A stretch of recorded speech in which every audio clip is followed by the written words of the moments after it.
Good afternoon, everyone. I hope everyone is doing great there. My name is Mitra from Malaysia, and I'm 16 years old. Today, I'm here to represent the children around the world and tell you why children's participation is important, especially in this era. As we all know, children do not usually participate in these kinds of events or activities as we are not usually given the chance to do so. To participate in these kind of activities is almost like gold dropping from the sky and into your palms, which does not happen. Children should participate in these events as we children have young minds and new ideas, ideas that can change the future of this world, ideas that can actually change the course and also increase the lifespan of our earth. As you can see, our earth is dying and the actions that have been and are being taken are not working. You need new ideas, young minds, and a clan of young people that can produce something new and great that we can rely on and can change this world. I would also like to press that these opportunities must also be given to children of all backgrounds and not only to those who are able. For example, the disabled, indigenous, stateless, and refugee children, as they are not given the chances of voicing out their problems, thoughts, and ideas. The importance of children from all backgrounds participating in such events is that they are the ones who are going to be future leaders, future decision and policy makers. They are going to step up and be in your place one day in the near or far future. I believe that you as adults should make way for the upcoming generation of leaders to step up, voice out, and make small decisions that can lead to change. I believe that you all, as the leaders, now must hand down your knowledge and all that you have learned in all your years of making decisions and policies and leading skills to the generation after you. If you do this, courageous, confident, great leaders can emerge into this world. They will be able to speak in front of crowds and make good decisions and create good policies. Then they in the future will be able to hand down their knowledge to the next generation. In conclusion, I believe that adults should make way for the new generation of leaders to emerge into the new world. I shall tell you now that children from all over the world, whether able or not able, participating in these events is very important as they are the future of this world. They will be the creators of new gadgets that can save this world. They are the ones who are going to contribute ideas that can change the course of this world. You must include them. You must allow them to participate. You must allow them to make decisions. This should begin now. Start now as we are the future of this world. That's all from me. Thank you. Good afternoon, everyone. I hope everyone is doing great there. My name is Mitra from. I would actually happily listen to that again. It was really powerful, and I think it sends a really amazing message to us all this morning. And in Mitra's remarks, she comments about the fact that the ideas that children are bringing to decision making when enabled with the opportunity, we're seeing how much insight they bring, and really they can be part of the change that we're all fighting and all want to see. One of the examples of this is the general comment that's already been touched upon this morning. And we're delighted that a member of the United Nations Committee on the Rights of the Child, Philippe Jaffé, is here with us remotely to talk a little bit more to you all about how this came about and what the general comment means for children all over the world.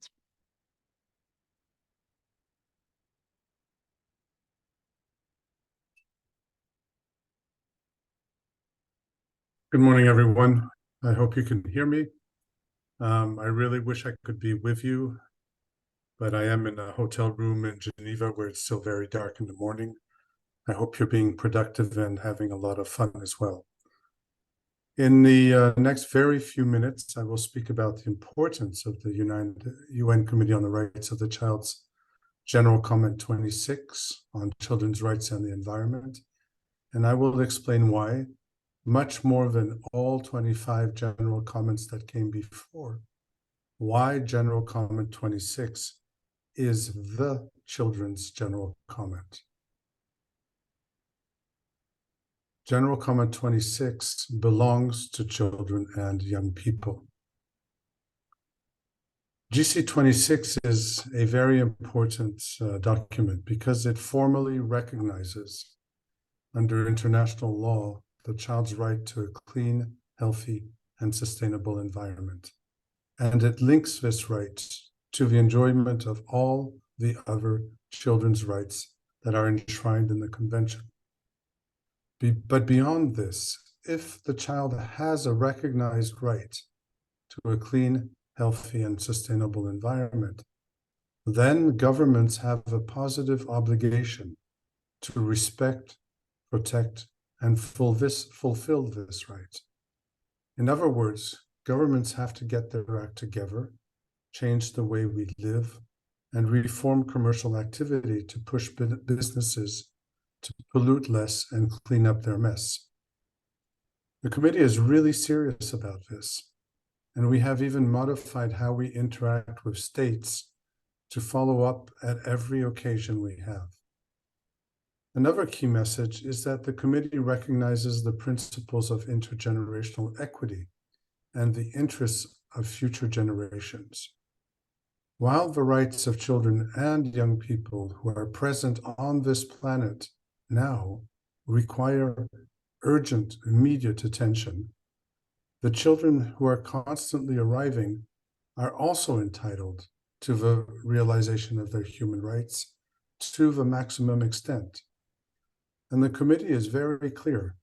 States bear responsibility for foreseeable environment-related threats arising as a result of their acts or omissions, even if the full implications of these acts or omissions do not manifest for years or even decades.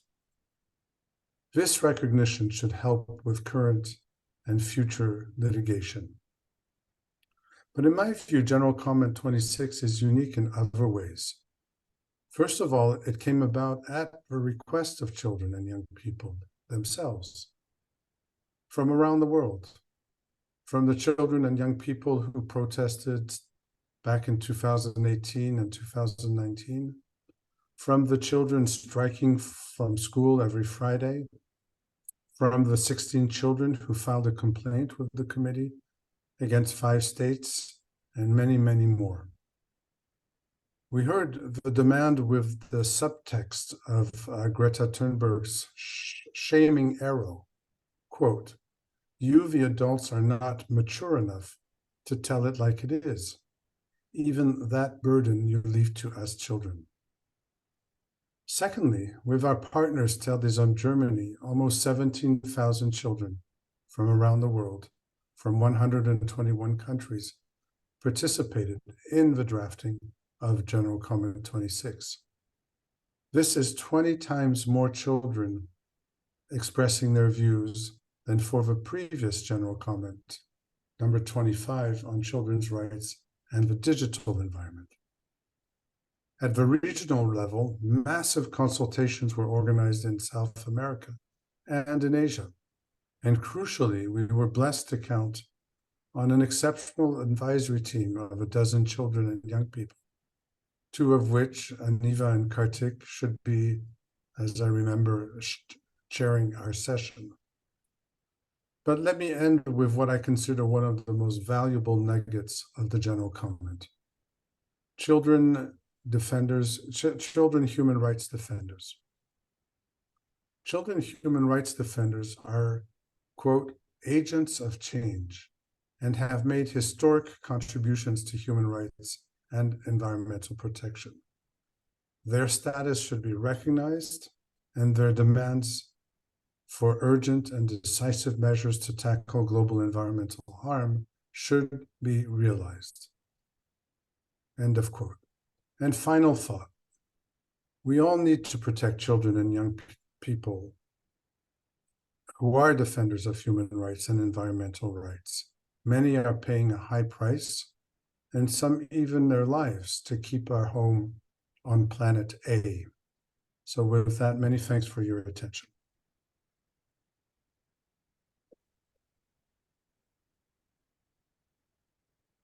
Thank you so much, Philippe. It was really nice that you could dial in, and I know it's really early in Geneva, so that extra effort's really appreciated. As Philippe mentioned, two very special people are in this room, two of the child advisors that have worked with the committee and Terre des Hommes Germany to co-design and shape the general comment and allow other children all over the world to share their views and ideas in the process.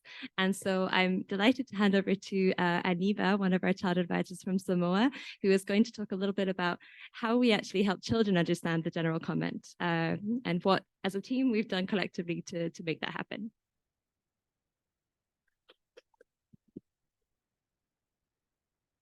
Talofa lava everyone. As Katie mentioned, I'm Aniva and I'm a child advisor for the Committee on the Rights of the Child for General Comment 26, a part of the Children's Advisory Team. And so as we have heard from the previous speakers, we know just how important general comment is, but something that may kind of lack that you maybe haven't picked up yet is sort of more information and the deeper meaning behind it. And so the Children's Advisory Team, along with the GC26 team, have put together a video to explain more about General Comment 26 and how we as children and young people can use it as a tool.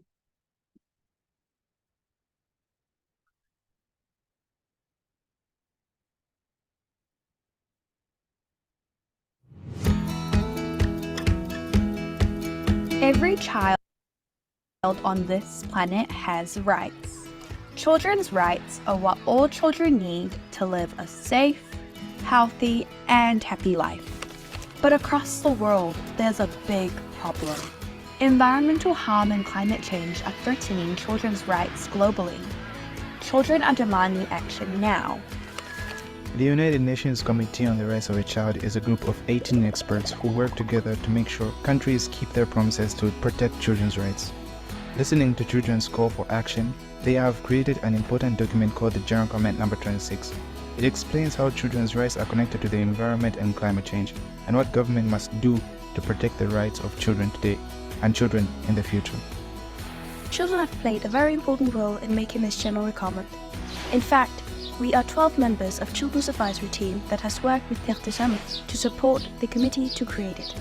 Part of our role was to create ways for other children to have their say on what should be included in the document.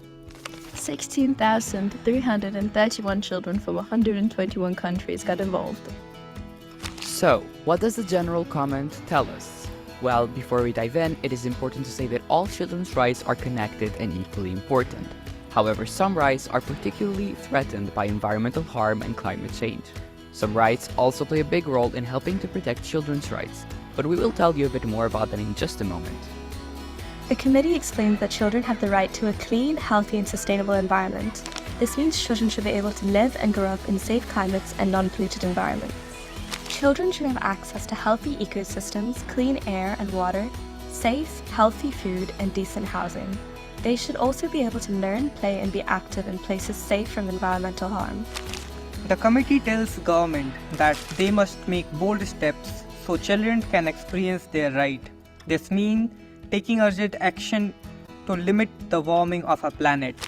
It also means making sure children are not living in poverty or unsafe conditions and providing access to healthcare, support, and justice for children facing physical and mental health issues, violence or harm because of environmental harm or climate change. When making decisions about the environment and climate change, governments must think about how all children will be impacted today and in the future. They must take extra care to not negatively affect children, especially Indigenous children, children of minority groups, children with disabilities, and children living in places more affected by disasters and climate change who are often more impacted. Governments must also make sure businesses do not harm the environment and have negative impacts on children's lives too. Governments must work together with other governments because environmental problems do not stop at a country's border. Countries that are most responsible for environmental harm and climate change should take more action and support countries that are impacted the most. And very importantly, governments should take children's views and ideas seriously. Children should be involved when making decisions about the environment and climate change and give feedback to children about how their views were considered. También deben asegurarse de que los niños y niñas puedan acceder a información y educación claras y precisas sobre el medio ambiente y el clima, para que sepan lo que está ocurriendo y lo que pueden hacer para formar parte de las soluciones necesarias. And in fact, this is why the general comment is so important. It is not just for adults to read and act on. It is for us, children, to use as well. By better understanding how our rights are connected to the environment and climate change, we can speak up for our rights and hold government accountable when they do not respect and act upon the promises they have made to us. Together, we can make a difference. So, let's stand up for our rights, protect our planet, and make sure every child grows up in the happy, healthy, and safety world.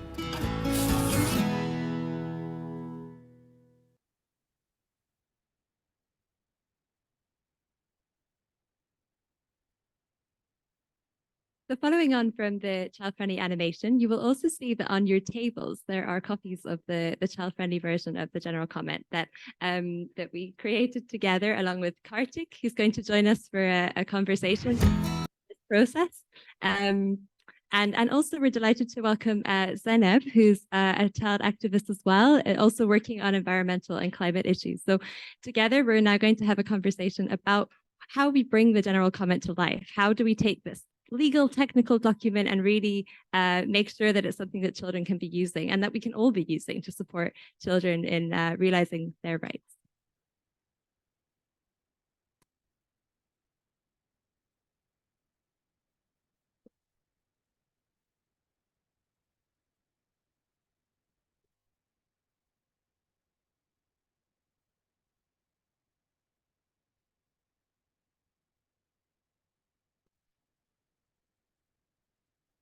Okay, so it's a real honor to be here with three incredible young people. We still have, I think, 2 children in the group. Kartik is a new addition to being a young person or an adult, just having had his 18th birthday a few weeks ago. But I'm going to hand over to each of you initially just to say a few words about you and what brings you here today. Hello everyone. So yes, I'm Aniva from Samoa and I'm a child advisor for the UN Committee on the Rights of the Child Children's Advisory Team for General Comment 26. A very good morning, everyone. So I have been working with Aniva for past 18 to 2 years, I guess, on General Comment 26 as CDU. But here I'm also being part of Children and Youth Major Group, which is organizing this session and looking forward for inclusive participation of children. But we have only 2 children in the room, so it's very saddest part, and I'll discuss this later. Thank you. So hello everyone, it's me Zainab Munawar. I'm 16 years old and doing GCE ordinary level this year. So I'm a proud ambassador at GYCC, which stands for Global Youth Climate Coalition, and hope to work with all. Thank you. Great, thank you all so much. And so yeah, Aniva and Kartik, you've both been involved in the development of General Comment 26. I think it'd be really interesting for everyone here to think about or to hear about how you got involved, what motivated you to be part of the team, and what it's been like being as child advisors. And I guess finally, we launched the General Comment just a few weeks ago. So what are your hopes for the General Comment as we now move into implementation? Yeah, so I really wanted to become a part of General Comment 26 because I believe it's so important that we have Pacific youth included in these global spaces, because often we as the Pacific are overlooked or not at the table or don't have as many opportunities as others because we come from what many people see as just an ocean when it's so much more than that. And so I really believe that we needed to have a Pacific representative in the team because it is such an amazing team filled with people from across the world in such a variety of different regions. And I think that now that GC26 has been launched, it's really important that children and young people use it to understand their environmental rights and to advocate to their governments to know what their rights are and that governments must uphold them. Okay, so my story is something very different because when I joined the children advisory team, I was not knowing about GC26. So although I was working on children and environment, but I was not knowing what this is coming. And later being involving in the process, we had a first call on 24th February, I guess, if I'm correct, in 2021. And from there, it started the learning that, okay, what it is actually about. Then meeting the committee members online and asking stupid question of kind thing and getting answers was the something which we look forward, because we don't want to discuss in a very technical language. We are children, so we want everything in our own way, because we don't want to put our, that day also I mentioned that we don't want to put our feet in the shoes of experts. We are children, we are comfortable in our own. So it was a very good journey, I guess, because I get to know about much more children's ecological rights, going in one step further. And of course, the team is like amazing because the different opinion, because my regional problem is very different from other regional problems. How child rights are being violated in Asia Pacific, in my country, India, in Sri Lanka, anywhere, it's very different how it is being exploited in America, in other part of the world. So it's very important that we have the regional balance, we had a gender balance, we had a language balance, that not only speaking people is speaking English, but also the regional language like Spanish, there was Portuguese and different. So it was all the amazing experience. And in terms of hope, there's nothing like, what is hope? As Zainab was mentioning yesterday, there's nothing called hope. Either do it or not. So it's the stakeholder, it's the CSO mechanism, it's the government, it's the UN bodies themselves who will define that what is it and what is the outcome of it. So this is what I think. Thanks so much, both to you, Kartik and Aniva. And we'll come back to thinking a little bit more about some of the key themes that came out of the general comment consultations, particularly for children, as I think Philippe has mentioned, and Aniva too. Over 16,000 children participated, which was an extraordinary number of children from all over the world. And as a result, we've sought to not only create child-friendly outputs, but also a document called Our Planet, Our Voices, Our Rights, which highlights what children told us throughout those consultations so that we don't lose the stories that are actually what underpin the general comment in the first place. But before we come to that, I'm really interested in hearing more about your own work, Zainab, and what you've been doing in Sri Lanka here about children's environmental rights. So thank you for the opportunity to share an initiative close to my heart. One, that's the intersection of child rights, environmental conservation, and the most incredible work that was done by GYCC, which stands for Global Youth Climate Coalition. So in our pursuit of fostering a more sustainable and equitable future, GYCC embarked on a transformative initiative aimed at empowering school students in rural areas to become aware of the environment while safeguarding their rights. This initiative, known as the Green Skills for All project, has yielded valuable lessons that can guide our collective efforts in promoting and protecting children's rights within the context of environmental sustainability. So the Green Skills for All project was born out of the realization that children living in rural areas face unique problems and when it comes to access to education and environmental awareness. So our initiative sought to bridge this is by collaborating with local schools to integrate environmental education into their curriculum. We also emphasize the importance of involving the entire community in these initiatives. And then we also identified the nurtured young leaders with these rural schools. And these student leaders advocate both child right and environmental session. And they also carried out a lot of awareness program and other campaigns. And I think by embracing a holistic approach and empowering young leaders and fostering sustainability, we can make a tangible difference in the lives of children in rural areas and ensuring they grow up in a world that their rights are upheld and the environment is cherished for generations to come. So thank you. Thank you so much for sharing that really interesting initiative. And I think there's a lot of synergy there with some of the key themes that did emerge in the consultations around the hopes from children to have increased climate education, really recognizing the importance of education and developing, as you say, green skills and their overall awareness about these issues so that they can also in turn claim their rights. And so I'm going to hand over to Aniva, who I know is very passionate about this topic. Do you want to tell us a little bit about how you think children can use the general comment to learn more about their rights, but also what your hopes are for climate education more broadly? Yeah, I mean, we have so many different resources that we've come out with so not just the general comment itself, but the child-friendly version so that young people and children can look at it and understand the actual context and see it for the deeper level that it is, rather than the very complicated language that the general comment is. So having that child-friendly version is an amazing tool, as well as the children's charter that we made, because that itself as well has incredible resources and allows people to see the differing perspectives and viewpoints that came through all the consultations that we did with over 16,300 children, which is incredible.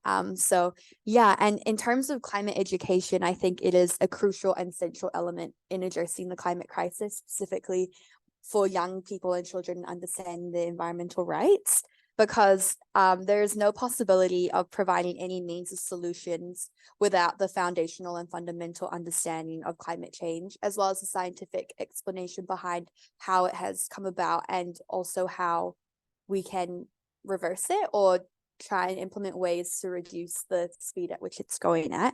And particularly in terms of education for children and young people on the environmental rights, this specific aspect must be understood by children and young people worldwide, because that is the tool to holding governments accountable for the lack of climate action and the disregard of how significant that problem is becoming and continuing to become. And so, yeah, I think our rights are the key for children and young people to use the whole government's accountable for the lack of inaction. And one note that I had from yesterday's session, which I thought was so powerful, I think it was one of the sessions on human rights, was that they said that youth are at the forefront of the worst effects of the climate crisis, and youth with no voice today will be an adult with no choice tomorrow. So yeah. Thank you, Aniva. And another key theme to emerge throughout today's session, but also throughout yesterday's session as well, is the importance of child participation. And I think that was so nicely laid out by Mithra's opening remarks earlier.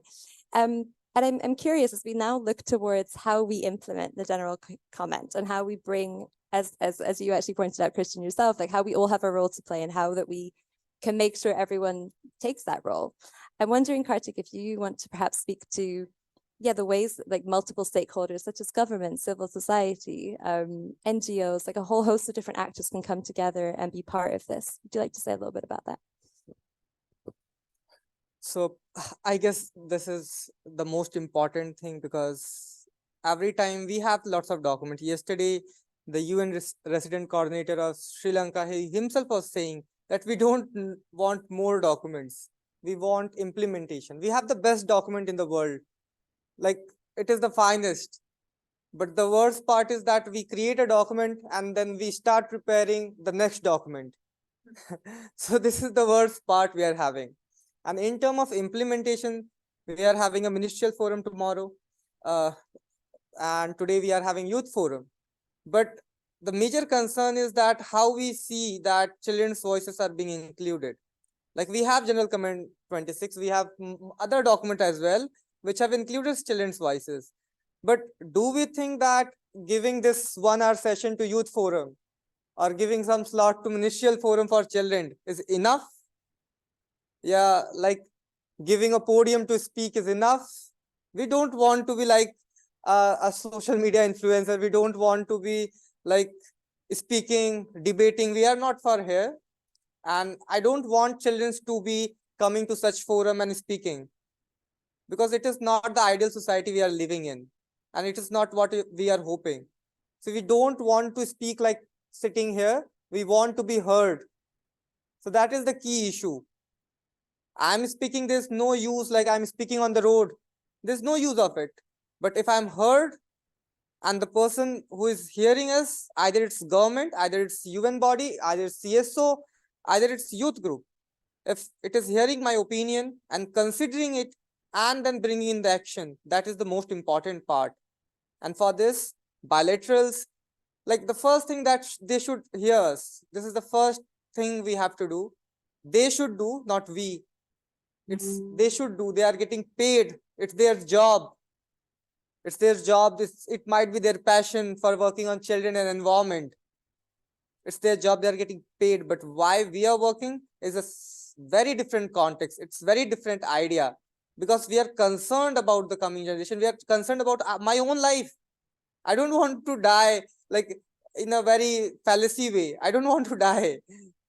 I want to live a healthier life. I want to enjoy my life. But still, like this whole boring session from morning to evening, we don't want to be here. Of course, none wants. But we still are here to discuss the issue. We want to be heard. The youth manifesto we are talking about, to be included in the ministerial forum.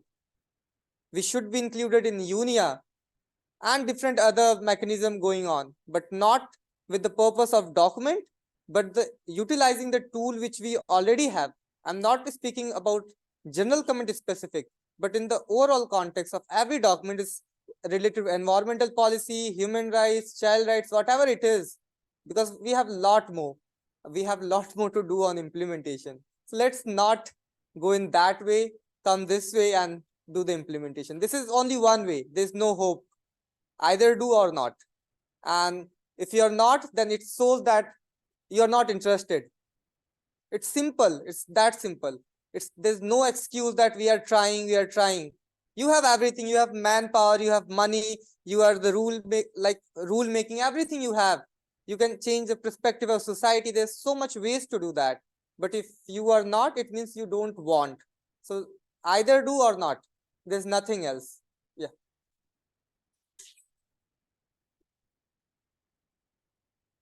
Kartik, you touched on so many really important points there. And there's one thing in particular, just because I know we're limited in time, but I do want to just pick up on something that you said there that I think is really important when we are thinking about children's rights, is that ultimately, you know, we adults hold the responsibility. And often there's a misconception that, you know, with rights, and particularly this is something that has been a common way of educating children on their rights, is that with their rights, it comes with like responsibility. And so there's often a misconception that, oh, if I don't do something, my rights will get taken away from me. And this is because rights and responsibilities have taught to children that they are hand in hand. But actually, it's adults who hold the responsibility to children.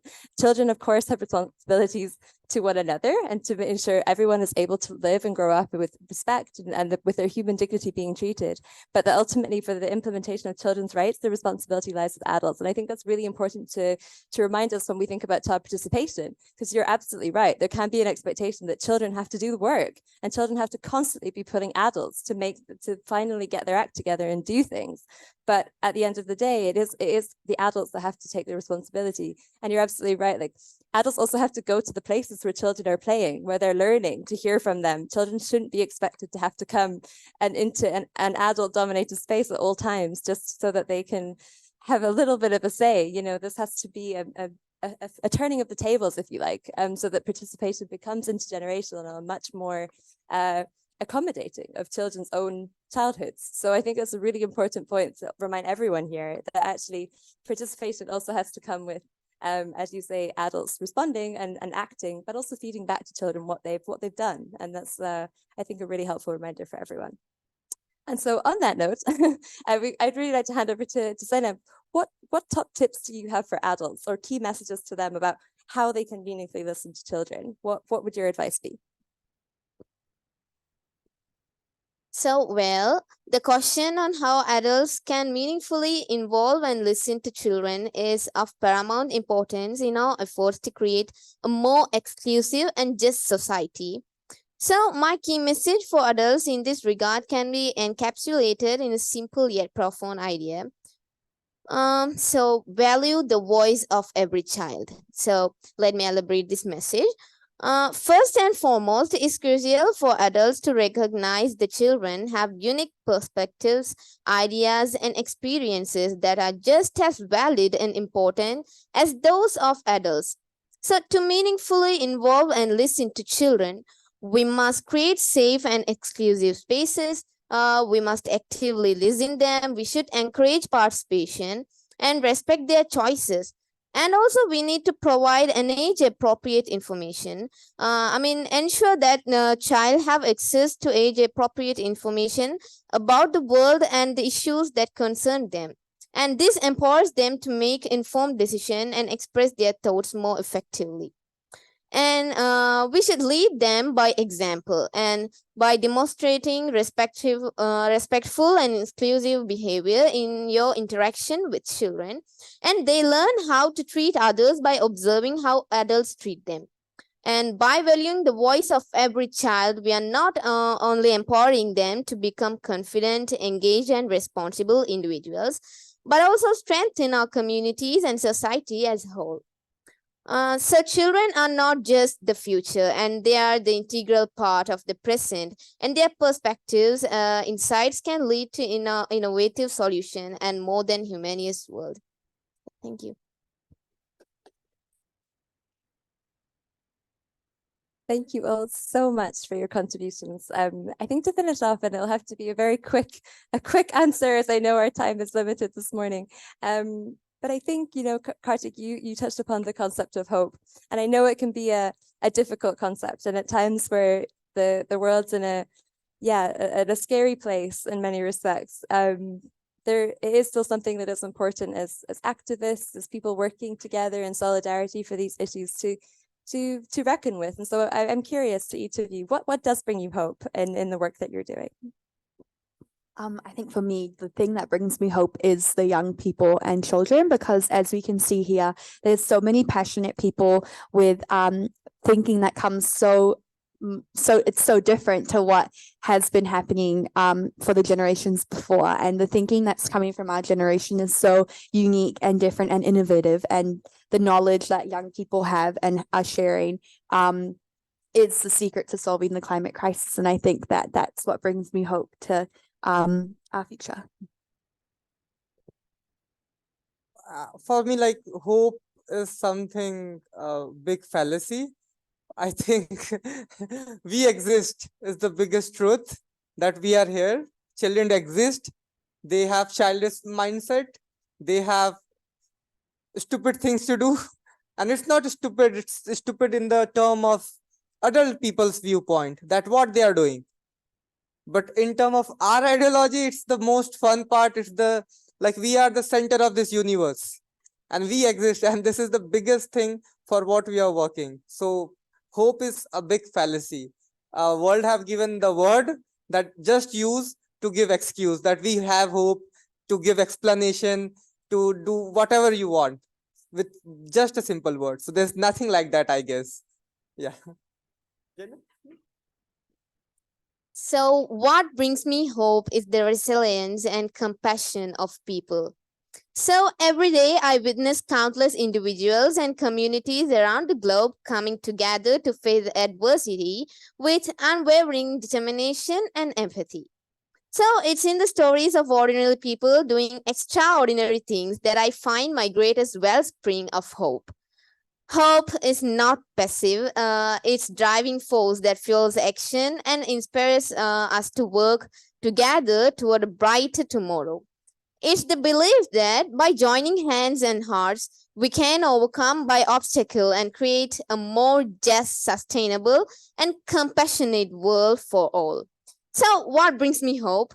It's the extraordinary resilience, kindness, and potential of humanity that contributes to shine through, reminding us that no matter the challenges we face, hope will always guide us towards a better future. Thank you. Thank you. I think just another huge round of applause to all of the panelists.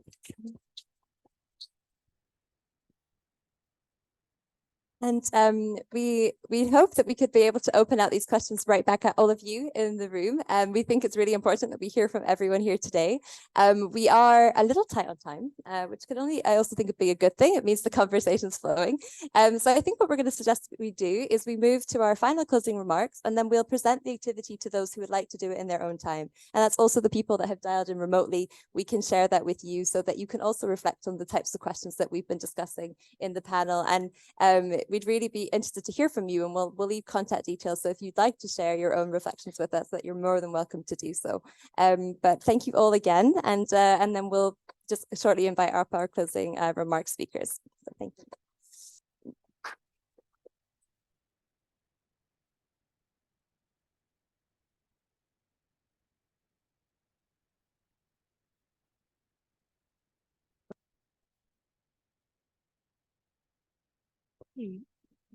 So to bring our session to a close, we have three wonderful speakers. And our first speaker is Leanne, who's joining us from the Child Rights International Network, CRIN. And Leanne is the co-director, and she works essentially across all different areas of children's rights. But she's going to talk today specifically about how we come together as a kind of intergenerational group, children and adult allies, to again further this work to realize children's rights. So Leanne, if you'd like to come and take the floor.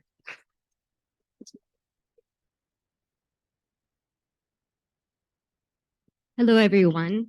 It's a real pleasure to be here and to hear all of the ideas and hopes for the future. So as Katie said, my name is Leanne, and I'm a co-director of Child Rights International Network, which is a global children's rights organization that's been particularly focusing on children's environmental rights given the urgent situation facing us all.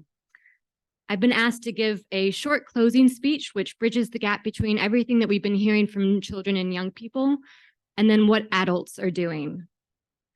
So often it feels like there can be a divide. We have children, young people, adults. We're categorized based off of our age and our perceived knowledge. And children are often excluded due to their age.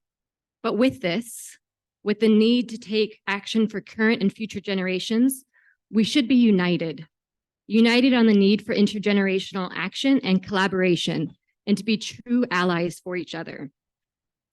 The recent General Comment 26 feels like such a fitting example of generations working together. We now must continue to use this, children, young people, adults working together, to see to it that this powerful guidance is actually put to action to use to uphold children's rights in relation to the environment around the world. Children often face challenges in accessing spaces where important environmental decisions are made, despite having the most at stake. But when they're there, key steps forward can happen. So we were there at COP last year, where it felt like there were actually more children present there than ever before. And last year was also the first time that there was a child who was a fellow GC26 advisor with Kartik and Aniva. Francisco was actually in a negotiating room. And so I don't think it's actually unrelated that last year, for the first time at COP, the cover decision, which is the main key decision to come from it, actually included children's rights more than ever before. And it recognized that children are agents of change. There's a far way to go to actually really recognize this power and agency of children, but it felt like that's a start. And adults who have a quote unquote seat at the table have a responsibility to ensure that children and youth are also at the table, and not just at the table, but that they're supported to engage in it in a safe, inclusive, and meaningful way. For me, I feel like child and youth participation is not just an add-on. It's not something for us to pat on the back and tick box. We have children that, are there. Children want to be listened to, and child and youth participation is a right. Children are citizens. And as citizens, they have an absolute right to information and right to be included in decisions which impact their futures. And as adults, It's our responsibility, and I have to say it's also our privilege to work to uphold those rights. And as young people here today, I think you can also be allies for those children and help to open up that space and give access to children where you can. So the battle for climate justice and children's rights, it's ongoing. And as we all know here, it's urgent. But there's no reason why activists of all ages that we can't all work together towards the right to a healthy environment for all of us and to be allies for one another and support one another. And Kartik, as you said yesterday, you know, children are not just observers, but they are stakeholders. And as you said this morning, just right now, either do or not. So let's do. Thank you.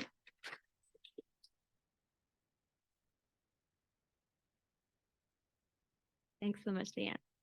And we're now delighted to have, I think, our youngest speaker of today, Suhana, who is a 14-year-old climate activist from New Delhi. And so she's also working closely with APYEF, an organization for the last 8 years. So I think she has lots of experience to share with us. So I'll hand over to Suhana.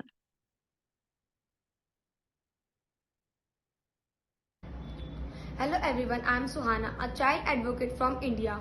13.8 billion years ago, scientists say that there was nothing, and then there was the Big Bang, out of which everything we see, experience and are today evolved. This universe story reminds us that we are indeed stardust. General Comment 26 is a gigantic step towards recognizing this reality. It is one mammoth step towards listening to the voice of 18% of our world's present human population. The adoption of this General Comment 26 is a colossal, irreversible step toward recognizing the inalienable rights of young human citizens of the Earth community. As the youngest members of our common Earth community, which are also include newborns, infants, and children with disabilities who face greater challenges in expressing their needs and aspirations, we as a young community perhaps are better aligned to listen to and speak on behalf of the silenced Earth and its vulnerable, excluded and exploited human and non-human members. We believe that this is General Comment 26 will empower young citizens to embrace their entitlements and responsibilities as protectors and promoters of their own ecological rights while steadily working towards and recognition, articulation and adoption of Earth rights of our Mother Earth herself and that of each and every member of our One Earth community.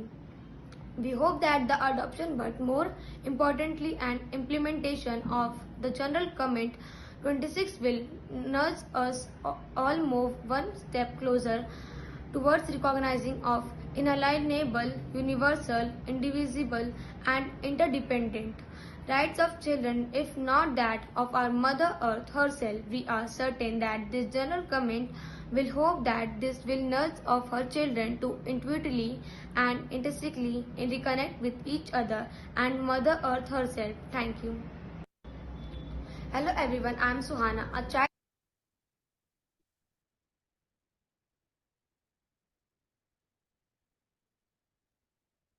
So much. And so I'm now delighted to introduce our final speaker of this morning, and I'm going to hand over to David, who's going to give our final closing remarks.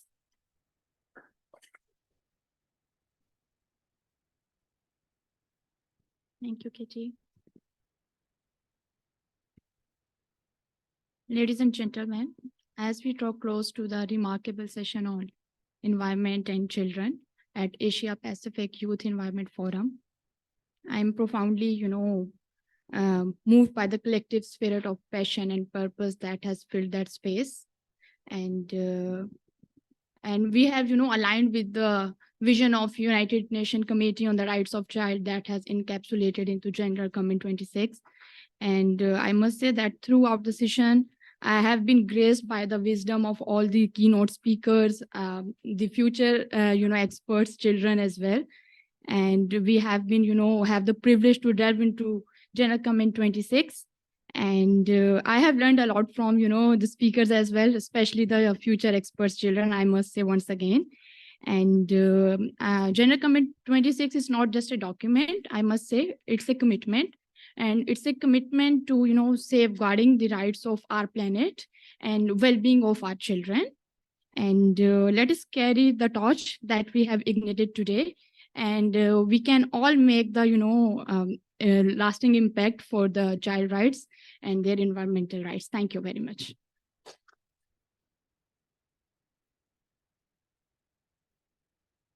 So thank you all so much for this session. We really enjoyed bringing so many different voices into this conversation. And please do come and speak to any of us involved in the general comment process or others that have been connected to children's environmental rights issues. I know all of us would be more than happy to talk with you. And we also do have some copies of the child-friendly version. And also you can see here we have a QR code that will take you to the animation and also the digital version. Of course, we're trying not to print too many copies just due to the issue that we're all working on. So we are encouraging people to access the digital files where they can. Yeah, just thanks again for all of your time, and we look forward to the rest of the day to come.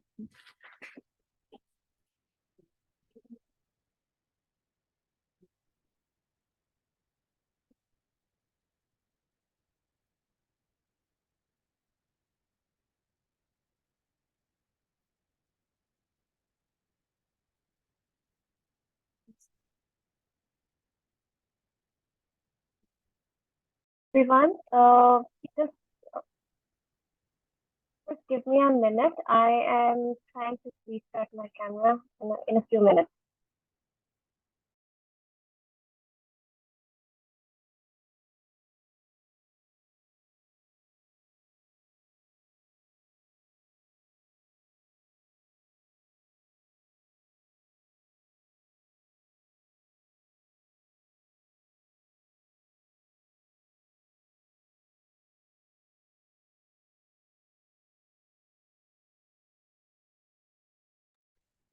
Hi everyone, good morning, good evening, and good afternoon to all the participants who have joined us from different parts of the world.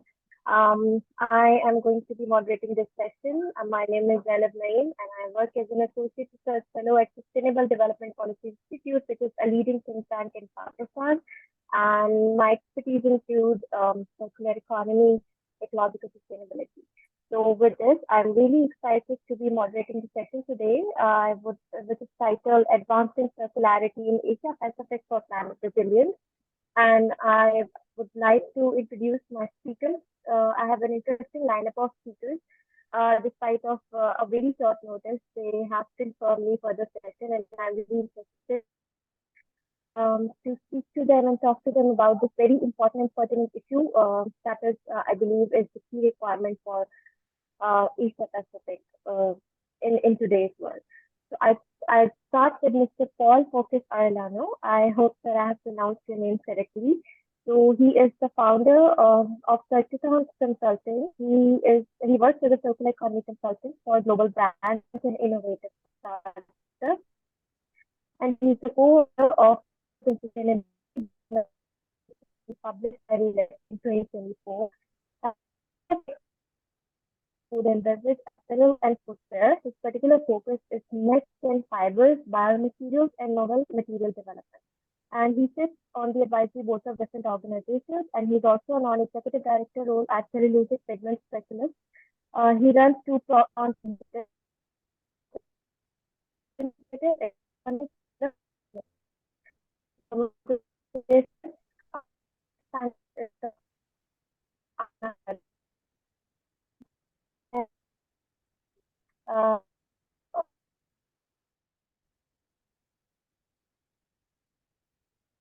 who joined us from Pakistan. Speaker is Mr. Ali Sayed. He runs a very successful SME in Pakistan, which is Ouroboros, and I leave it to Ali to introduce the SME and let the participants know how he's operating the SME in Pakistan, which is managing plastic waste. Ms. Shiza Aslam will be joining us in a while, and she is also from Pakistan, and she is a young research lead working in a plastic circularity institute at Karachi School of Business and Leadership. Another panelist who has joined us today is Mr. Hafiz Jawad Suhail from Pakistan. He's a climate youth activist and he is currently working at WWF Pakistan. And he also sits in different advisory boards and is engaged with different youth organizations for mobilizing youth for climate advocacy. Uh, so these are today, and I with Mr. Paul, Ms. Caroline. Um, I'll ask a question from you, Mr. Paul Focus. So if since I've seen you very much active on LinkedIn and you are pretty much discussing different technical aspects of circular economy, and as my standard, is there an issue? Yeah, you're very crackly, so I'm struggling to I hear. hope the organizers are able to resolve the issue. In the meantime, I would request. Yeah, maybe if I share my slides, then I don't know whether you can hear me. There's a problem. Are you able to hear me? Right, I'm going to go ahead. I've got slides, and even if I'm a bit crackly, hopefully the oh yeah, it says I'm absolutely loud and clear. Great. I will share the slides, and thank you for you can share your slides. And yes. Look forward to presenting this morning. Give me a second. Please share your slides.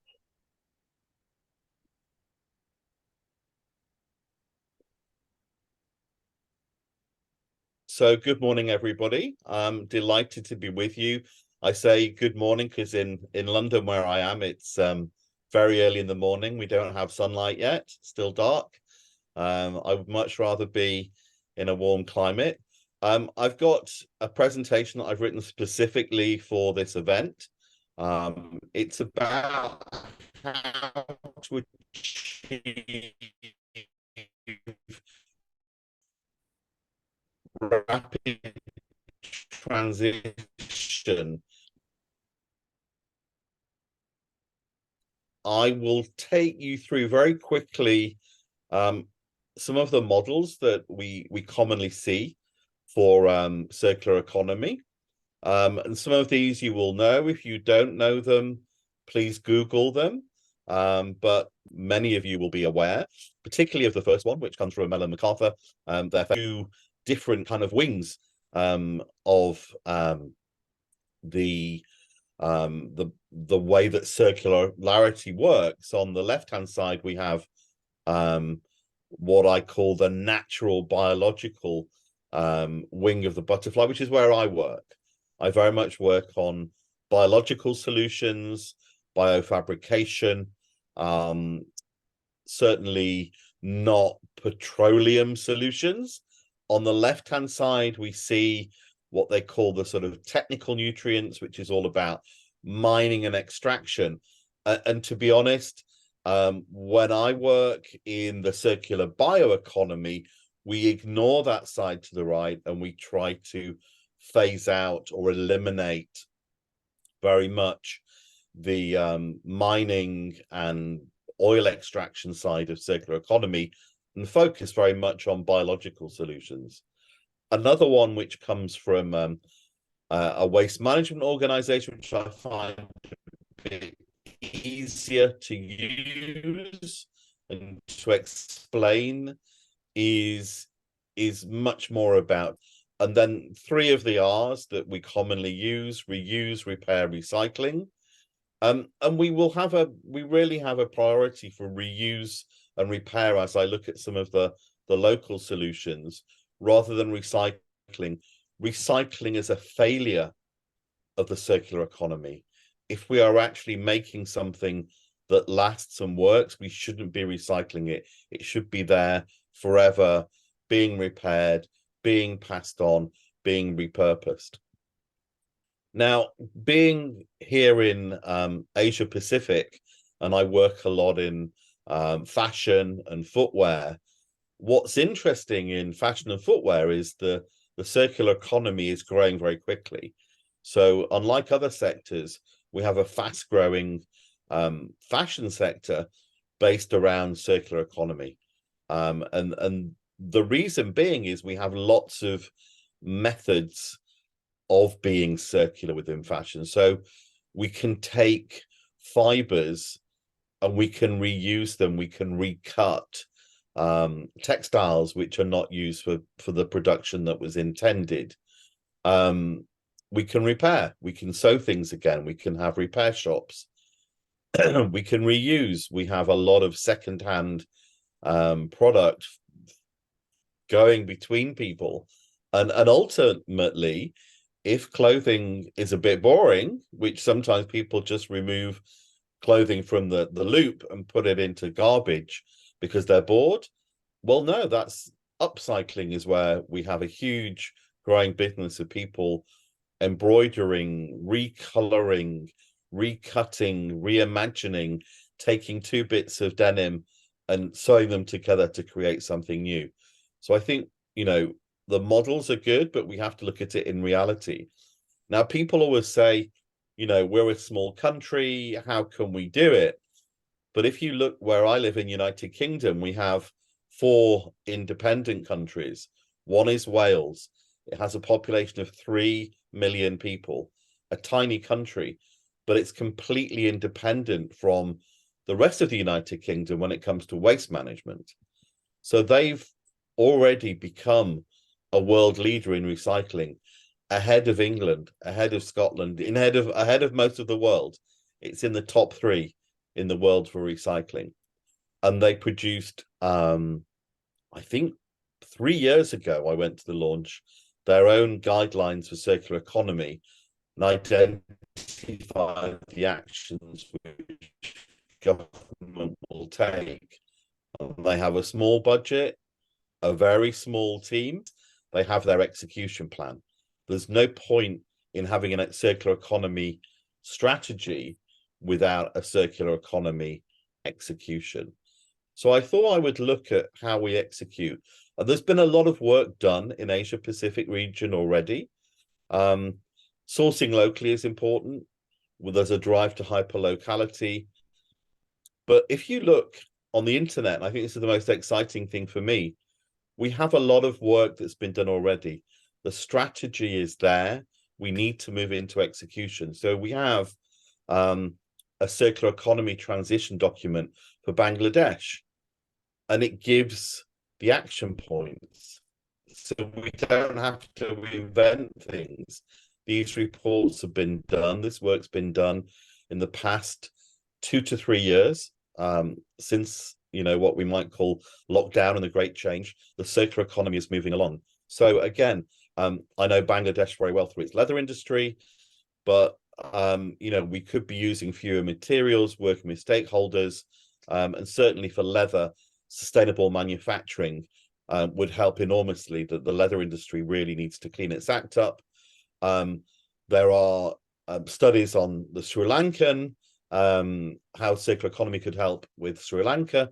This is from July 5th of last year. So what are these strategies? I'm just going to name 2 out of this report. One is a repairing economy. We spoke about repair.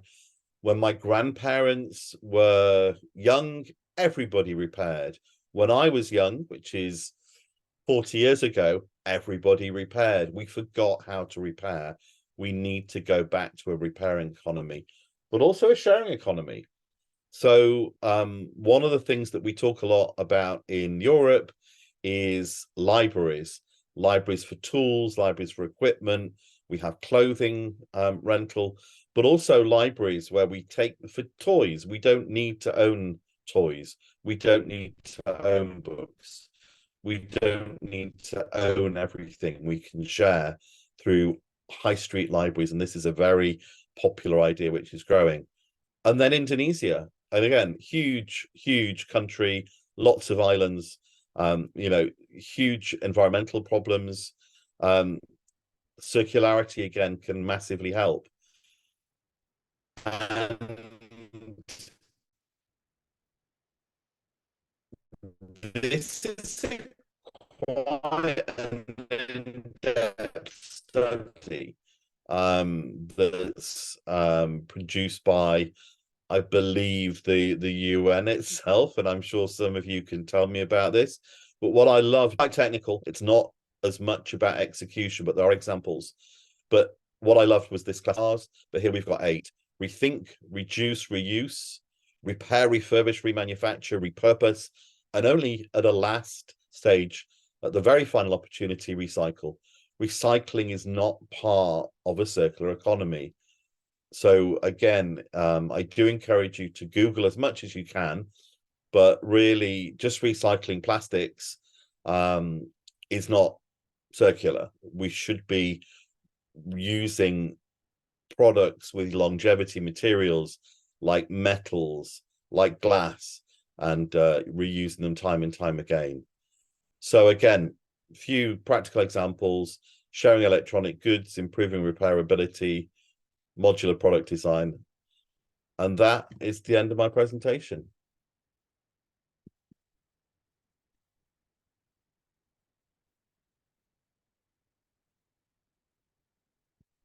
Thank you.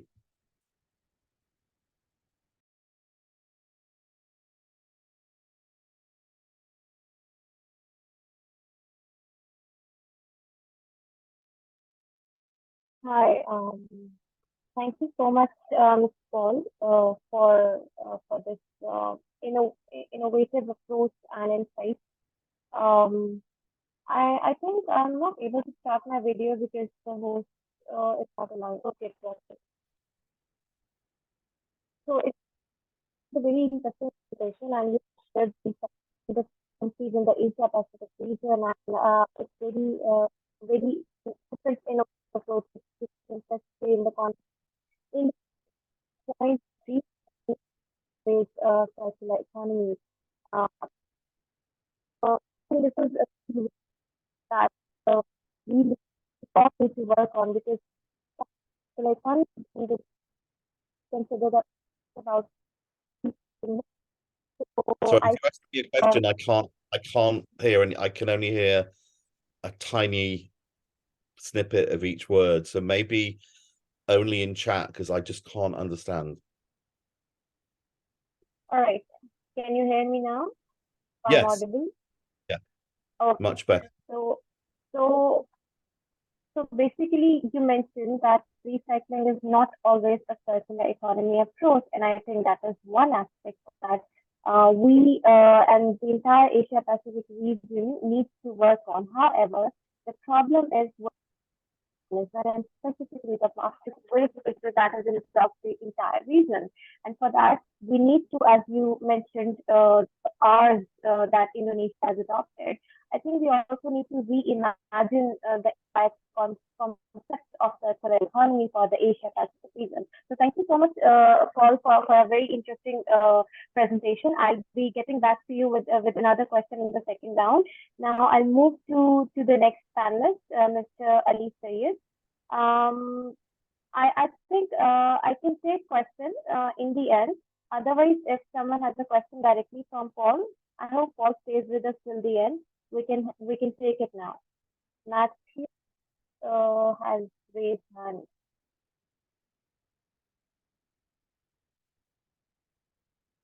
All right, I think we can take question answer in the end. And in the meanwhile, I request Ali Sayed, who is running the successful SME in Pakistan, to please, if you can, if you are with me, Ali, I hope. Yes, Ali Sayed is here.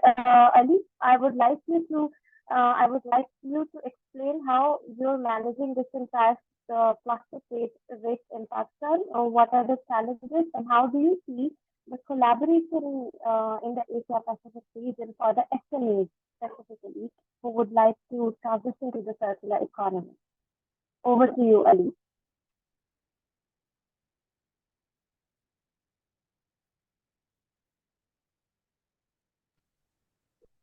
Hi everyone, how are you doing?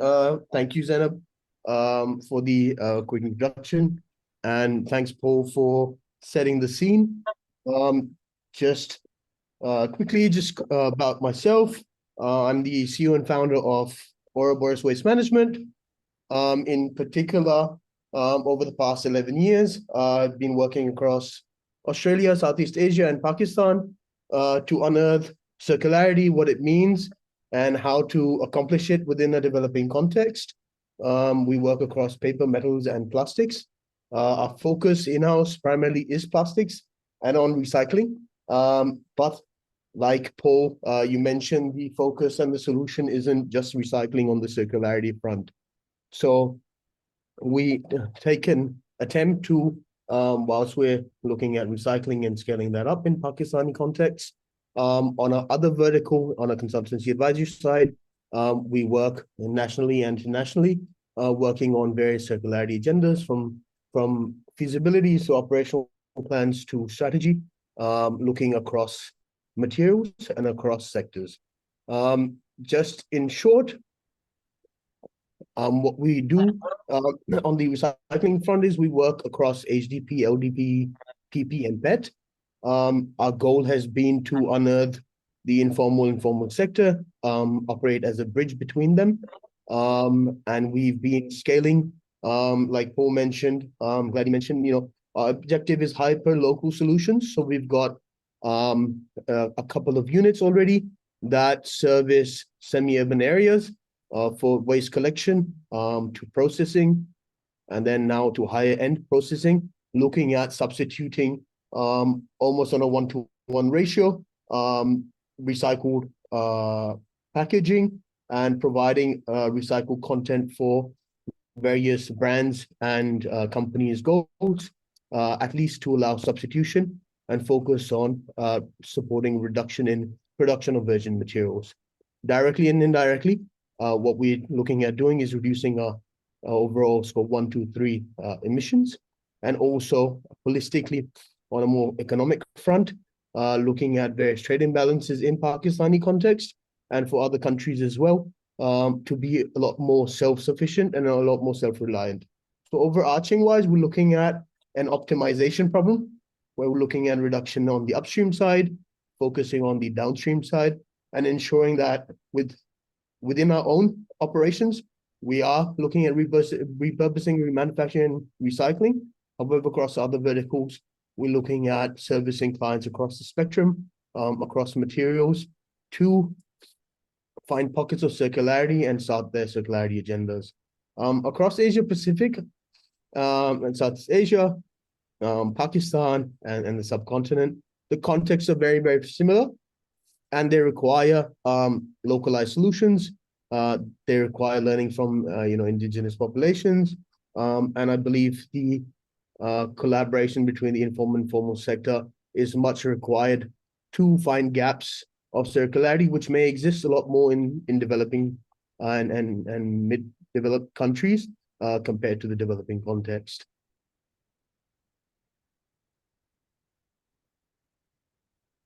In particular, on the SME front, it is a challenge. I think there's lots of learning that needs to be accumulated.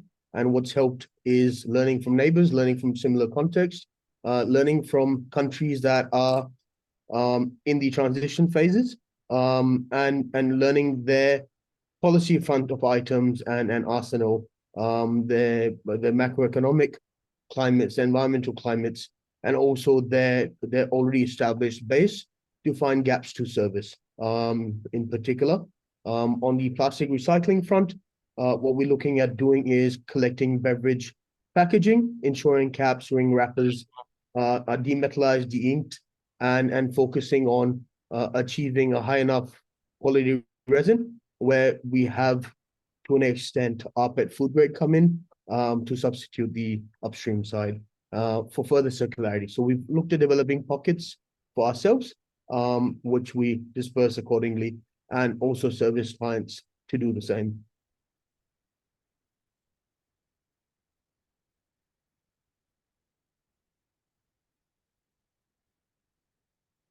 Zainab or Paul, is there anything in particular?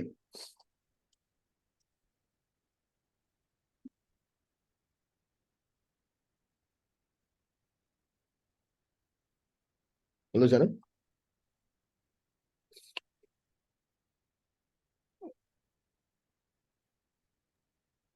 I think this is being controlled by the organizers. So I request you all to please keep me on unmute so that I can interact with my speakers. Thank you so much, Ali, for sharing the insights from the SME. And I hope because plastic is something that, managing plastic is something that needs to be an integral part when we are talking about circular economy transition.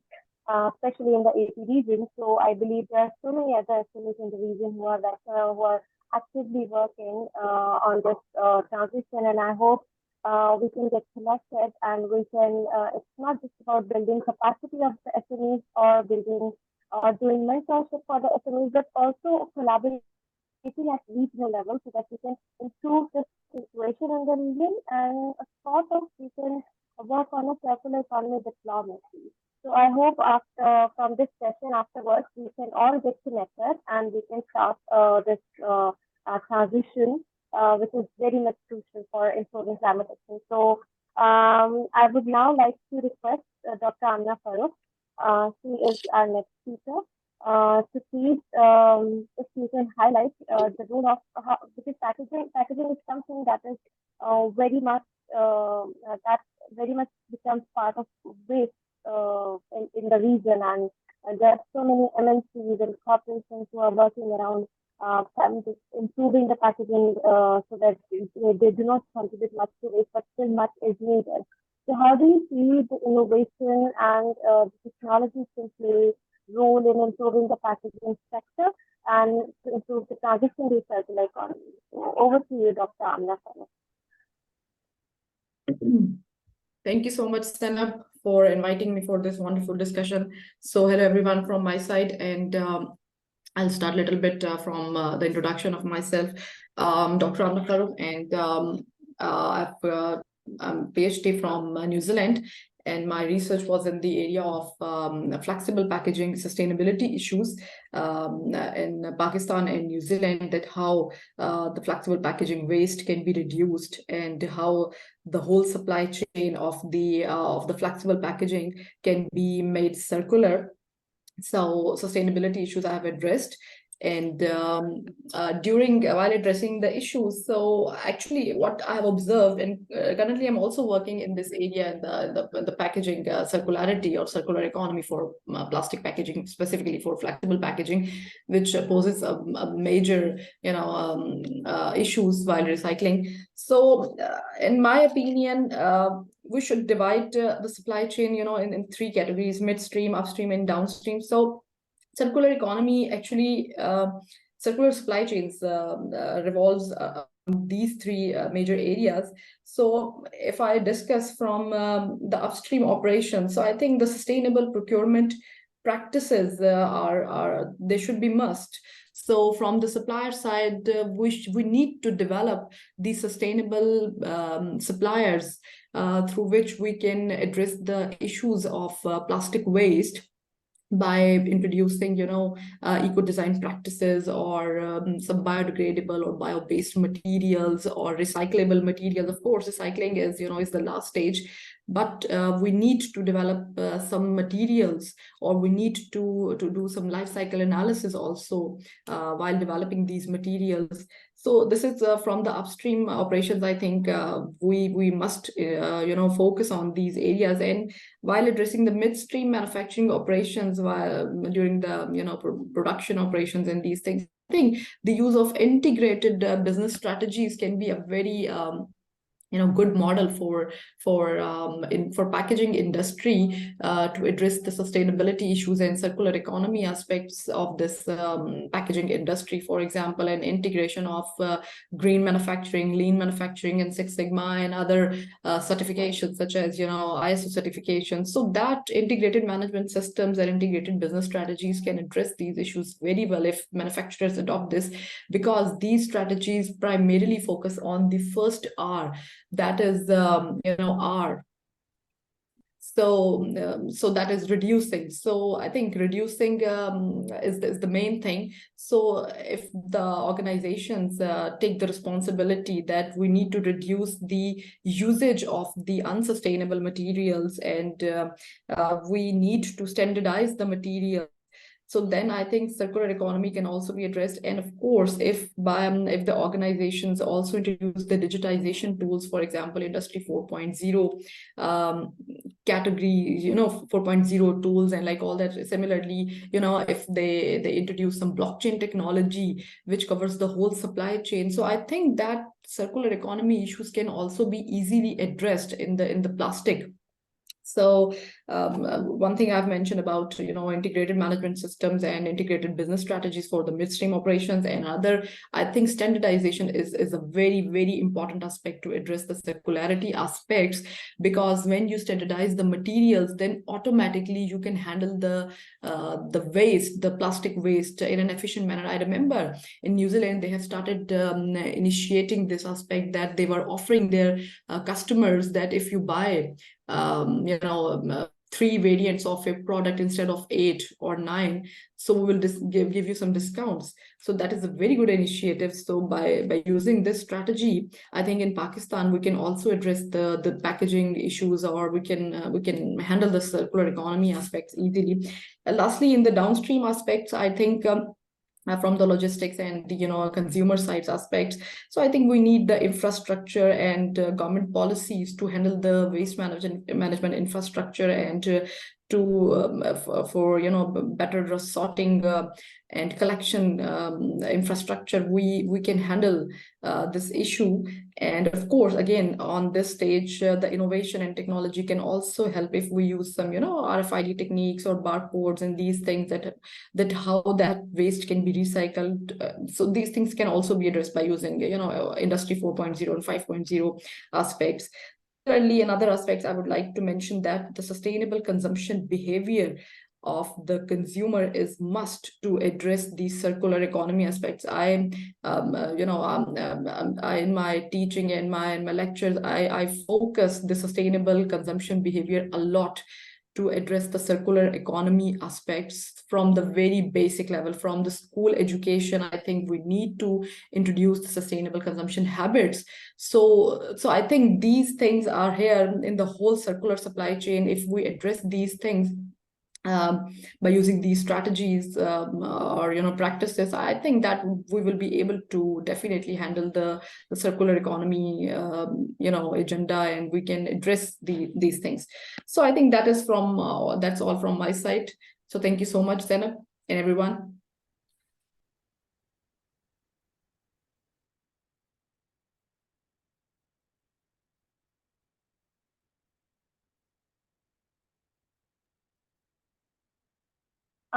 Thank you so much, Dr. Amna, for your interventions. And yes, you're right. For the plastic is very important, that needs to be considered. But the circular economy, as I'm very much curious to learn more about the different sectors where circularity can be achieved. As there's textile sector, that in which we can repurpose clothes. And I remember when I was a child, we used to buy the soda in a glass bottle, and the shopkeeper used to keep certain amount within stuff. So when we returned the glass bottle to the shopkeeper, we used to get the incentive back. So I think those are the kind of practices that we need to bring back to our to the current scenario as we are facing now. So with this, again, since Asia Pacific region, it has a huge youth bulk, and I think youth, being the architects of future, we have the potential to create the kind of change that is required. And I feel really happy and glad when I see youth in the region working together to address the issues that are very much pertinent, which includes climate change, which includes waste, which includes so many other issues. And youth are now mobilizing throughout the region to work on these issues. So with this, I would now like to request Hafiz Jawad Suhail, who is actively engaged with youth at regional, international, local levels, to and working around climate advocacy and green transition and green jobs. So, Hafiz, how do you see the collaboration and the integration that is needed in the Asia Pacific region at the moment between youth, and because there's a lot of issues that we are facing nowadays, keeping in view the economic crisis as the region as a whole. How do you see the future for the green transition, which is an component for circular economy, and how youth can collaborate together to work on this project? Over to you. Jano, can you hear me? Yes, I can hear you. This is Zuhair. Unfortunately, we can't hear you properly. Can you just place the mic near to your mouth? It is very hazy. Can you hear me now? Can you hear me now? I think I can hear you well. I think people can hear me. I'm very close to mic now. I hope I'm audible to you. Yeah, you are. Okay, so Jawad, over to you.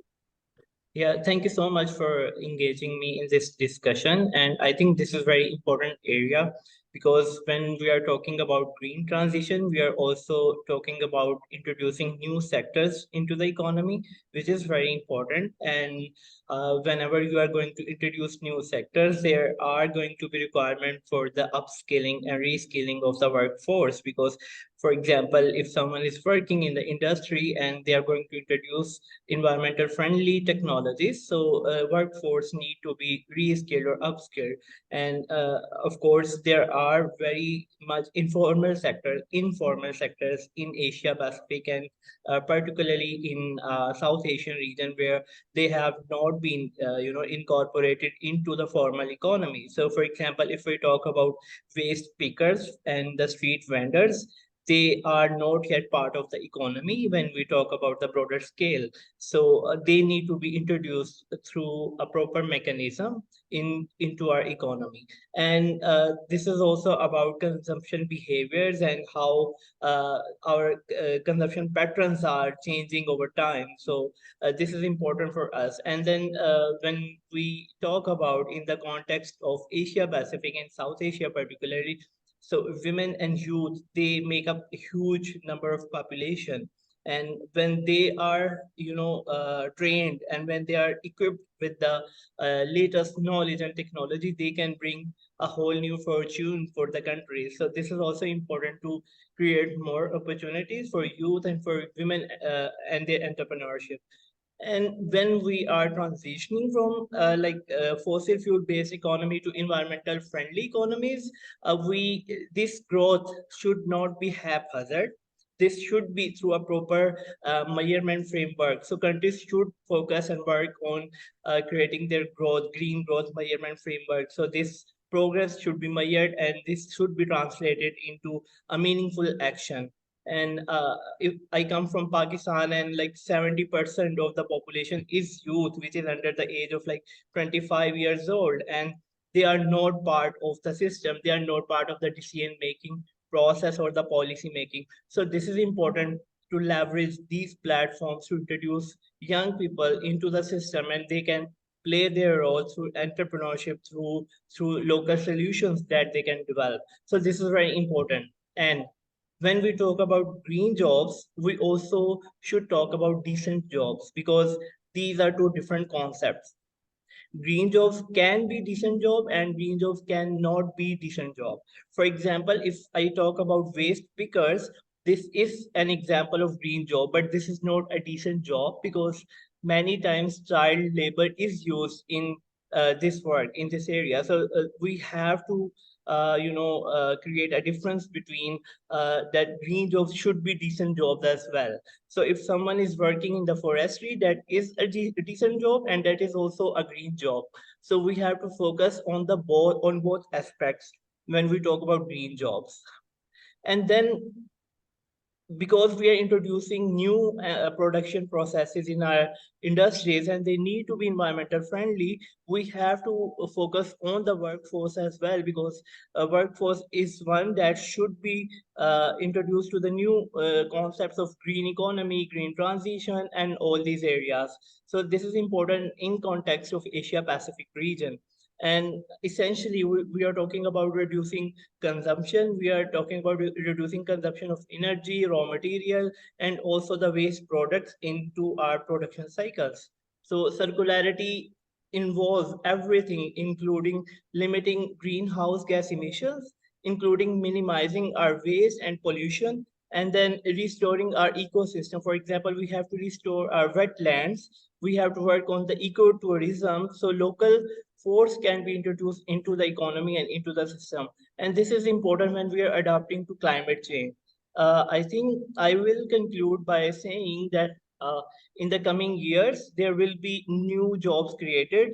There will be jobs that will be reduced. For example, coal mining will be reduced in the coming years. So how you are strategizing for using this workforce into the new system, into the new sector, green sector. So they need to be reskilled or upskilled. This is very important for the countries, for the decision makers to understand. And then there will be job substitution. For example, our transport system is transitioning to electric vehicles and then other technologies. So how we are taking this seriously and how we are planning for it. This is very important. And lastly, our jobs are transforming day by day, and we have to be very vigilant of it. So I think this is important. I advocate for the young people, and they need to be equipped for the green transition. So thank you so much. Over to you, Zainab.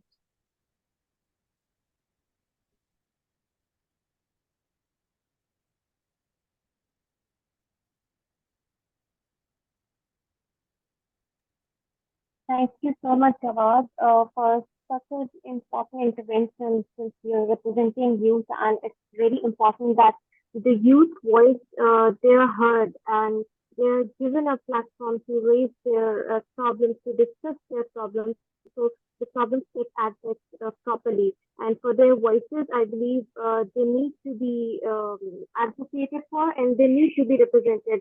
And I'm really glad that we have all come together under this platform by the Children and Youth Media Group at UNEP during the Asia Pacific Forum on Environment. So now I would like to move on to the next speaker, Shiza Aslam. Shiza Aslam is basically she's a researcher, and she is working on circular economy with the industrialists and in Pakistan, and she is also engaged with international development partners to work on different aspects of circular economy transition. And so over to you, Shiza. I would like you to highlight how do you think, what sort of practical research is needed, and also in context of the industrialization that is happening. And we are also working on leaving no one behind agenda. So how do you see this transition is possible, and how industrialists can be integrated within this transition without the blame game that is usually being done, and also that the transition is just and inclusive for everyone in the Asia Pacific. Over to you. And thank you, Zainab. And good morning, everyone. I have to apologize that I will not be turning on my video because of the internet connection issues I'm facing a bit.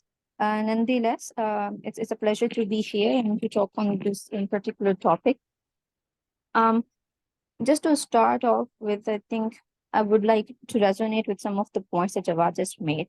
But even before starting and talking about circular economy, I just want to highlight a bit of my personal observation, at least in terms of Pakistan. Doesn't necessarily designate to or correspond to broader Asia or Asia Pacific, but at least in Pakistan, what we are seeing is a lot of the notion around sustainability, circularity, and climate change. It's overlapping, but at the same time, it's misunderstood.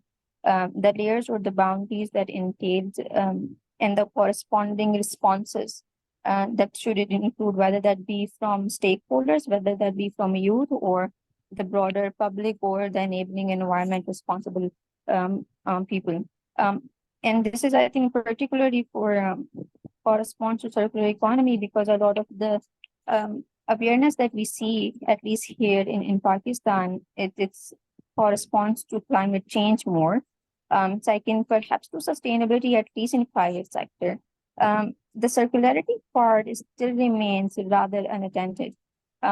Even among the youth, when we talk on certain forums, when we go to universities, we have seen their understanding has been limited to, let's say, a reuse, or perhaps maybe that even to maybe reusing of, let's say, certain bottles or maybe a bag. And other than that, sometimes they're not even aware of the waste management sector.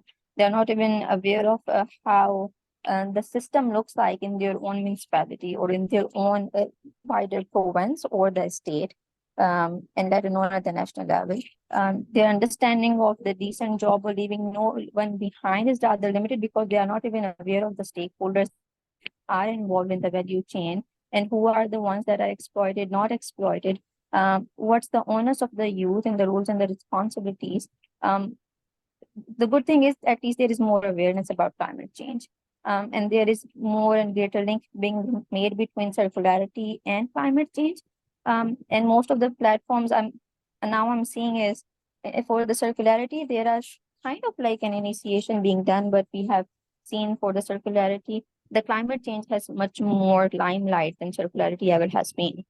So a lot of organizations have been establishing this link between circularity, waste management, and climate change. But in case of, I think, for Asia and Asia Pacific, and in Pakistan in particular, that's need to be explored more. That needs to be researched more. That's how we can also then bring in a youth and public environment in universities to kind of make them aware and educated. When we go to the universities and discuss with youth, one thing is very clear, that there still needs to be a lot of room for education. The research we do, whether that's policy making or scientific research, that's not really trickled down to the universities, to the primary and secondary level. To some extent, maybe in certain higher education courses, yes. But even then, there is still a gap between what circularity entails in the West and what circularity entails in here. We see very less focus on designing at the manufacturing, at the export or industrialization, what greening that perhaps is mean. Maybe we have seen some buzzword or jargons being used, like cleaner energy, closed loops, and much focus on the solid waste management. But that also corresponds to, because we do not have adequate waste management system to begin with, that we can talk about circularity. But that's again to discuss whether it's this hen or egg that comes first. But nonetheless, what we are seeing, that we need to have different means of communication of the research we do. Research papers and report are the being one, but youth have been, we are seeing they have different appetite, how they consume research. So that is one big challenge that we are now facing, that not necessarily a challenge, but also a kind of a thinking that we are inducing, that we need to correspond to their appetites as well, that the research we do, that needs to be communicated in different channels as well, not necessarily just the reports and scientific papers, but maybe also as infographics, as cards, or maybe small animations, or even reels or TikToks, that we also seeing some organization being using them. Because we have to see how the youth now is reaching out to those mediums. For them, certain even social mediums are now getting older for them, and they correspond them to as millennial and not so Gen Z, as they may call it. Again, those who are aware, I think they correspond to the leaving no one behind, because what we are seeing also in Gen Z is that they are very human focused. A lot of patience and a lot of focus is being done on given to mental health aspects and to the emotional sustainability, and that resonate and correspond to the broader value chain. So their kind of relation or understanding to the notions around supply chains, or even waste pickers, at least in my communication that we have seen, it is more pronounced to the ones that I would say that my correspondence would be with the seniors or the millennials of the era. Again, But however, how much are they aware of the issue or the waste pickers or leaving no one behind, how sustainable the supply chains are?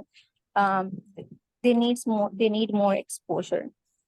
We have been doing this exercise where we are kind of interviewing and survey certain entrepreneurs and also the multipliers, that what was the awakening point for them. By awakening point, I mean what was the point or what was the activity that made them resonate or make them passionate about environment, circularity, or waste management. For some, it was maybe reading some research paper. For some, it was visiting landfill or dump site. For some, it was talking to a waste pickers or maybe some senior. It really varies for person to person. So we are trying to figure out, okay, even then, what could be some of the ways that we can do. So that is always, again, when we talk about how to change a culture and how to bring the onus, there is a fine line between what are the roles and responsibilities we expect from youth and what are the things and the environment that we need to provide with them to expect those roles and responsibilities to be taken forth and then implemented. Again, for institutes like us and the enabling environment, and also for the platform like here being, it serves as a responsibility. There needs to be provided with the education, they need to be provided with the exposure, they need to be provided with those instances where they can have their awakenings as well. So that is very important before we expect that, or they need to be room for, or they need to be honest on the youth to have more sustainable consumption behavior, more sustainable responses. And they need to have those awakening and exposure before their hand, and for that you need several mediums to do that. You need to have those elements embedded in their education. You need to use their means of communication, their language of communication. You need to kind of re-emphasize, revamp the sort of exposure we do. Shiza. Yeah. Actually, thank you so much for your intervention. So I think we are left with a few minutes. If there are any questions, and I hope I'm loud and clear to the participants now. So if there are any questions left, if anyone wants to ask any question from the panelists, we can take the Q&A. Can I ask something? Yes, Okay, please.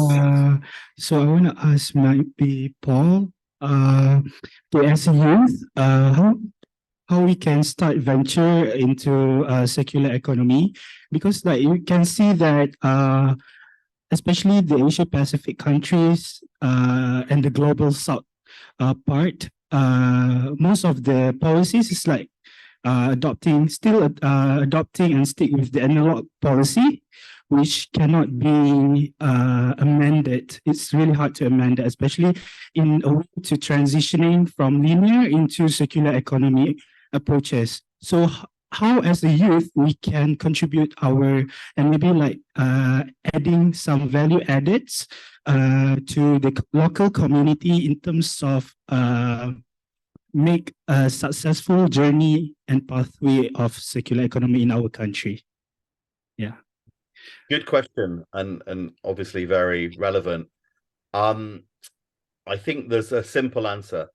You just have to do it and start, because actually if you wait for the politicians and legislation to catch up, it never will. So I've been an activist for 40 years. I am activist in lots of different fields, but you just have to get ahead and start. So there are many obstacles, there are things in the way, but I've been mentoring people through hackathons, through meetings from UNEP hosted by them right across. You just have to be very single-minded, ignore everything around you, and you'd be amazed how many very young people at university still, very early on, are starting their circular businesses and trying to build their network. But you have to be incredibly single-minded, a focus there's nothing to the sides. That's the only way to do it. Yes, thank you, Paul. Jawad, does that answer the question? Yes. Might be the question. if I may. So it's about how to transform what would be like methods of circular innovative solution to driving organization. Sorry, I rephrase. What would be the suitable methods in driving circularity approaches in organization? If let's say I'm working with an investment companies, because you know that in investment companies there will be like many emissions, carbon emissions occurs within the investees companies and what so on. So is there any suitable approaches in driving the circularity within the, maybe like from investment and financial sectors? Jawad, would you like to answer? Yeah, I think I can add here, like when it comes to green jobs, the very first step is mapping out the green sector and how we can create new jobs into our existing industries, as well as how we can incorporate new sectors into the economy. So there should be a proper mapping done in these countries where we are going to implement this framework, and this growth should not be haphazard, as I said before. And secondly, developing sector and international organizations, they have started this consultation process with the youth, with the local population. So this is important when you're talking about transitioning. You involve young people, you involve local community into the decision making, and also how to basically formulate a program from like very scratch to developing it and implementing it into the communities. So this is also very important. And lastly, there are opportunities available. For example, climate finance. I know one person said that there will not be developing finance anymore. There will just be climate finance. So there are opportunities for the countries. There are opportunities for the industries, but we have to basically, also work on the stakeholder, on the private sector, so they can come up with the better strategies, with the better workforce, with the new ideas, and they can work on their system. So yeah, this is something that I think is important in this context. Thank you. Thank you so much, Jawad. I think we are almost done with the session, and we are if there are any questions, if there's any time left, I think we are out of time now. All right, so you can reach us on LinkedIn, and also I've shared a link. If you get a chance to see the link in the chat box, we have established a sort of network on circular economy in Pakistan, and we would like to collaborate with different networks of youth which are present in the Asia Pacific to transition to the circular economy. Thank you so much, everyone, and the speakers and the attendees and the organizers. So okay, there's one question from Amanullah. Okay. One question. Can I ask some of the question? One more question. Okay. Thank you so much. Okay. So there's same like the circularity methods that implemented in the previous questions.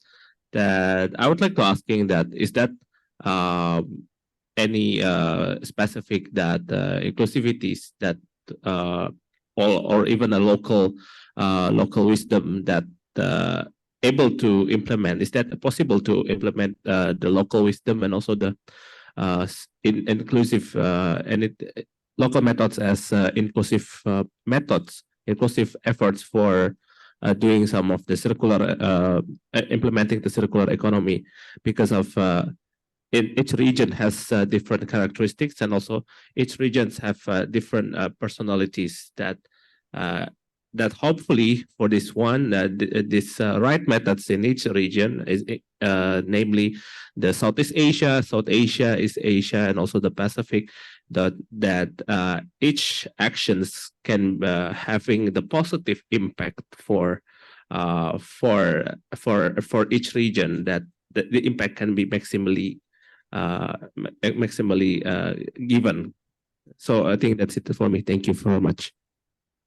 I think that is something you're talking about, indigenous knowledge and the local practices that we recognize in the Asia Pacific. I think, I think that is something that we actually need to work on, and we actually need to work on the regional integration. Asia Pacific is still least integrated if you're talking about circular economy, climate finance, or climate action. So I think integration is something that is needed. And as our other panelists have also mentioned, yes, we need to learn from the developed countries how they adopted the transformation pathways and what transformation pathways we can adopt. That needs to be developed by ourselves.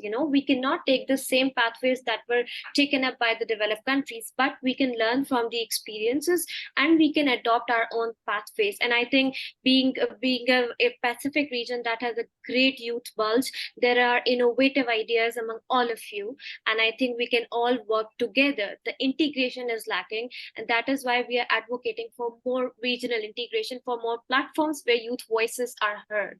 So if there is any question from a specific panelist you would like to address, let us know, and we can request the panelists to answer you, or if your question is answered, then we'd be happy to do the.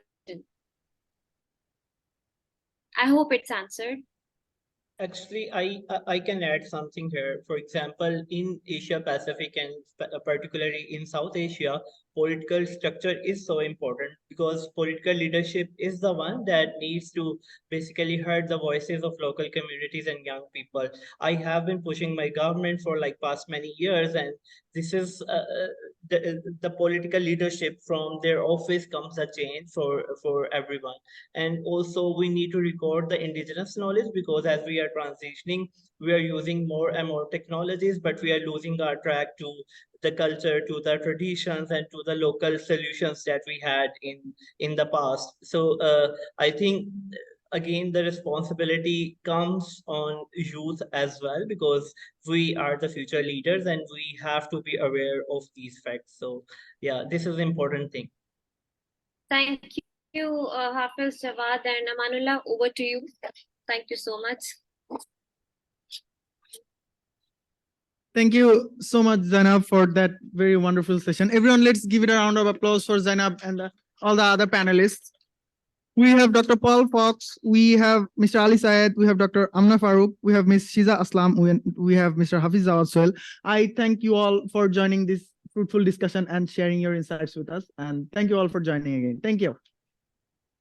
Now we'll move towards our parallel sessions. One session is on SPBF and the other one is on climate adaptation. SPBF will happen in this side, adaptation on that side. Thank you. Rubina, over to you.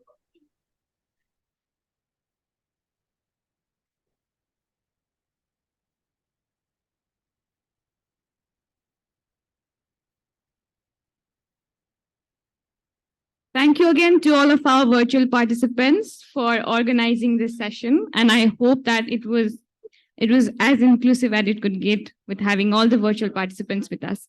Now we have breakout sessions having next.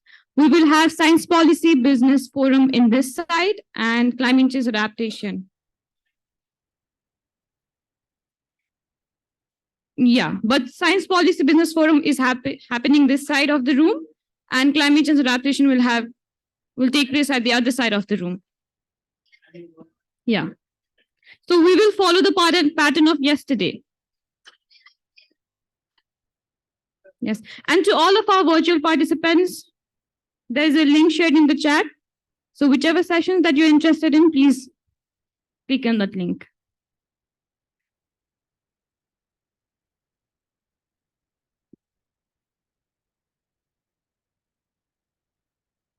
Participants joining online, we have shared the link of climate adaptation session. And then if you are interested to stay in for the Science Policy Business Forum, stay here. If you are interested to join the adaptation session, then you can click on that link. Thank you.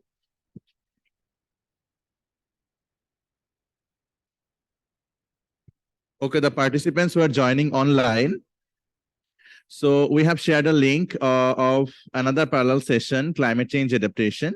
So if you are interested to join the climate change adaptation, join that link. If you are interested to stay in here for the Science Policy Business Forum youth segment, stay here. Thank you.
Yeah, I think it's better if you just sit there. Yeah, all four of you, yes, you can go and have a sit. It's fine. Yeah. You can just have a sit. No, we will invite you to come here and speak. It's fine. Yeah.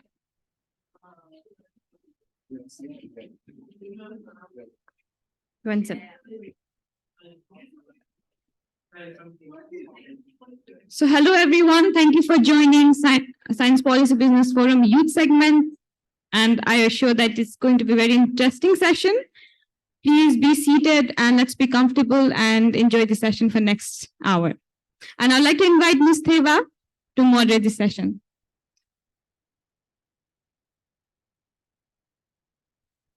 Thank you, Rubina.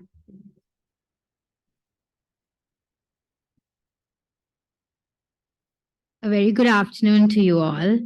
I would like to extend a very warm welcome to all of you, both those who have joined us virtually and those who are here with us in person to the Science Policy Business Forum, the youth segment. My name is Taiba Mohammed, and I'm a member of the Like and Trust youth team, and I'm honored to serve you as your moderator for this session. This session is a vital bridge between the Youth Forum and the upcoming SPBF on October 3rd. The objective today is to emphasize the significance of youth engagement in environmental policy, business, and scientific decision-making. We aim to create a platform for dialogue and collaboration. Just give me a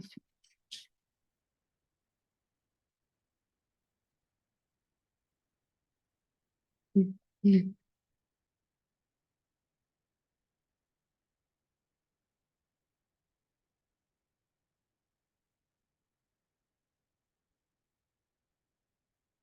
We aim to create a platform for dialogue and collaboration between youth, policymakers, scientists, and business leaders for innovative solutions towards sustainable development in Asia-Pacific region.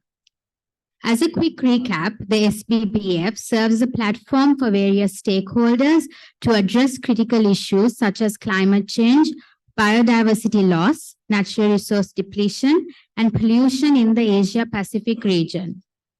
The SPBF youth segment specifically focuses on integrating the voices of youth into the decision-making processes. I would like to acknowledge and thank the UN SPBF, Asia Pacific, and Like and Trust Youth for their support and collaboration. Allow me to introduce our panelists for today. First, we have Professor Buddhi Marambe, the Senior Professor, University of Colombo, Sri Lanka. Professor Marambe was the former chairman and currently a member of the National Expert Committee on Climate Change Adaptation and is the chairman of the National Invasive Species Specialist Group of the Ministry of Environment. He is a member of the Government Delegation on Climate Change Negotiation and the United Nations Framework Convention on Climate Change for the past 11 years. Next, we have Kavindu Edirivira, the Director of Youth Programs and Deputy Director of Programs Like and Trust. Kavindu serves as the Director of the Youth Programs and Deputy Director of Programs in Like and Trust, an international think tank focusing on areas including climate change, sustainable development, social justice, entrepreneurship, innovation and ecosystems, and biodiversity conservation. He is a representative of Sri Lanka on the international stages, having participated in events such as the Conference of Parties to the UNFCCC, the UN Youth Climate Summit in 2019, and the Youth for Climate Summit in 2021. Next, we have Mr. Yusuf Abu Ali, Innovation and Partnership Officer at the UN SPBF. To begin our session, I would like to invite Mr. Yusuf Abu Ali, the SPBF representative, to provide us with an introduction to the Science Policy Business Forum. Please go ahead.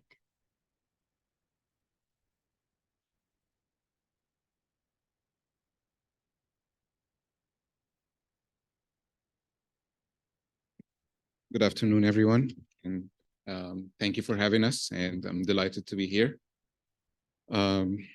After decades of multilateralism, in 2017, countries reached a conclusion. That is, we need a more integrated, solutions-focused approach to tackle environmental problems. At the time, when the multilateral system was failing to deliver on the globally agreed environmental goals, this is when the Science Policy Business Forum was born, specifically in December 2017. It was born to bridge gaps, create cohesion, build value, and to create a space for honest interaction about difficult topics by building trust and by collaboration across multiple sectors. Youth are not only the future, they are the present. Your voice and your presence is shaping the conversation and the decision-making. So it is crucial that your voice is heard, so is your leadership. We're here in the Asia-Pacific region, convening with the focus on two areas. First, we look at the scale of responsibility and accountability to making progress in achieving environmental goals in government by looking at the policy cohesion, incentives, accountability frameworks to achieve two things: support green technological transitions, and to better understand the solutions provided by the private sector in terms of barriers, opportunities, disclosure, and to create opportunities for foreign direct investment and environmental conservation. Across the board, we're looking at how to create coherence in the region and globally. Second, we explore how sustainable infrastructure can be a driver for positive change environmentally, socially, and economically. Investment in different sustainable infrastructure systems, such as sustainable roads, energy systems, water systems, and agriculture, and in the recent years, increasingly, the digital technology and the digital infrastructure. This doesn't only generate green jobs, but it gives nations the economic robustness and safeguards the most vulnerable communities. At the Science Policy Business Forum, we're opening the door for the engagement of all societal stakeholders. And that's why we look forward to your participation and your input tomorrow at the second regional session of the forum. Thank you.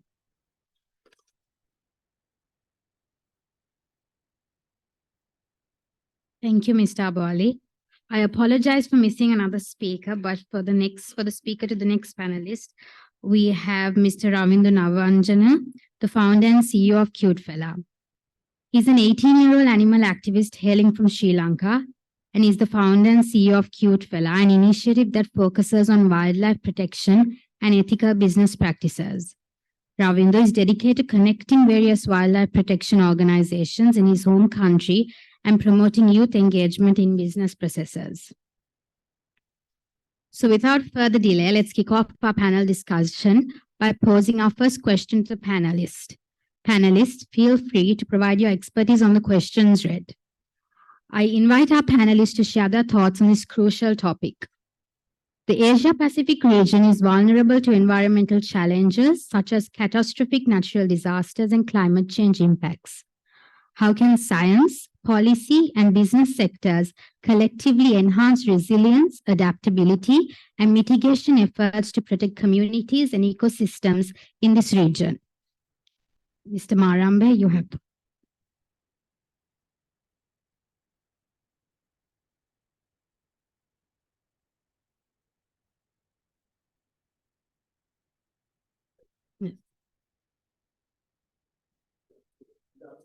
Thank you very much for bringing me.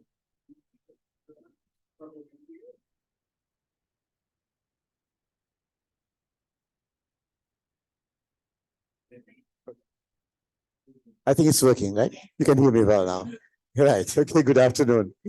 Thank you very much for bringing me in. I already started feeling about several decades younger right now after looking at you and being in a forum like this. Important topic. We are talking about science policy dialogue. By the way, I was born and bred in Colombo, where you're in right now, but now I come from the Central Highlands, about 120 kilometers away. seems to be short distance, but when you try to travel in Sri Lanka, it's a 3.5-hour travel one way. So you can just think of the area, and the area very prone to climate change, natural disasters, and so on. So the impact has been felt very dramatically on our lives. But today's topic is going to be beyond Sri Lanka, I must tell you. Why we are in here with respect to science policy dialogue always is because we think science, believe in science, and do science in trying to find solutions to challenges, whether they are being created by man or whether they are due to natural circumstances.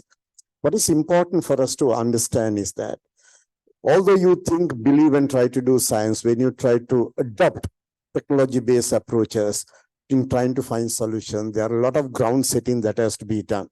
And that ground setting requires the policy level interventions, regulatory level interventions, and of course, people coming in. It's not the government can find solutions to all our problems.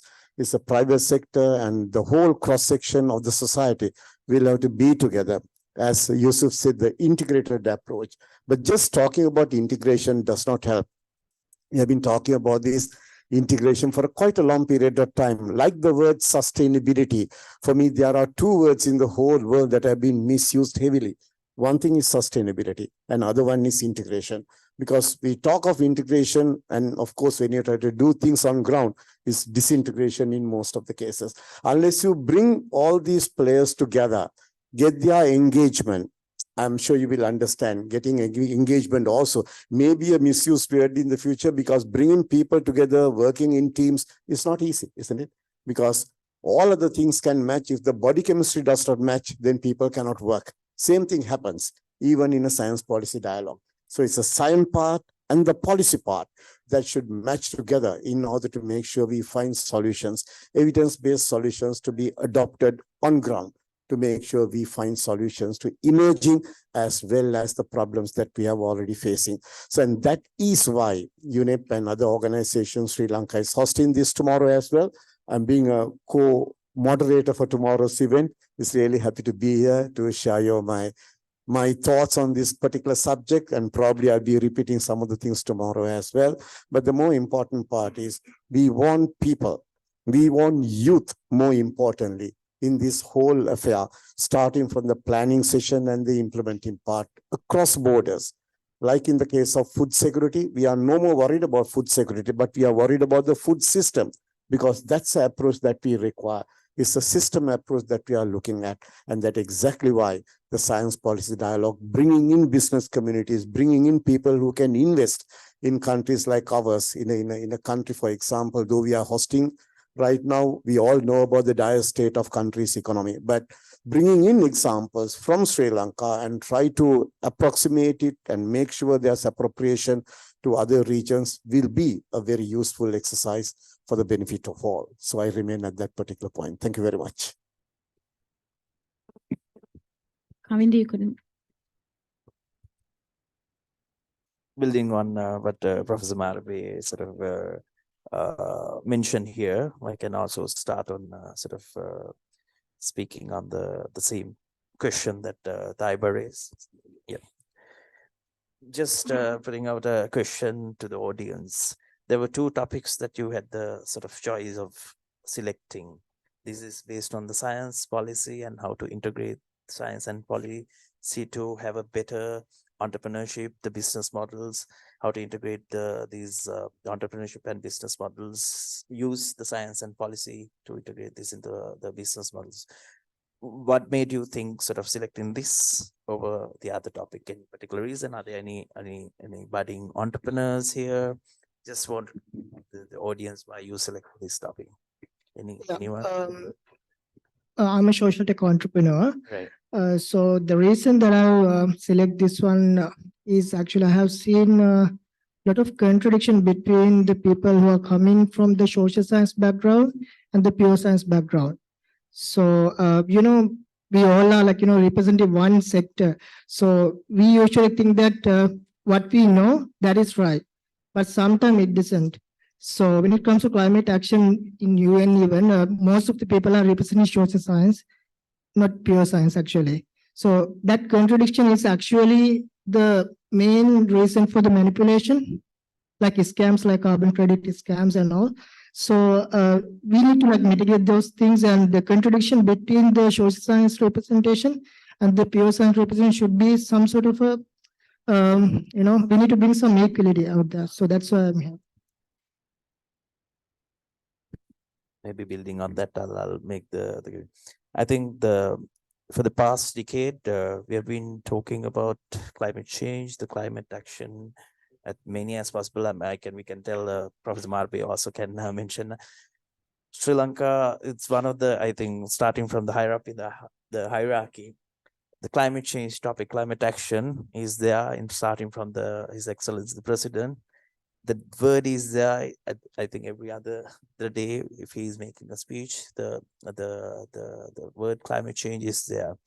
At least that's a start where we can sort of focus, and at least on the higher up in the ladder, the concern is there, the main objective is there.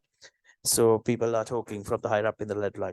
That's where that we can also sort of make mainstream in the word climate change into the national level, local level, and to the people of the ground level, where we can, it is a topic that it is being discussed. How do we mainstream topic? How do we connect with the science and the policy, and also entrepreneurship, as we mentioned? That's one of the topics. That's what you mentioned about having the science, and also a lot of sectors that we can speak about when you are speaking about the climate change, climate action. So there's you spoke about one angle of to it, how to integrate science into the system. Something that we need to understand is, I think the time that we worked in silos, science people who are working on the science sector, and then people who are working on the policy sector, and also the innovation and entrepreneurship. This working in the silos part, I think we need to sort of integrate, as he mentioned, the word integration has been sort of speaking a lot. Working in the silos part also has been talking a lot across the region, I think, not necessarily in Sri Lanka, but across the region. So this is where we need to sort of understand where we need to integrate these things to obtain a better results on this, leveraging the economies of it. So we need the finance, we need the science, we need the policies one in place where we can speak and come into a common solution. This is not a topic where we can work at silos anymore. So we need to get together. We need to have this whole of society approach to address this. So that's something that I want to mention in the first topic, but we can also build on the other sectors when we move on with the other questions. Just since you mentioned it, because any other sort of reason why you chose this as the topic over the topics in the other room? Just want to know the concerns, the actual concerns why you selected this topic. Anyone? Then we can have this conversation at the question and answer session. Then I'll pass the mic to.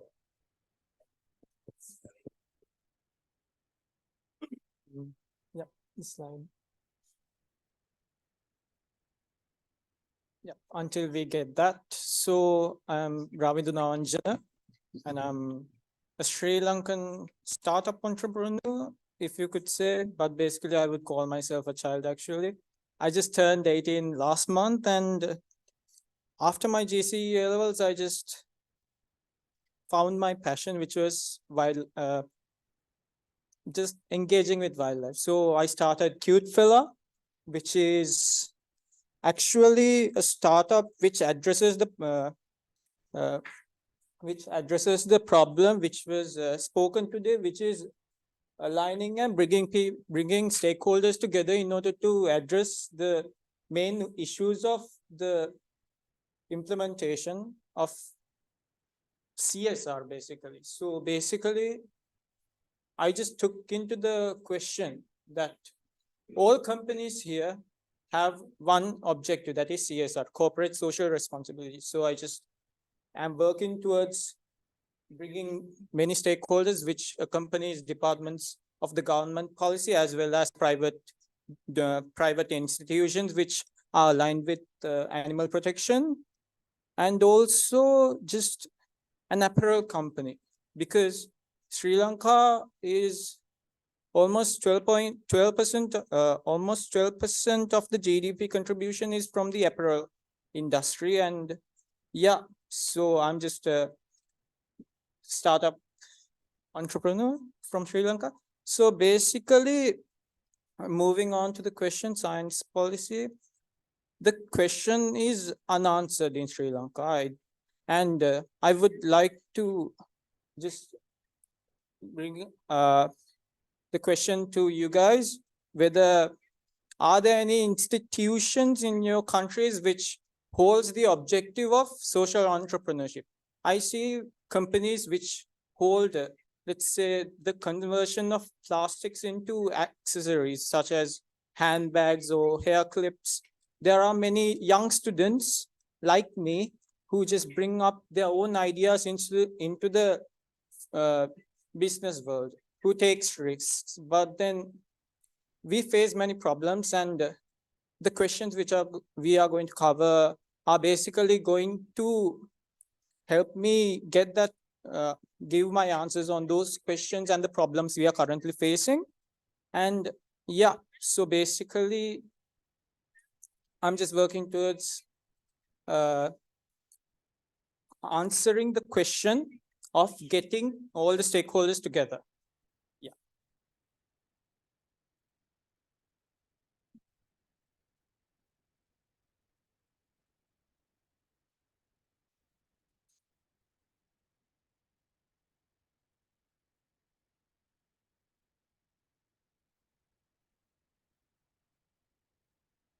Thank you for those valuable insights.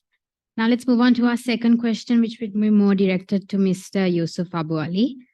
Could you please share some notable success stories from the SPBF's initiatives and partnerships in the Asia Pacific region, highlighting the specific challenges that were overcome?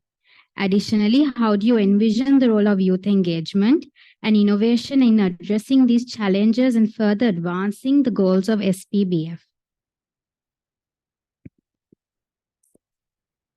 Thank you. It's working, right? Okay. So I will link this to the previous question, which is talking about the vulnerability in the Asia Pacific region. And it's really important to highlight the role of inclusivity and systemic change. The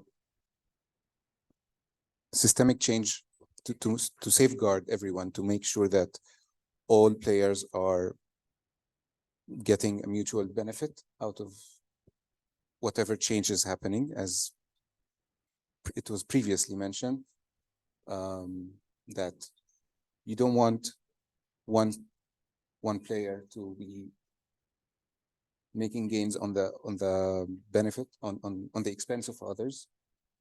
And that's why inclusivity is very important. This is the reason that this youth forum is very important, because it is the provider of an innovative, of the innovation element in our systemic envisioning of a new economy.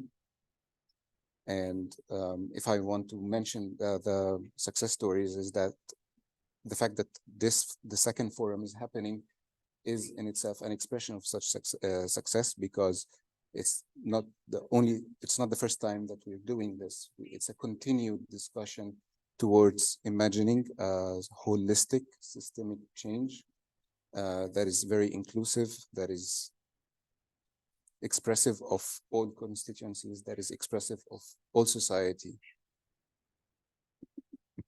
Thank you for sharing that. The next question would be more directed to Professor Marambe and Mr. Kavindu and Mr. Ravindu. In many cases, startups and small enterprises play a crucial role in driving innovation and economic growth. How can policymakers and larger businesses support and nurture these small players in the region's sustainable development efforts? Can I go ahead first? Yes, Okay, please thank do. you very much once again. Well, startups are not the first important part. When a business entity is there in a country, that will bring up, attract youth, as well as more employment being provided, and that will be a success story, whatever said and done. But startups play an important role in the present day context because of the novel ideas that are brought into the picture. They always try to explore, as what I learned from Ravind a little while ago. This exploration part, looking into new dimensions, will set targets for future in any country when you look at the visionary achievements that the country's economy wants to have. And that's where the key aspect comes in every time when we speak of startups, especially youth coming into play a bigger role in these type of initiatives. And that's what I think is a blessing that a country like Sri Lanka has right now. And of course, many countries in the Asia Pacific regions having right now. We also see people moving out of business. But when you select the correct trajectory, that will be the way forward. But it's not just getting into business, but getting into business with a vision, with a plan, with a workable plan, and creating employment and creating natural capital and getting the maximum use of this natural capital into business. And that's where the success stories would be. And that's the simple intervention I want to make at this stage. Thank you.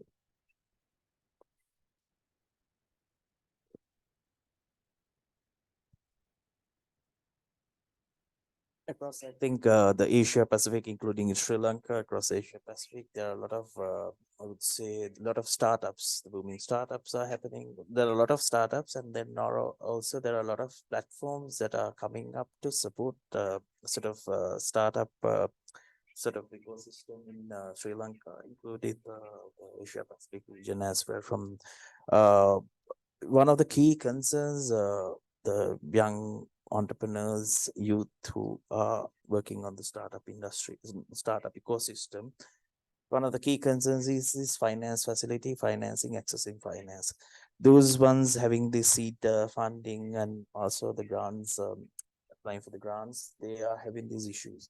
So one of the key concerns that I would suggest in a macro level, this needs to be start from the sort of the inception, where there has to have some sort of a training where we can build the capacities of young people to enter, just teach them how the ways in which they can sort of raise the funds. That's one of the concerns across whatever we have noticed from the initiative, the small initiatives that we made from Slycandra. That's the funding is the key issue. That's not only the issue. This is what I see as one of the most issues. So that's where we also need to have more concerns over giving them the technical needs as to how they can sort of address these issues, finding the financial part, not necessarily on the private sector, even not from the government sector. There has to have some sort of the mechanism where we can also encourage them to go towards addressing these key issues, not necessarily general stuff, at least to address these climate resilient, ethical, and sustainable the measures. If we can give them the sort of a leverage and also some support, that would be a very much of a need at the moment across the region. So in Slyk and Trust context, we also have sort of a support system where we do the technical and the capacity needs to increase the capacity needs of the small and medium the entrepreneurs to have more climate resilient, have more sort of ethical and sustainable, transform their existing businesses into those systems, what we do from the Slyk and Trust end as well. And also the constant capacity building mentorship is one of the very important concerns. So that's something that we also do from the Slyk and Trust end. But this should not be sort of, it's something that connects to the earlier saying as well. These things should be happening sort of the macro level, where everyone gets that encouragement to involve in the process, be part of the process. So that's where we are approaching all of these, the budding entrepreneurs across the region. There has to have something that's something that we can also, and also the regulatory support that, of course, coming from the policy side. That's where we connect the science, policy, and the innovation. We are connecting with when we are connecting with the science, it should come for the innovation. Otherwise, I think Professor Marbe would also tell they'll end up at the repositories and the bookshelf of the shelves. Those things need to be get out of those shelves, and there has to have a mechanism or a platform where we can connect with these the finance, the mechanism where we can support them with some sort of a finance. Of course, there has to have a selection process, but there has to have some connection, and also that's where we can also connect in reviving these policies. If it is not supporting the current policy system, that's where we can also connect to the policy. It's a circle that it's a matter of, so science can't itself build on to sort of address it. It has to connect with the innovation and also the policy system and also the finance. So that's how we need to have a very integrated approach to address even the startups, everything.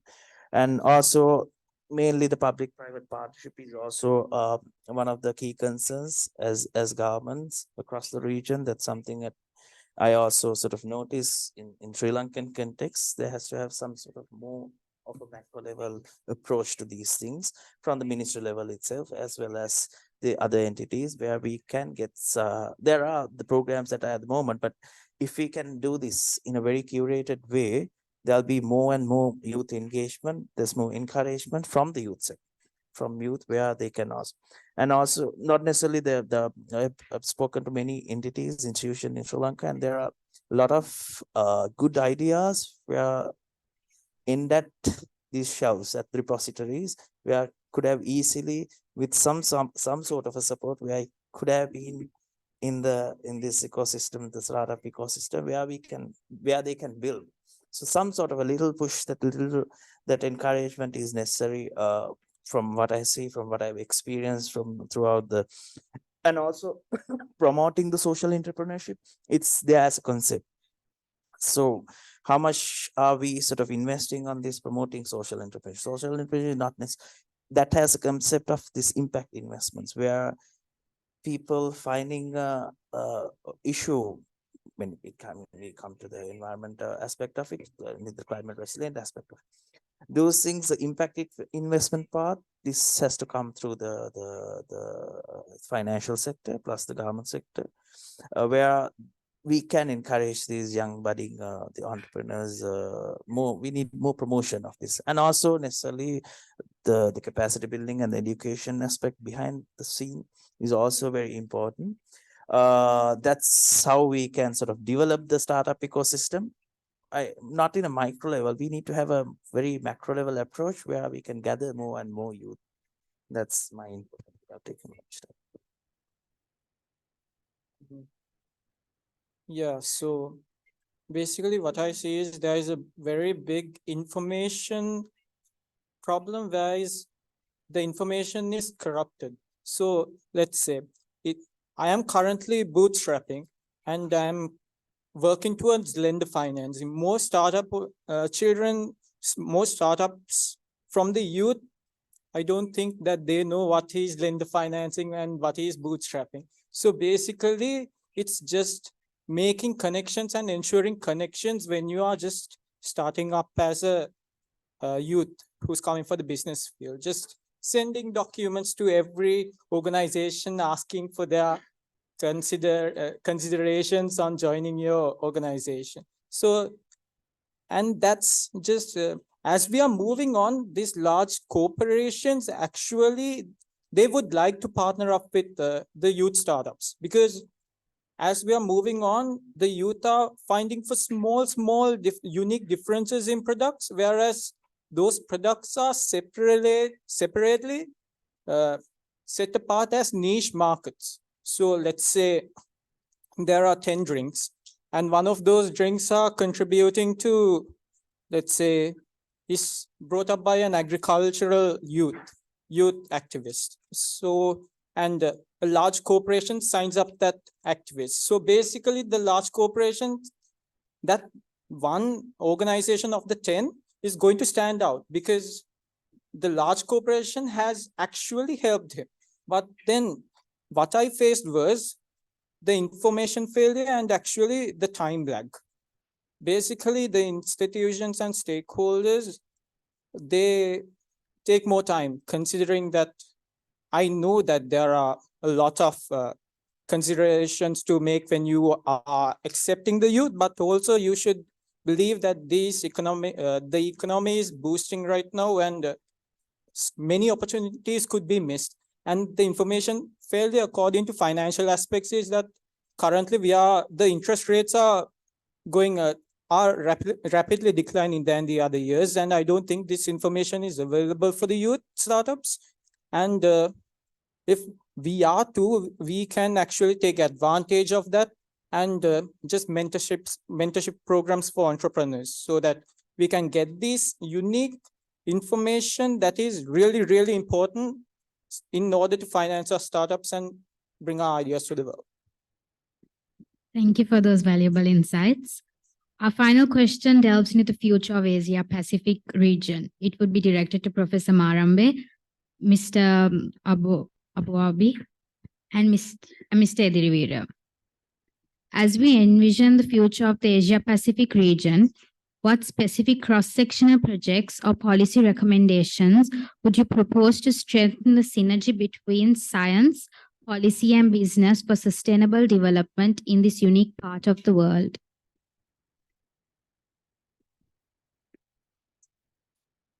I thought he's going to bet first, right? So the mic came to me once again. Well, one of the objectives that we meet tomorrow in Science Policy Business Forum to have this dialogue is to look into the future. There are many errors, many mistakes that we are committed in our effort to have this science policy dialogue and have a more favorable, conducive environment to make sure private sector come into picture, support the government, and the government become a facilitator. All those discussions went on paper very nicely, but unfortunately, countries like ours and many countries in the Asia Pacific region did not succeed in the way that they wanted to have. So the overall idea of this science policy dialogue and also looking at the future and to see where we are heading towards is something that we have to look at from all perspectives. That's exactly why the cooperation of every segment is going to be important. If you take policy makers and policy implementers, what the government as a policy maker and of course the government institutions as policy implementation bodies should do is to do the facilitation part. Without that facilitation, even a startup or if even a bigger conglomerate, for example, cannot establish their businesses and come up with foreign direct investment or to support the startups, for example, in order to make sure they prosper in the future. And that is the synergy that we have to find together. That synergy cannot be found, we will not come into practice if we try to start discussing and having a dialogue with different segments of this whole affair. That's a collective thing. And that's why we want youth also to be involved in as the future of the whole world, looking at it in more pragmatically and to see and advise the policymakers as well as practitioners to make sure how this segment, how this collaboration can be directed toward achieving its goals. So that's the effort that we are going to make tomorrow as well. Thank you.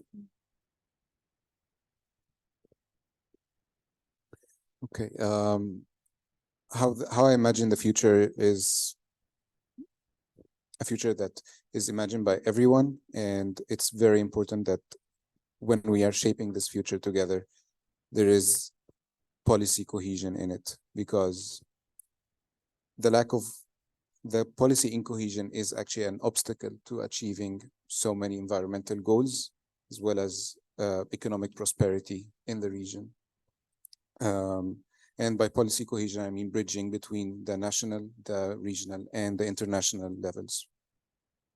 Some regulations that have been implemented in the EU, for example, are impacting the young entrepreneurs in the region. This is maybe unheard of or unseen because of the incohesion of policy. When companies that are, or governments that are sourcing so many things or and products and services from the region, which is a very productive and it's very essential to the global supply chain, they are implementing and they're now wanting to adhere by their new regulations in their countries. The incohesion affects the entrepreneurs as well as the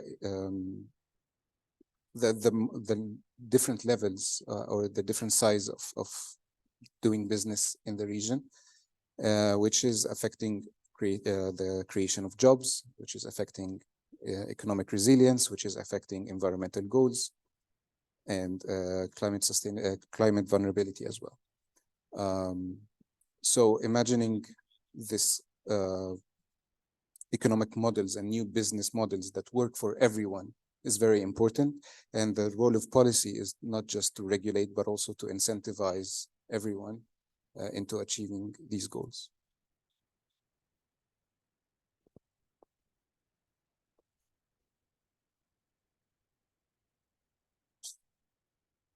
This is about what are we going to expect from the tomorrow's discussion. I think something that Minister, after a brief discussion with all the Sri Lankan the youth delegates, Minister sort of announced yesterday, Professor Marabe, that he wants to sort of set up a youth council within the environment. The ministry. I mean, similarly, if you can also sort of advocate in your region, in your country, the ministry setups, something that we can have it within the ministry itself, a youth setup where we can also make their meaningful participation, and also being meaningfully participate in the policy process would be ideal in that scenario. Similarly, for this as well, something in the setup, something that we can sort of look forward in tomorrow's setup is some platform where we can continuous discussion, the continuous engagement of all the youth, plus not necessarily youth, but the entrepreneurs and also the policymakers, and some platform where we can also discuss these elements about entrepreneurship, how the policy process. That's where we can have this sharing of the experience, a platform to share their experience, a constant one, where they can have the constant engagement, where they can see the areas in which that is not working in one particular country. This is we are sort of this is a topic that we are a cross-boundary thing that we are talking about here. So that's where we can also discuss the particular issues that they are facing in their particular region and also in the other regions as well. That's where we can sort of learn from the experience and sharing of the experience. And also there can be also some evidence-based research work that has been done on this topic, and also the innovation angles. That's where we can also look into sort of a research hub where we can support this entrepreneurship and also the setup. I think Professor Marabe will also agree that even in Sri Lanka and also in many countries where the laws are in place and also there are a lot of public policies, but the implementation part is the where that's lacking. That's where youth as a stakeholder and also people with fresh ideas, fresh thoughts can sort of integrate. That's where we need these platforms where we can, when there's a lack of implementation, that's where we can push it for this. The laws are there, the policies are there, why are we not sort of implementing this? Those are the areas when you have a platform, those are the experience that we can share, and also the push for the implementation part of it. And also one of the key concerns also when you are working on this entrepreneurship field, when you are working with the startups, one of the key issues is this data sharing part. There's no proper platform where they can share the data, where they can learn if they need to export something, innovate a product, and then where do you find these actual data related to, if they want to export something related, if they want to innovate something, if they need to have the certification process or accreditation process, there are proper mechanisms. There are a lot of mechanisms even in Sri Lanka and also the other countries, there are mechanisms, but this is where you don't see those things are available, and then the capacities of young people are not, they don't know about if they actually existing. So those are these platforms where we can share these ones.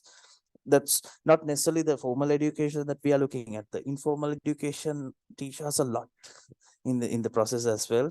So we can tell about integrating this entrepreneurship, everything into the education system, but not necessarily the education system. We need more and more this informal system, like what we learn, while you are engaging, while you're talking as the groups. There are a lot of information that is being shared. If we can have some curated way to have this information together, would be very ideal. Not necessarily formally, but these are the informal ways in which that we learn these things. So those are the main ones. And also, if we are to set up these ones, so we need to also have a monitoring and evaluation systems within the countries and across. So those are the things that we can think of, sort of maybe final outcomes or something to talk about in tomorrow's discussion as well. And also sustainable finance. We are talking about a lot on the sustainable finance in each and every country. Is actually this the financial system in these countries, especially in Sri Lanka and also the other countries, are supporting these things? Are we getting the right incentives to promote these ones? Those are the ones that we can sort of discuss. Sri Lanka, of course, there are a lot of initiatives that but these things need to have a proper mechanism where we can have the reference and then get the support of the government level and also private sector to support these ones, where you can sort of meet these the requirements for the young people. I mean, here we with a group of young people, so those are things from what I experience working with young people, and also those are the things that you can sort of think for tomorrow's forum, and as well as establishing a platform as well. So thank you very much.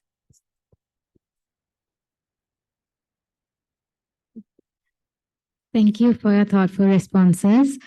We have now reached the Q&A session where we invite questions and comments from the audience, both in person as well as online. So if you have any comment or question, please raise your hand up. And if you're joining us from online, please unmute or drop it in the chat box so we could read it. Thank you. Please go ahead.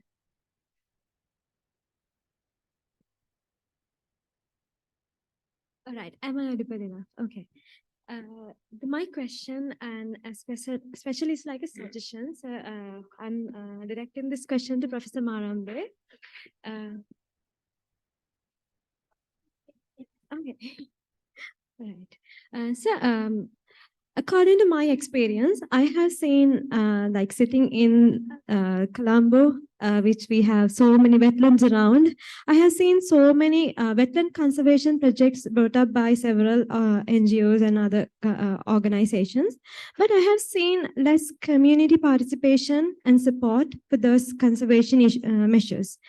So as a suggestion, like as a youth, we all know that we have less job opportunities with the crisis situation in the country. And like we all focus circular economy mostly to the production and consumption and those things. So why can't we create a business model? Like as an example, why can't we join the wetland managing people community, the downstream people, and the catchment area people? Why we can't join to, them like circularly, and why can't we get the benefits to the people who are managing those ecosystems from the companies and other NGOs who are using the resources of the wetland, so they can be motivated more to conserve their wetland where they live, and to like protect the ecosystem, to restore and continue the restore.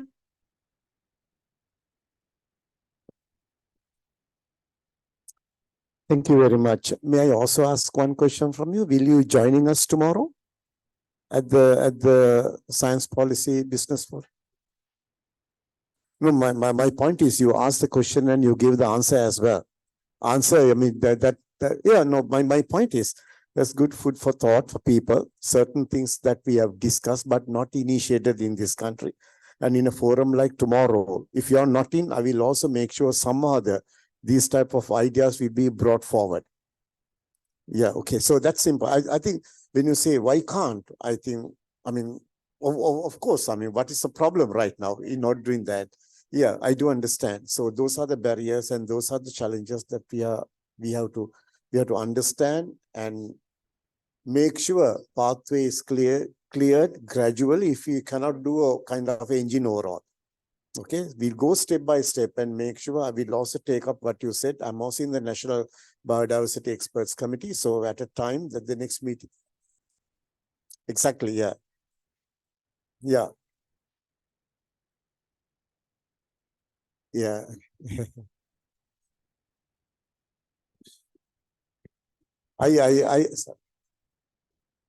So if they effectively manage the invasive species and land degradation, and they are the people who live around. So if they are getting benefited not only the revenue, but by services, goods, and if they are getting benefited by the people who are using, the companies who are using the resources, so they will be even more benefited. So they will be encouraged. It's a lifelong investment, I think. Yeah, you're quite correct. I mean, without taking much time to put everything in a nutshell, the idea is well taken. We'll take it forward as well. And to make sure something of this nature, I cannot guarantee that exactly what you said will be implemented, but I get the essence on what you said. That's important to get people engagement, people involvement in doing such practices and implementing such activities on ground. I'm in few committees, but I will make sure these things are being taken forward and be converted into action as well. Thank you very much.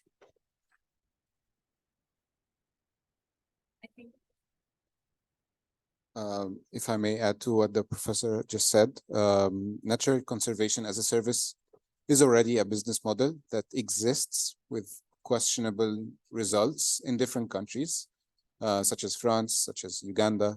But it is, I would encourage you to also bring this up tomorrow. So we see how such a business model can be applicable to Sri Lanka and to other places in the region.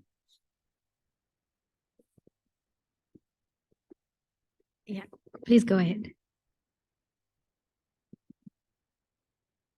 Thank you all for your presentations and your interventions. I want to ask about supporting women entrepreneurs and how to ensure that there's more gender equality and access to startup finance for women. I mean, we're looking at a panel of 4 very successful men who are bringing their experience, but I think it's very important that we look at how we bring more women into this space, particularly into accessing finance so that there are more women that have opportunities. Thank you.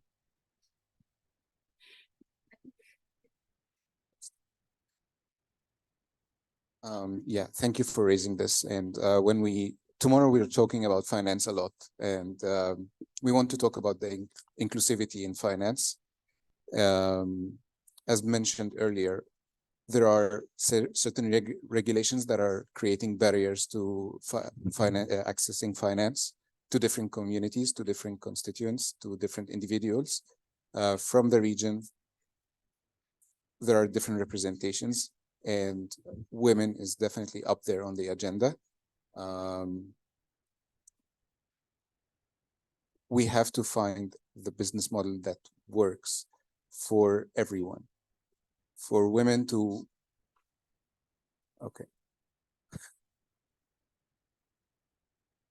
to make it work for both sides. That's the most important thing, and I think it's very possible. We will find a solution together.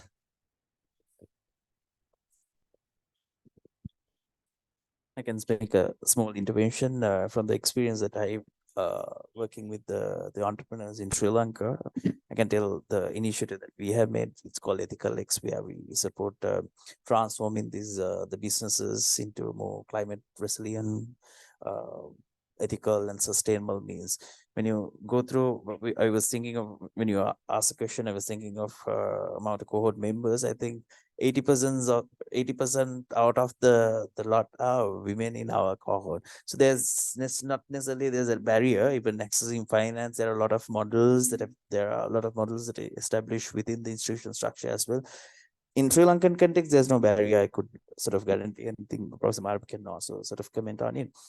It's these capacity building sessions where we can make when it comes to the northern and the eastern part of a lot of people. They've gone through a lot of issues in the past couple of years, but they are also part of the main income is based on the sort of agriculture. But they are also one of the key important things is women in those areas are also looking at the other economic empowerment measures to sort of to be part of the family, sort of gain the economic sort of rise, the financial sort of requirements. They are also looking at a lot of measures to diversify their economies, not necessarily sort of depending on the agricultural work, but they are also looking at Mostly these are women, and also the banking setup and the financial society setups, they're supporting a lot for the women. So in Sri Lankan context, I can guarantee there's not necessarily a huge barrier for this. There are no barriers there, but we need more and more people to sort of engage and then building these capacities. These sort of the sessions, capacity building session, not necessarily the formal education, the informal education setups, seminars, sort of a capacity building session, encourage lot of people to sort of engage in these activities. Yes. Yeah, in response to that, can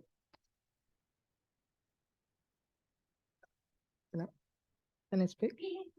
Yep. So in response to that, actually, I don't know whether I can say it as a barrier or maybe you can clarify.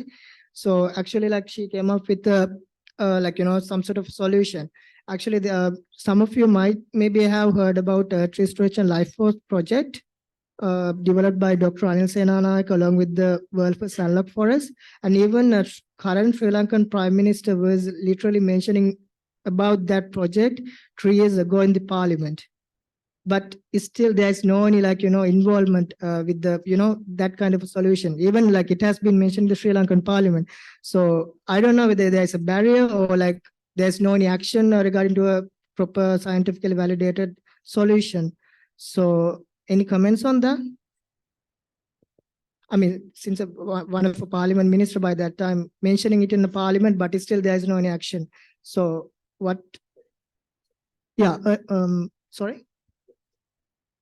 Project, yeah, Earth Restoration Life Force project, which is actually comes up with the world first biocurrency, because all of these so-called green projects are actually driven by oil-based monetary system, whether we like it or not. We all know that. So even this loss and damage comes with the oil-based money. So the thing is, the proper solutions comes with the transition to some sort of a scientifically validated biocurrency. Actually, we came up, I mean, that project actually came up with the world first biocurrency itself based on the primary ecosystem services.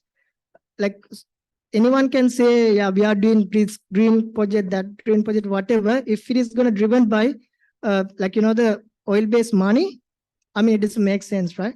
So, yeah. Something that we also sort of needs to understand is this. It takes for the transformation. I think even the negotiation process as well. There are a lot of things that comes, let's say, on the aspect of just transition aspect, and also the impacts of implementation of the response measures. One for the certain ones that what are the sort of repercussions that can happen if we are to do transformation, and they are talking a lot on how do we respond for these measures. There are certain sort of the questions in the larger scale and the macro level as well, but it is a process that we need to sort of expedite, and we all know it.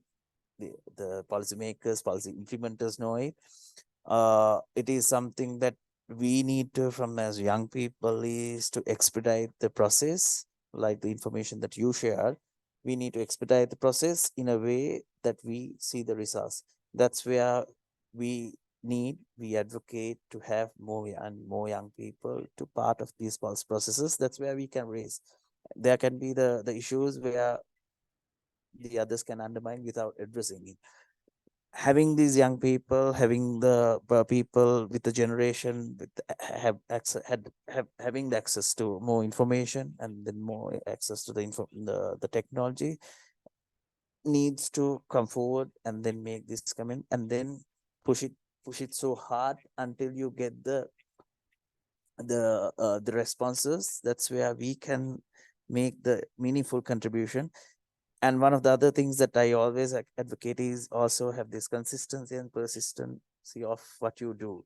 When you go to the policy part of the policy process, you need to be very consistent on what you say, and then need to know your facts.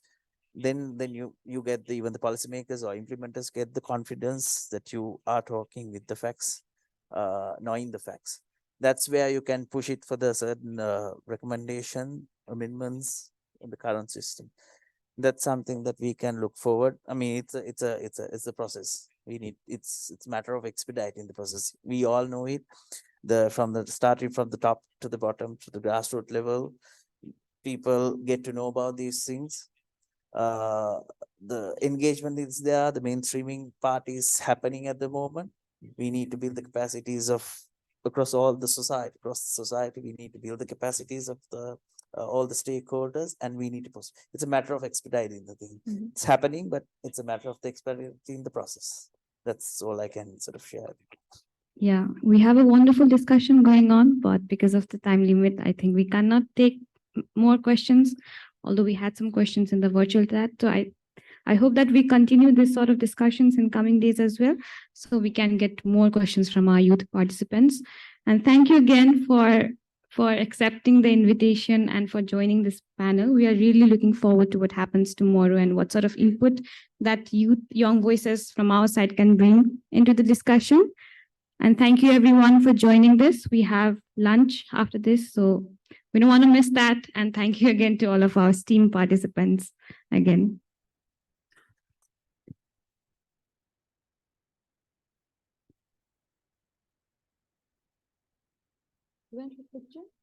That to submit your input for the declaration, you have until 2:30. I'm repeating it again. To submit your input for the declaration is 2:30 p.m. to make sure that your input is well documented in the document.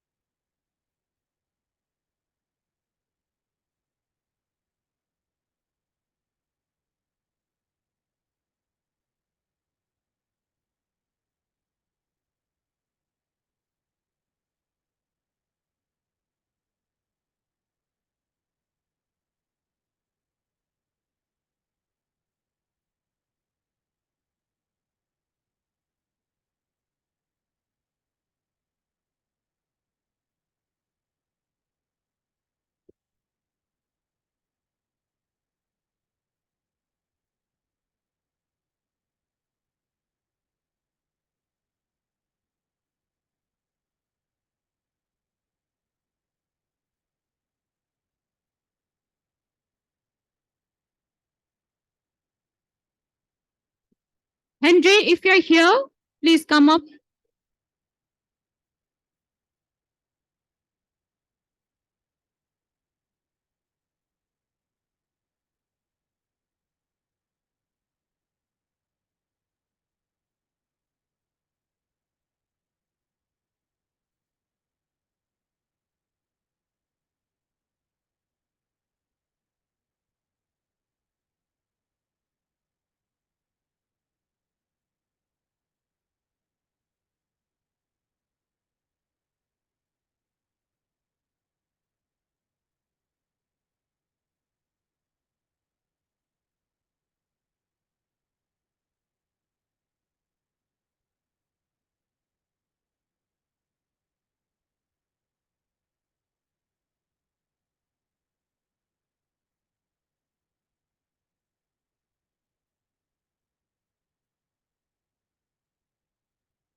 Again, reminder that you have until 2:30 to submit your input for the declaration.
I hope you all had your lunch. Now we are about to start our next session, and the moderator for this session will be Sakura.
Hi everyone. We'll start the next session, session 8, Montreal Global Biodiversity Framework. Okay. And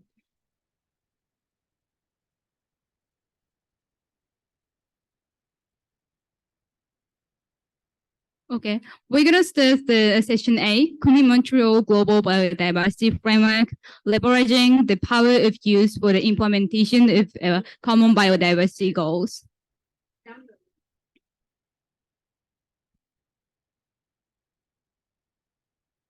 So the Asia-Pacific region is home to some of the world's most diverse ecosystems and unique biodiversity. However, this biodiversity is under significant threat due to human activities and climate change. The Montreal Global Biodiversity Framework, agreed upon at the CBD COP15, set ambitious biodiversity targets and commitments for the next decade. To turn these commitments into practical actions, it is essential to mobilize and empower youth as one of the imperative stakeholders in the intergenerational framework's implementation in the Asia-Pacific region. This side event will focus on practical implementations of the framework in the Asia-Pacific context and underscore the critical role of youth, aligning with the outcomes of CBD COP15. So we're gonna start the session with the opening remarks from Henry. Can you go ahead?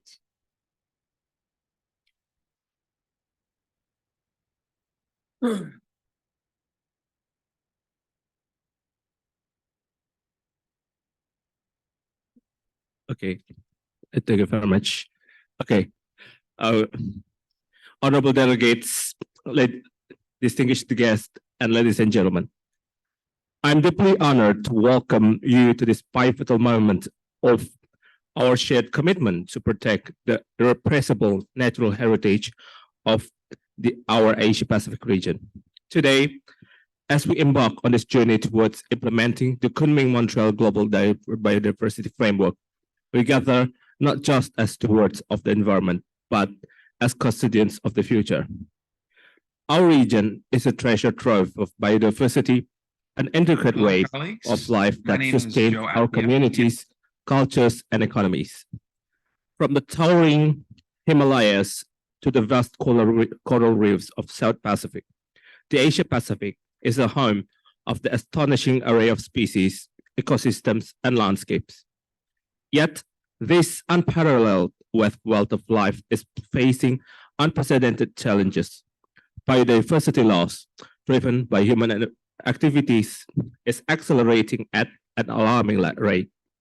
The consequences are far-reaching, affecting food security, clean water, climate regulation, and the very foundations of our well-being. The Montreal Global Biodiversity Framework offers us a lifeline, a pathway to reverse the devastating trend. Over the next this session, we will delve into the core principles and aspirations of this framework and how it is tailored to the unique needs and opportunities in Asia Pacific. Together, we will explore how the framework calls for ambitious conservation targets, sustainable land and ocean management, and the engagement of indigenous people and local communities in preserving their invaluable traditional knowledge.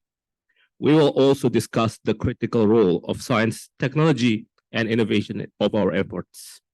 This forum is not just about words, it's about action.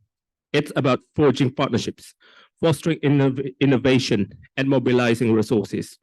It's about recognizing that the well-being of human societies is intricately linked to the health of our ecosystem. Let us embark on this journey with unwavering commitment, knowing that decisions we make today will resonate through generations.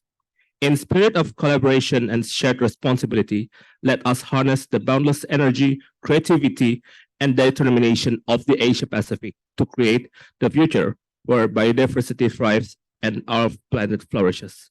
Thank you for your dedication, and let us begin this profound and urgent work together. And then I will give the floor to Sakura. Thank you. Thank you, Henry.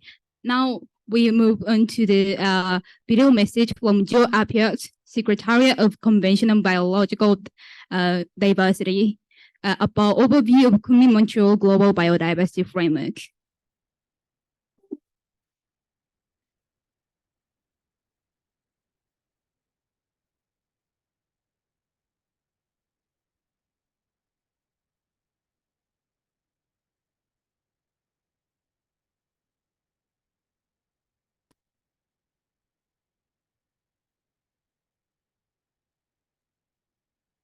Hello, colleagues. My name is Joe APYEF from the Secretariat of the Convention on Biological Diversity, or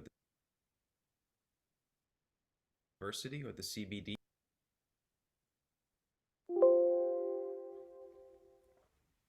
As many of you, hopefully all of you know, the global community took a massive step forward in December last year when the Conference of the Parties to the CBD, at its 15th meeting, adopted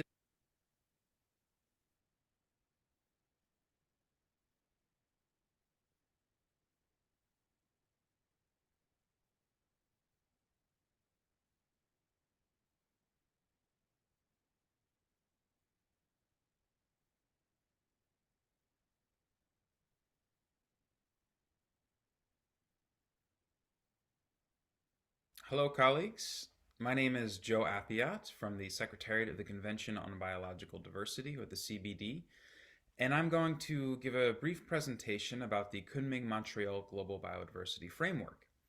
First, I'd like to thank the COBC Secretariat for allowing me to address you in this important first meeting of your working group on marine and coastal ecosystems, and just express my apologies that I can't be either with you in person or actually either joining live.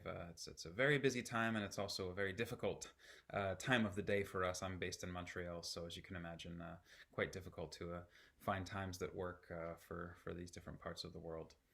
So, as many of you, hopefully all of you know, the global community took a massive step forward in December last year when the Conference of the Parties to the CBD, at its 15th meeting, adopted the Kunming Montreal Global Biodiversity Framework. Up until COP15, this was referred to as the post-2020 Global Biodiversity Framework, and in that vein, it's meant to pick up on the Aichi biodiversity targets, which ended in 2020. Kunming Montreal Framework outlines a set of outcome-oriented goals and action-oriented targets. In this way, it differs from the previous Aichi biodiversity targets, which were a bit of a mixed batch of outcomes and actions. Here, the COP decided through the development of the framework to deliberately outline a set of outcomes that we need to see by 2050, and outcomes focused particularly on with respect to Goal A, the integrity, connectivity, and resilience of ecosystems being maintained, enhanced, or restored. Goal B focused on sustainable use and nature's contributions to people. Goal C focused on the benefits arising from the utilization of genetic resources and digital sequence information being equitably accessed and shared. And Goal D focused on the adequate means of implementation having been put in place. The real actions required, what we actually have to do to get to those outcomes, are outlined in a set of 23 targets, which have a 2030 deadline. Those targets are organized generally according to these three thematic areas of reducing threats to biodiversity, meeting people's needs through sustainable use and benefit sharing, and the tools and solutions for implementation and mainstreaming. Now, I'm not going to go into great detail with all of these targets. As you can see, they're very long. They're the product of intergovernmental negotiations, so they are quite lengthy, but nonetheless do reflect important elements that the parties needed to see in these targets.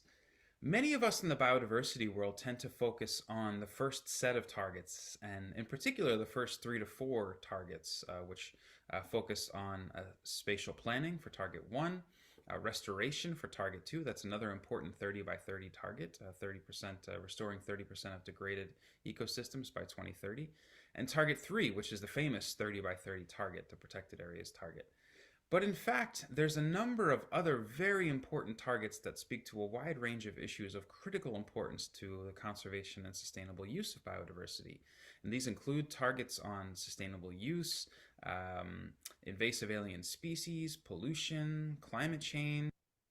Also looking at the next batch of targets, looking at meeting people's needs through sustainable use and access and benefit sharing, increasing access to green and blue spaces, also looking at having the financial means in place to support implementation, sustainable consumption,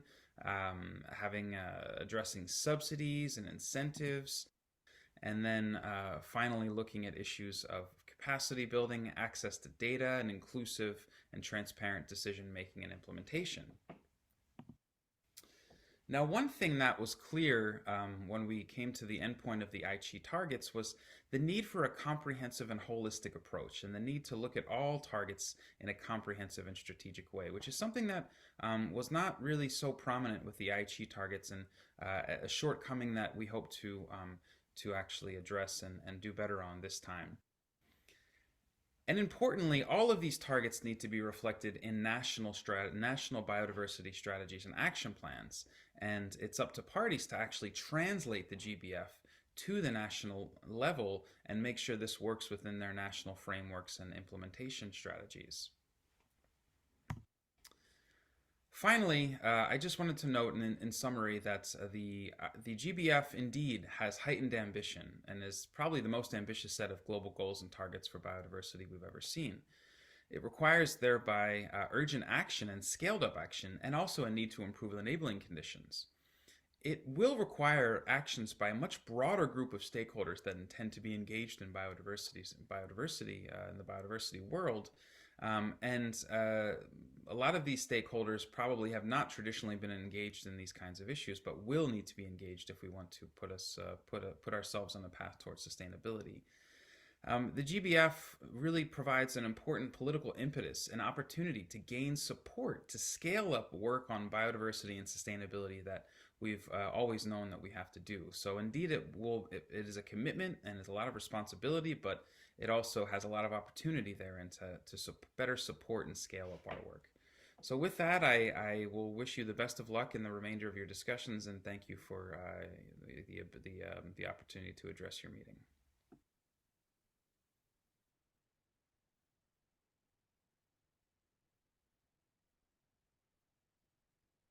Thank you for your message.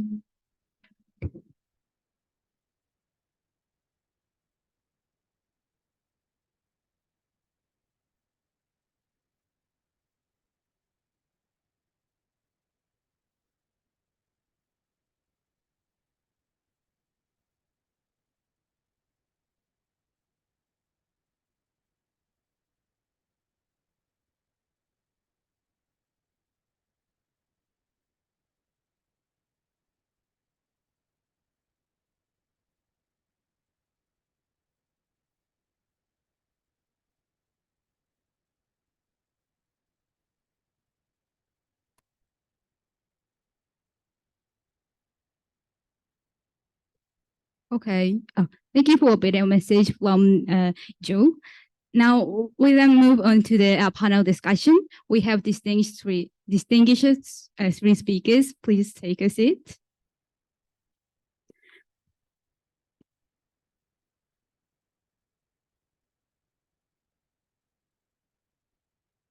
So the first speaker is Ashley Mendes. She is the regional coordinator of Asia in Global Youth Biodiversity Network. And the second speaker is Manishi, a climate activist from India. And the third speaker is Karisma Putra from online, the called Chris. He's a research and advocacy analyst by the Al Amana House of Trust. So the first session, we're gonna do a knowledge sharing about the successful youth-led biodiversity initiatives and practices in each of speakers' countries and regions. So now then, Seth from the Ashley, can you share the successful youth-led biodiversity or initiatives regarding the Montreal Global Biodiversity Framework?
Can they hear now?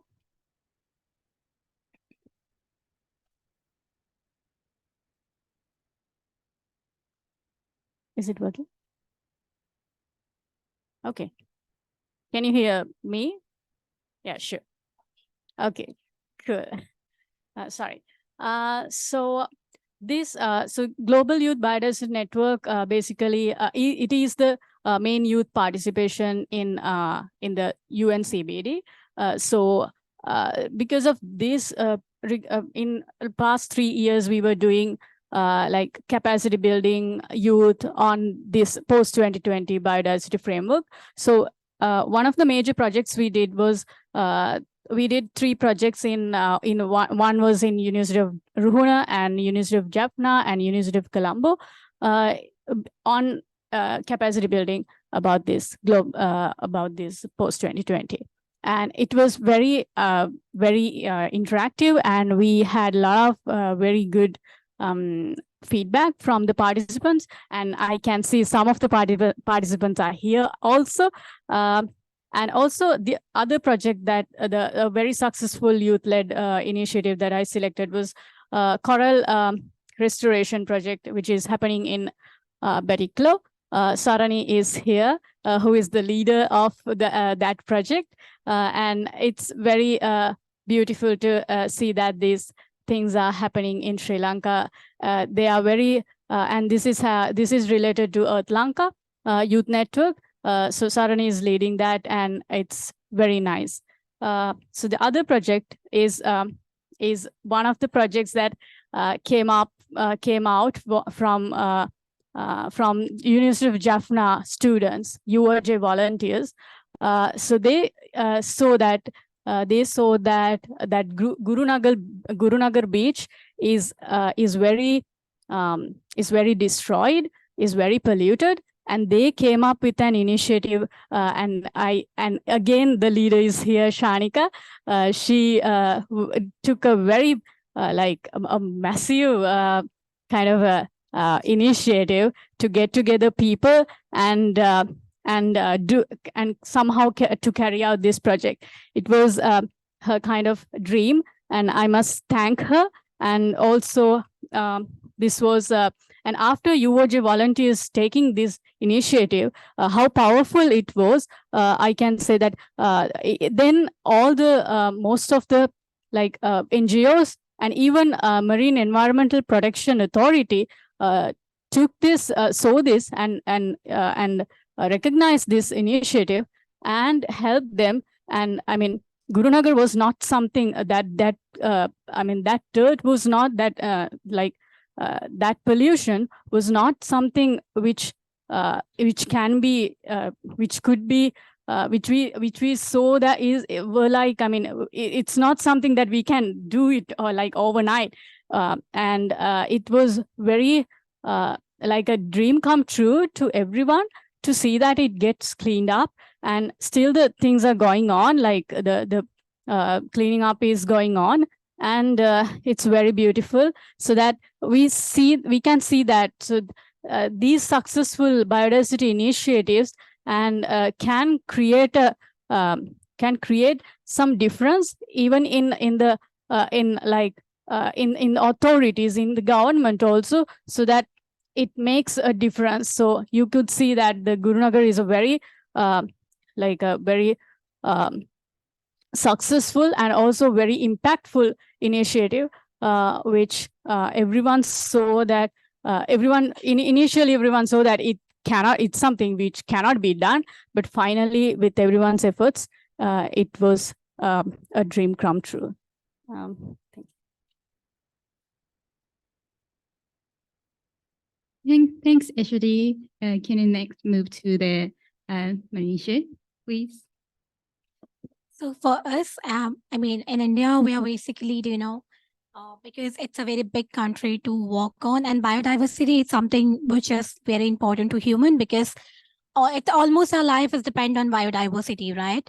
And I guess here, everyone who's sitting here, we are almost scared if what we die, right? And that's the reason we are working for this climate. And on the second hand, then we think about the animals and everything, being honest. So I think the very important thing that we have started is that very basic, but yes, very effective, that on every birthday, because in India, we are working with children from slums and areas. So whenever they have a birthday, we plant we just go ahead and plant a tree, or we just ask everyone to go ahead and on their birthday, please go ahead and plant a tree. And with that, what we are doing right now is that with the plantation, we are doing the cleanest drive that, Fridays for Future, we are working with them and doing like cleanest drive, so that because we have lots of plastic in India. So every time, because we have different slums and areas where we go ahead and, remove the plastic from the areas and, clean the place from there. And we have been doing this knowledge sharing and awareness, cleanest drive. And we have come out with a good result that,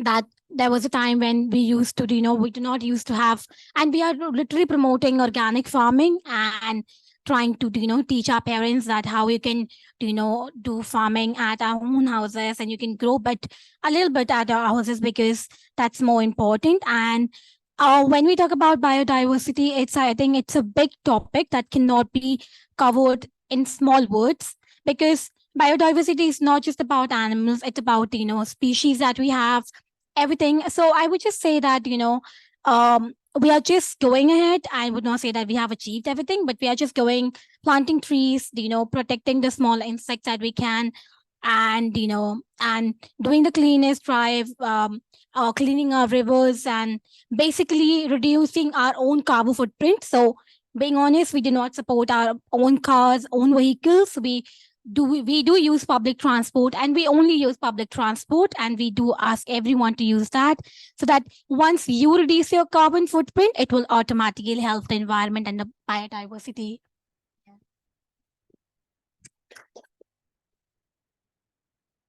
Thank you, Manisha, for sharing wonderful practices.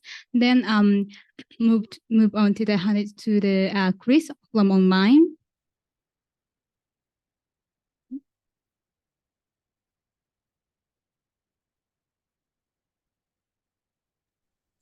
Hello. Hello, everybody. Thank you very much, Sakura.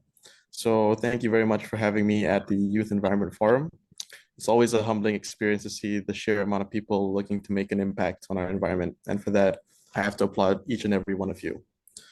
So Malaysia is a land of biodiversity, thousands of plants, thousands of mammals, every kind of species, any kind of color you can imagine, Malaysia has it. It's central to our cultural identity. And so today, please allow me to share some of the inspiring work that's been done by the Malaysian youth towards preserving biodiversity. I myself, I work for a think tank, so we do not directly involve ourselves in projects that contribute to biodiversity, but rather, please allow me to share some observations and analysis of what's been done for biodiversity in Malaysia. So the first one I would like to highlight is the Malaysian Nature Society's Club Pencinta Alam. So that translates to Nature Lovers Club. So it actually consists mostly of school students. The club has been, at the forefront of environmental education and awareness in Malaysia for over 2 decades. They've organized tree planting events, awareness sessions, and even wildlife photography workshops. So they've sparked the love for nature in countless young hearts. And their impact, it is a generation of Malaysians who understand the value of biodiversity, and they fostered the need to protect it. So without a club like this, many school-going children would not have the exposure that is needed to kind of ensure an understanding of biodiversity's importance. And then there's also the Eco Nights. So that's another youth-led initiative making waves in Malaysia. They've been tackling environmental issues through community-based strategies, and they've been making significant strides on river and urban biodiversity. So through the community, youth, and volunteerism wing, they've also launched the Green Awards. So that's a competition that encourages young Malaysians to propose green initiatives. So this has led to development of many, many youth-led projects that have positively impacted their local communities and ecosystems. Their work is fantastic as they show the youth that there is a reward and there is merit in coming up with green solutions towards sustainability. It gives biodiversity a platform whereby the youth can collaborate and work towards a future with biodiversity at its core. And in East Malaysia, where I'm from, there's also a great government initiative that is the Sabah Students Consultative Council. So it's an initiative by the state government to garner input from the youth in terms of many policy topics, one of which is on the environment and sustainability front.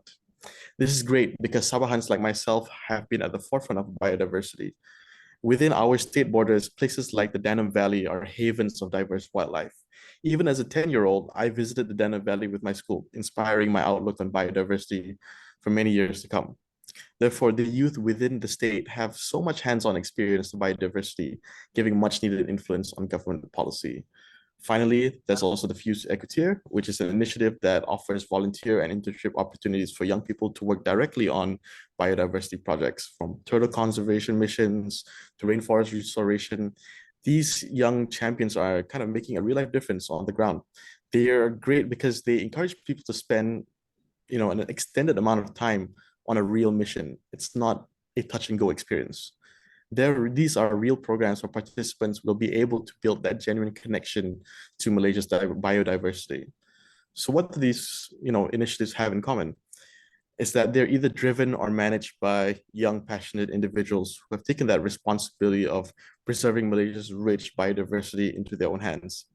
And so I believe that their work is a testament to the power of the youth when it comes to making a real difference. And it shows that age isn't a barrier to making a difference. They're showing us that every small action counts, and it's everybody's responsibility to care for our planet. And for this, young people like that, they deserve our heartfelt admiration, respect, and support. Thank you for listening to me share a bit about my country. Thank you. Thank you, Chris. So thank you for all speakers sharing the peculiar examples in your countries and regions. Now, we would like to move to the panel discussion. So based on these practices shared in the previous session, how we can empower youth involvement in the implementation of Montreal Global Biodiversity Framework.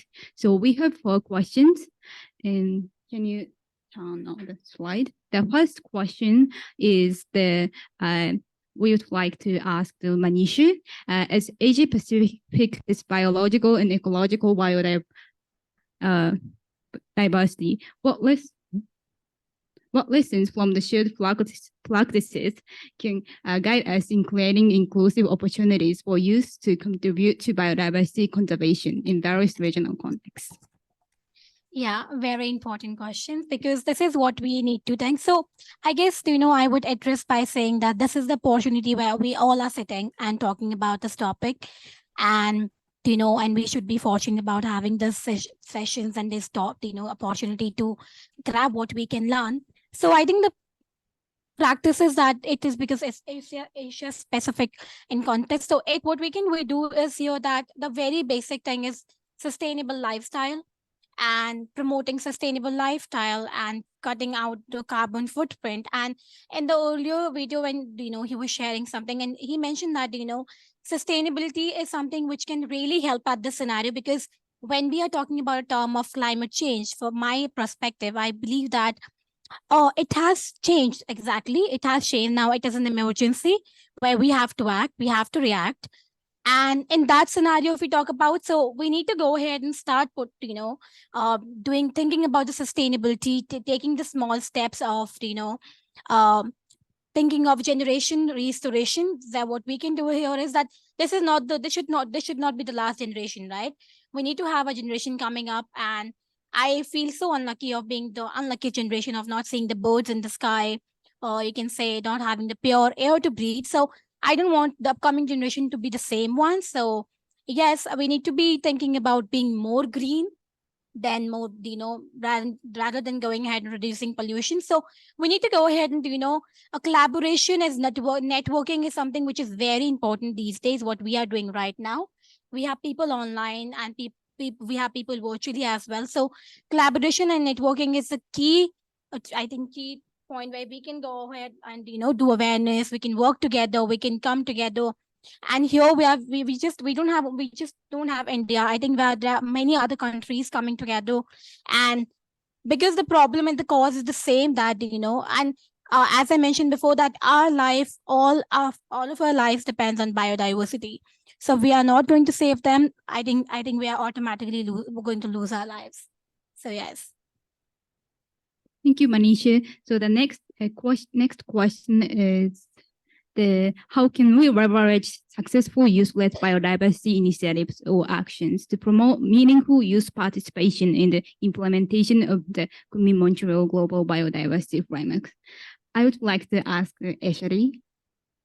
Thank you very much for the question, and also as someone who was there who was there in Canada when the Montreal Global Biodiversity Framework was adopted. So I have the first hands experience on this framework, and also we were working 3 years from 2020 to make sure that meaningful youth participation is included in the text in the global biodiversity framework.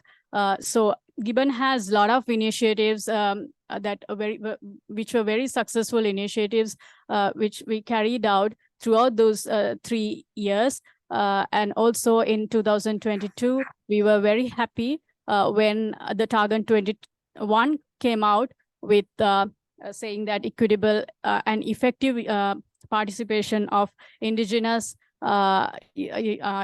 local communities, women, girls, and young people. So it was kind of again a dream come true. Just one country didn't agree to have youth in the text, but other than that, all the countries agreed to have that in the text. I guess that country also agreed. I'm not sure in the end. So yeah. So and also the how can we make sure that the meaningful youth participation happens in our countries, and also that we can implement the KMGBF with youth is that we need to do a lot of campaigning, and also we need to make sure that the policymakers hear these things. So I think as in Gibbon, we are very kind of lucky now because we have we got the opportunity to be able to make our voice in the NBSAP forums. So that what I mean is, so that in COP15, one of the decisions was decision 15.6. It says that by next COP, we need to update our national biodiversity strategic action plans to go along with the KMGBF. So all the given chapters in around the world, Sri Lanka, Thailand, and everyone is now trying to convince their governments to have youth as a stakeholder. So this is one of the, and in Sri Lanka, we were able to do that.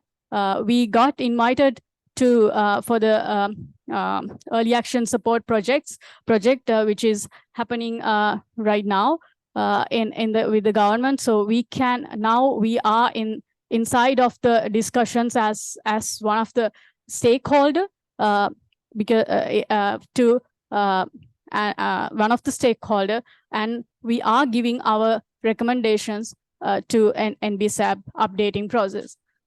So this is one of the very win. This is one of a win, I think, and also we have given members here also, which are very actively supporting in the process. And also, I mean, we were not able to do that overnight. We were pressing the government, pressuring the government, government leaders, like from few, I mean, like about 2 or 3 years, right? So, I mean, we invite them for our platforms to speak, and then we build up the connection, and then we convince them that we need this, because in the NBSAP, in the previous NBSAP, the youth is mentioned, the term youth is mentioned only in 2 places. And also, youth was not consulted in the previous NBSAP, which is really, I mean, we are a rights holder, we are a stakeholder, youth. So that meaningful youth participation, we see that it's very important to have that. And now we have that opportunity for NBSAP, but it's just, it's going to be only a strategic action plan if we don't make sure that, I mean, youth can do a lot to make sure that this National Biodiversity Strategic Action Plan also gets implemented, and that way only we can implement KMGBF in our countries. I think this applies to all the countries, and also you should be pressuring your government agencies, government ministries, I mean, like Ministry of Environment, to make sure that meaningful youth participation is there. And also, one of the another major thing is, like, I mean, we cannot advocate for anything if we are not having that capacity. So it's very important that we build our capacities in order to give that, I mean, in order being able to and can advocate the policymakers, decision makers on regarding the youth participation. So let's build our capacities, and then let's make sure that this youth participation is there in everywhere, in conservation, and not only biodiversity. This KMGBF is not only about biodiversity, it's about SDGs also, it's about climate also. So let's work together to make it happen.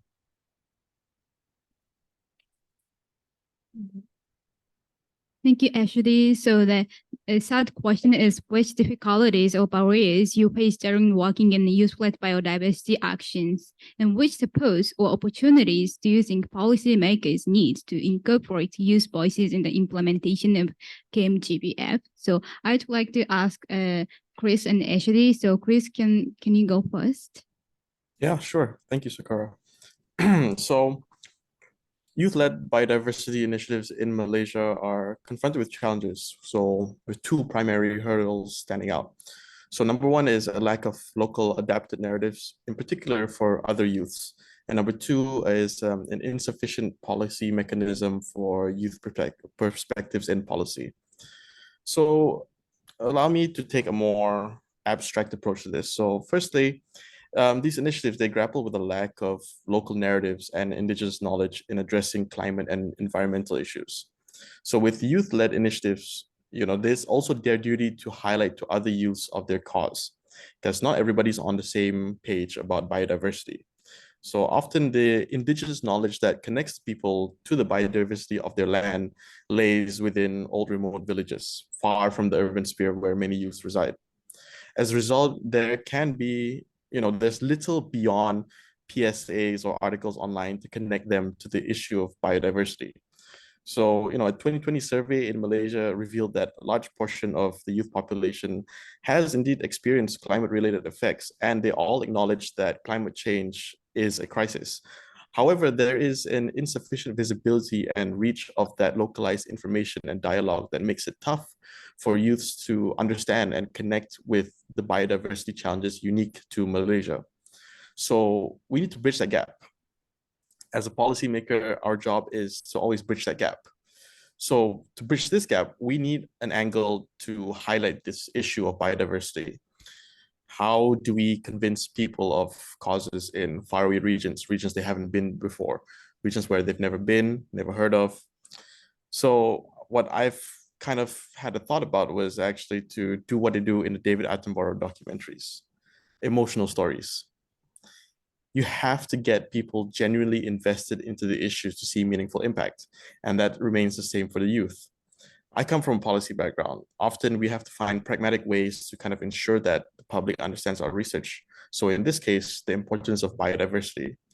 Data is just one part of the solution. You've got to make an emotional impact as well. When you're able to do that, it's much easier to promote local narratives and that knowledge that you need, especially for the next generation.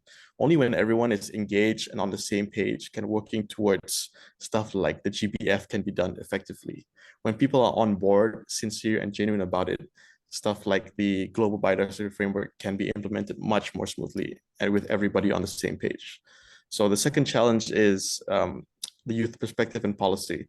There's a clear call. I mean, my fellow panelists have brought it out as well. There's a clear call for youth participation in policy regarding climate action and biodiversity, but the mechanisms for their involvement in policy, at least within Malaysia, is insufficient.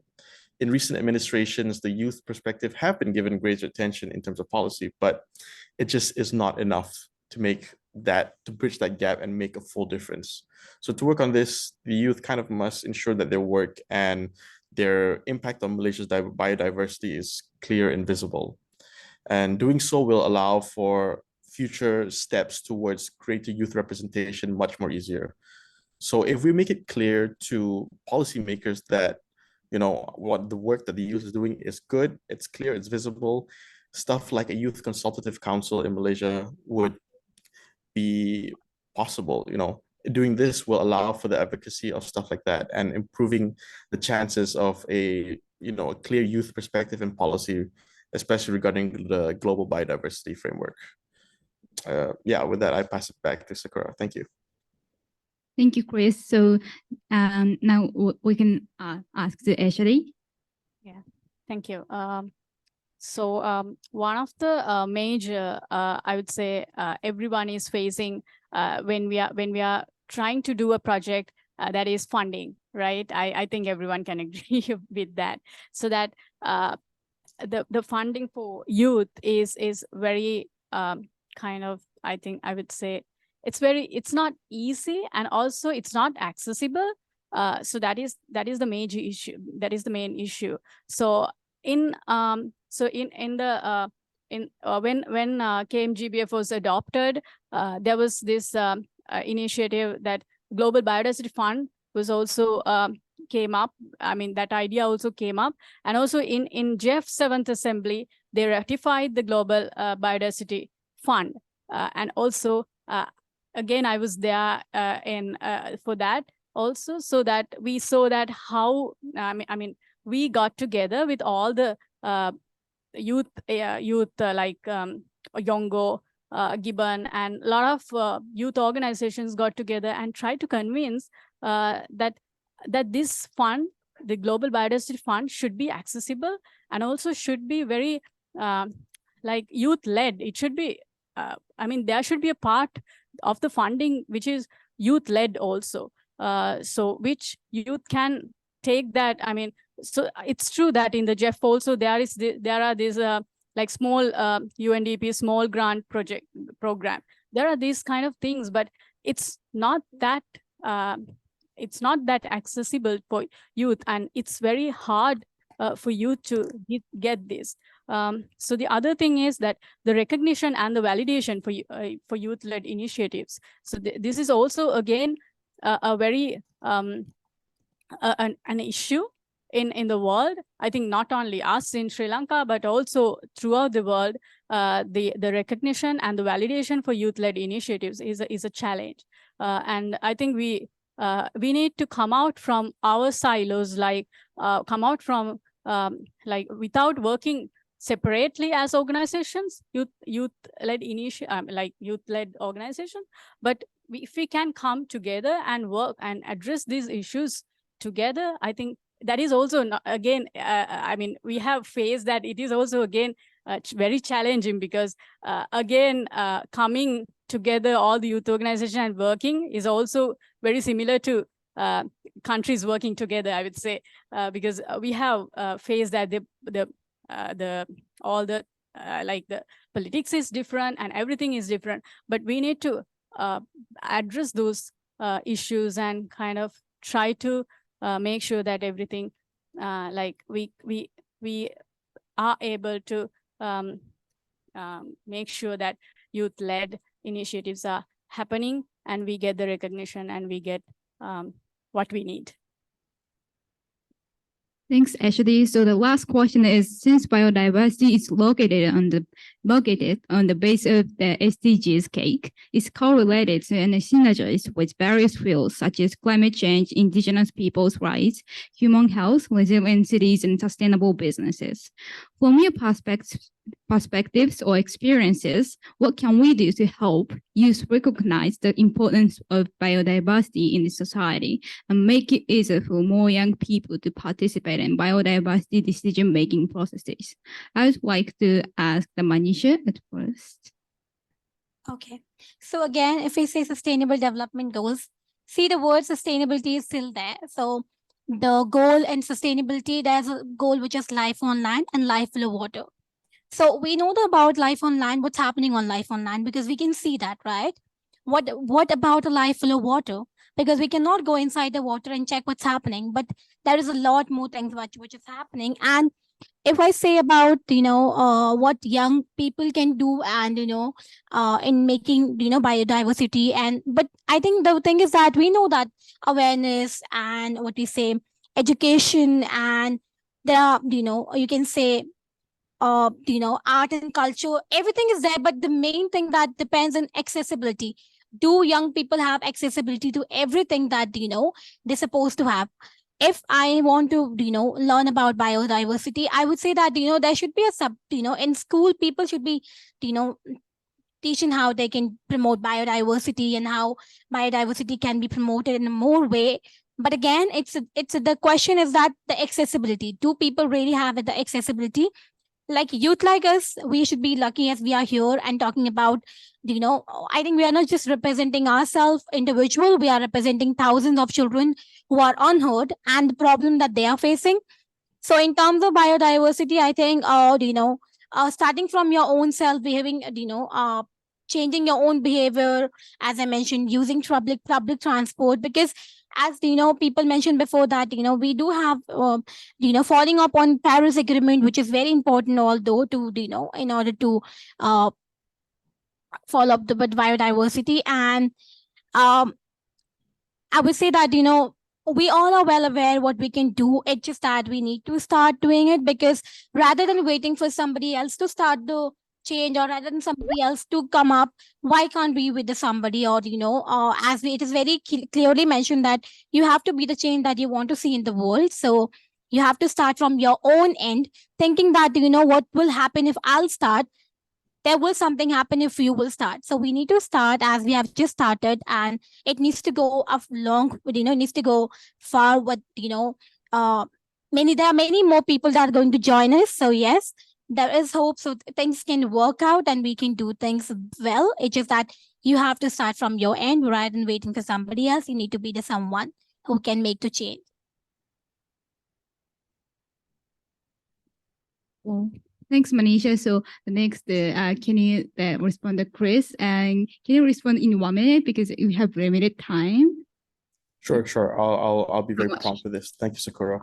So to answer this question, I'll leverage on my Sabahan upbringing. So Sabah is an East Malaysian state on the island of Borneo. So it's a super biodiverse haven of flora and fauna that's, 3 hours flight from the capital of Kuala Lumpur. When I moved to Kuala Lumpur when I was 13, I found it strange that my new classmates have never heard of species unique to Borneo, such as the hornbill or the proboscis monkey. And as I grew older and started working, I realized that there isn't actually much promotion of our biodiversity. Aside from typical tourism advertisements, there was nothing concrete to promote our own biodiversity to our own citizens. Like I've mentioned in my previous answer, the best way to convince people of the importance of biodiversity, especially youth, is to engage them emotionally through captivating stories. When they are invested in these stories, more people can participate in the decision-making process through regular forums, programs, discussions, all of which are platforms whereby the youth can make an impact on how biodiversity is viewed in Malaysia. We need to be more genuine and heartfelt and sincere about this.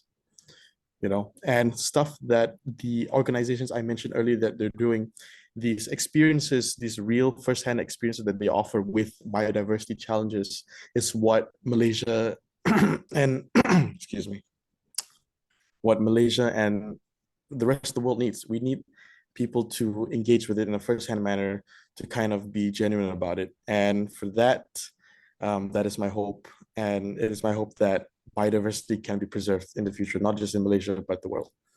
Thank you.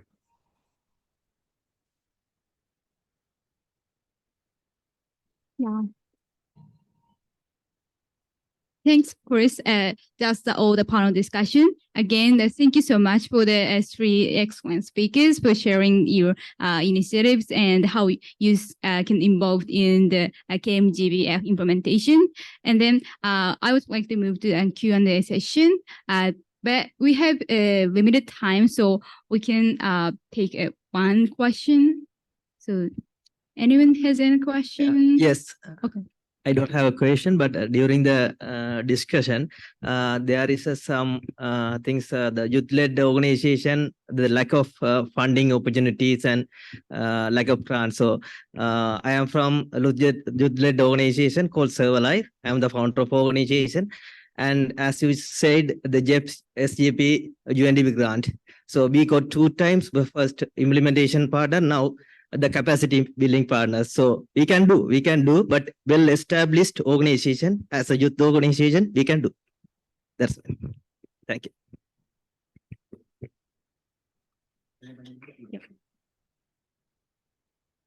Thank you. Thank you for your input. So now we ended the Q&A session, and now then we move on to the closing remarks from Henry. No, we didn't have time. Okay, I'm so sorry to tell you that we didn't have time to doing a closing remarks. So, but yeah, because we like often have the closing ceremony. So yeah, but again, thank you for the all speakers coming to the KMGBF sessions, and we hope that all these practices and initiatives discussed here can be implemented and meaningful to the youth participation in the KMGBF. Thank you for the participants and the distinguished speakers. Thank you.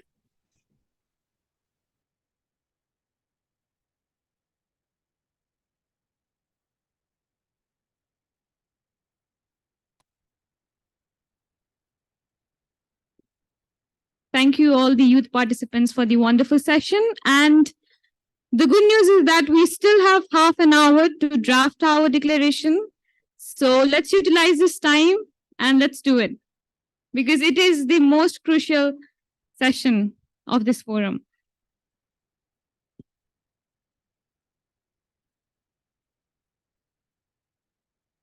So we will just have the tea, and then meanwhile we'll also draft the declaration.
Our tea break has started, so please make sure to go outside and have a tea.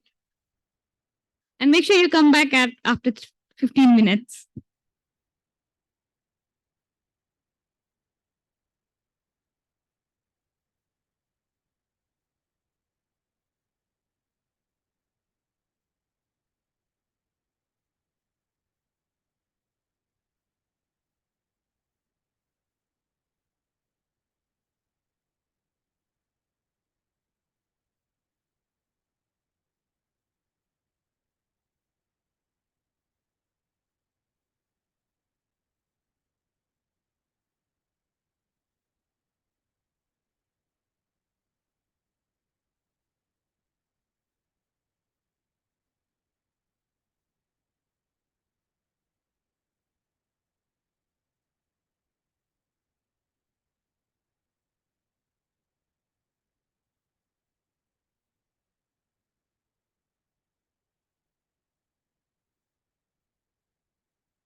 Why don't it?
We'll start our closing session after a few minutes, so I request everybody to settle down.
Hello, everyone. May I ask you to sit down so we can start our closing ceremony for our forum?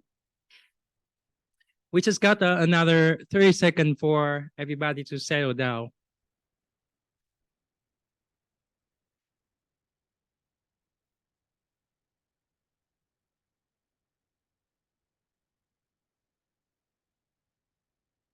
Thank you. Ladies and gentlemen, my name is Khổng Tuấn Anh from Vietnam. And I'm Rubina Adhikari, and I'm from Nepal. We will be with all of you here on the closing sections of the Asia Pacific Environment Forum today. Let me take the opportunity to firstly thank the honorable guest of the host country for the Asia Pacific Youth Environment Forum 2023. We have today the presence of our distinguished guest. Firstly, I would like to introduce Dr. Ani Jangsinghi, Secretary of the Ministry of the Environment, Sri Lanka.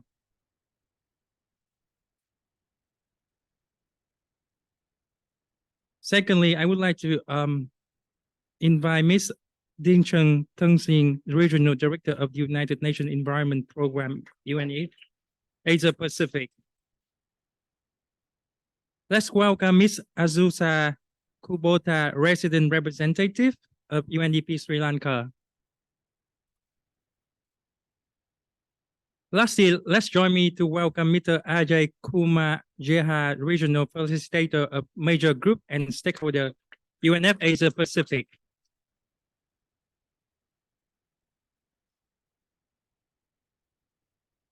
After weeks of preparation, virtual teamwork, engagement, and 2 days of intensive session of learning, unfurling our experience, now we have our youth delegates from different parts of the Asia Pacific region, and we have now finally prepared our youth manifesto to be declared very soon to share our views towards the sustainable and inclusive development of our region. To present the manifesto without any delay, I would like to invite our Regional Focal Point, Mr. Vikrant Srivastava.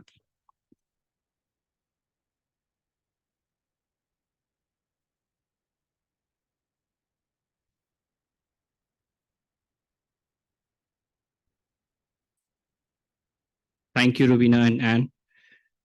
Before we start Youth Manifesto, before I begin our declaration, I would like to start with a quote. The youth have fought relentlessly to be present in these discussions, often at a great personal risk, despite having a rightful place at a table. And I'm quoting the Secretary General when he said, "We have opened the gate of hell, which we, the youth, will close." Power in youth, but we can't be the only one doing it. So here's our manifesto. We, the children and youth of Asia Pacific, gather physically, virtually for the Asia Pacific Youth Environment Forum 2023, held from 1st to 2nd October in Sri Lanka, Colombo. Extending our sincere appreciation to the government of Sri Lanka, UNEP Regional Office of Asia Pacific, UN Country Team Sri Lanka, and all the partners involved in organizing the Youth Forum, enabling a space for children and youth from diverse backgrounds to engage in meaningful dialogue, capacity building, and deliberation, recalling the environmental mandates and commitments parents to the Asia Pacific, such as resolutions under Asia Pacific Ministerial Declaration, the ASEAN Agreement on Transboundary Haze Pollution, and the Asia Pacific Regional Action Plan on Air Pollution, acknowledging the dual role of Asia Pacific youth play both as inheritors of the world's most populous and diverse region and as a change maker, combating pressuring environmental challenges ranging from deforestation in Southeast Asia, air pollution in South Asia, to rising sea levels threatening Pacific island nations, highlighting the region's specific challenges like rapid urbanization, industrial and chemical pollution, and overconsumption of natural resources, which threaten the livelihood and culture of many Asia Pacific communities, and the need of swift action, recognizing the significance of traditional knowledge, particularly from indigenous communities across the region, from the Himalayan highlands to the low-lying Pacific island, in informing sustainable environmental practice, encouraging the Asia Pacific nation to foster efforts towards climate resilience, especially for low-lying coastal countries that face imminent extensively threat due to rising sea levels, urging Asia Pacific countries, with some being the world's biggest plastic polluters, to champion global effort to create an inclusive and effective legal binding instrument to end plastic pollution. The instrument should employ a comprehensive life cycle perspective, evaluating in effects of all ecosystems, while also upholding human rights consideration and promoting responsibility of polluters and imposters, recognizing the importance of inclusive and accessible process, emphasizing the need of regional bodies, forum, and consensus to be fully accessible to all, especially marginalized community with those disability and religious and ethnic minorities, recognizing the vital importance of intergenerational equity. We underscore that fostering mutual respect and collaboration is paramount in upholding these principles, recognizing the role of UNEP in strengthening the science policy interference and providing support to member states for implementing environmental agreements and achieving sustainable development goals. Hereby after, we outline our actions items with a keen aspiration and hope that these will be fully released. The adaptation of Pact for the Future at Summit of the Future in 2024 should aim to advance collective environmental commitments for children and youth, achieving net zero greenhouse gas emission by 2050, halting and reversing biodiversity loss by 2030, promoting a sustainable energy transition, call for cooperation in managing chemicals and waste, prioritizing gender equality and promoting digital transformation for environmental sustainability, strives to bridge existing digital diverse and ensure inclusive, equitable, and sustainable digitization, improving access to environmental information and harnessing emerging technology for environmental sustainability. We express our grave concern over the systematic targeting of environmental and human rights defenders in the region. We urgently advocate for an immediate cessation of such action. We firmly believe that safeguarding of our planet future necessity state the presence of those dedicated to its protection. We therefore emphasize that in order to release the human rights to a healthy environment, it is imperative to ensure that access to information, justice, and participation right are unequivocally guaranteed at national level. Therefore, we call upon national to engage in discussion regarding the drafting and implementation of right to information legislation where none currently exists, and to ensure that judiciary possesses the necessary resources to operate independently. We express our concern regarding the current policy that restricts children from participating in UNIA 6 and INC 3. We believe this stands in non-conclusive, considering the children are the future custodian of this earth, which UNIA works to safeguard. We hope of a reconsideration of this policy to ensure a more inclusive and forward-looking approach. We urge Asia Pacific member states to support Green Jobs for Youth Pact by UNEP, ILO, and UNICEF, a visionary initiative from International Meeting of Stockholm Plus 50. This pact aims to ensure decent and sustainable employment opportunity for young people, fostering a just transition. We call on member state and UN entities to prioritize youth involvement in crucial decision-making process, especially in science policy interference and multilateral financial mechanism, recognizing their diverse expertise with emphasizing their active participation in entities like IPCs, IPBES, and IRP. This infusion of integration perspectives will drive innovation solution and practical application in local context, urging member states of Asia Pacific and beyond to establish a just and equitable funding mechanism, including a youth-friendly approach to capacity building and fund management to support children and youth organized initiative, programs, and projects. Additionally, involving youth in financial mechanisms like GEF, GCF, and newly convened Loss and Damage Fund, among others, ensuring funding aligns with the long-term needs of future generation.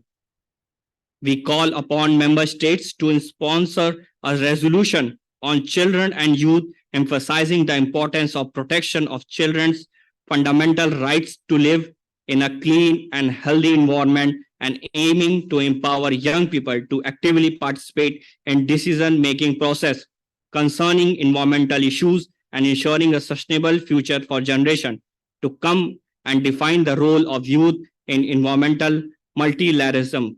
In conclusion, we, the youth participant of the Asia Pacific Youth Environment Forum, pledge our unwavering commitment to be the agent of change in achieving a sustainable future. We urge government, international organizations, and stakeholders to listen to our voices, incorporate perspectives, and work with the children and youth major group of UNEP to build a resilient and thriving planet for present and future generation.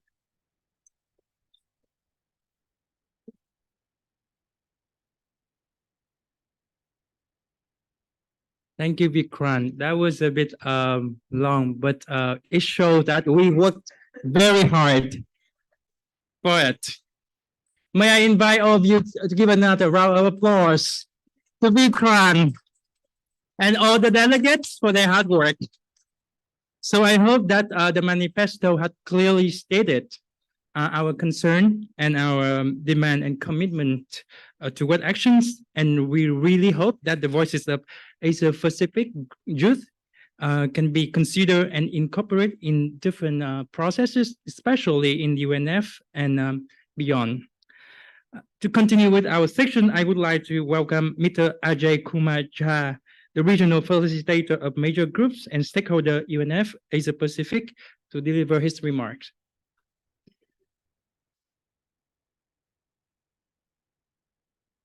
Thank you so much, colleagues. Good afternoon, Mr. Jasinghe, Secretary, Ministry of Environment, Government of Sri Lanka, Dr. Deshan Sethi, Ms. Azusa, UNDP Resident Coordinator, and young colleagues from all over Asia Pacific. I have been sitting here for the last 2 hours, I think more than 2 hours, and I have been hugely inspired. Not only from this event, but I remember having attended their closing session in last year also, and since then I'm amazed the kind of work that they do and the volume of the work that they do. And to me, one of the most promising and strongest thing that has happened in the last decade is not multilateralism, but youth engagement with these issues.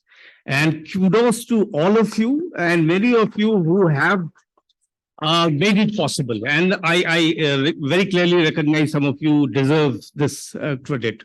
So thank you so much for all the work that you do. And I tried to find some fault. I have a schoolmaster syndrome, and I tried to find some fault with the declaration, but could not find one.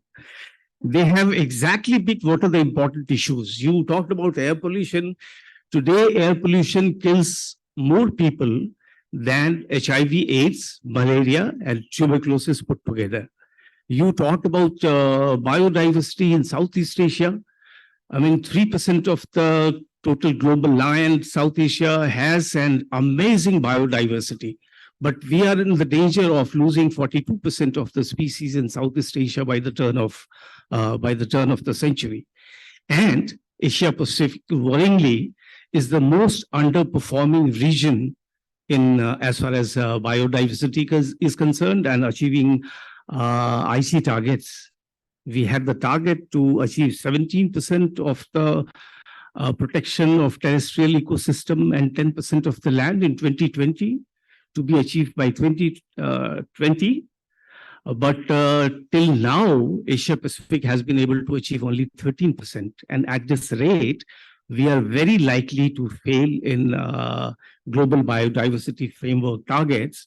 But for the engagement of youth, and I know that all of you will be, as you said earlier in your presentations also, engaging with the government and engaging at the multilateral institutions to make this happen. So we look forward to this.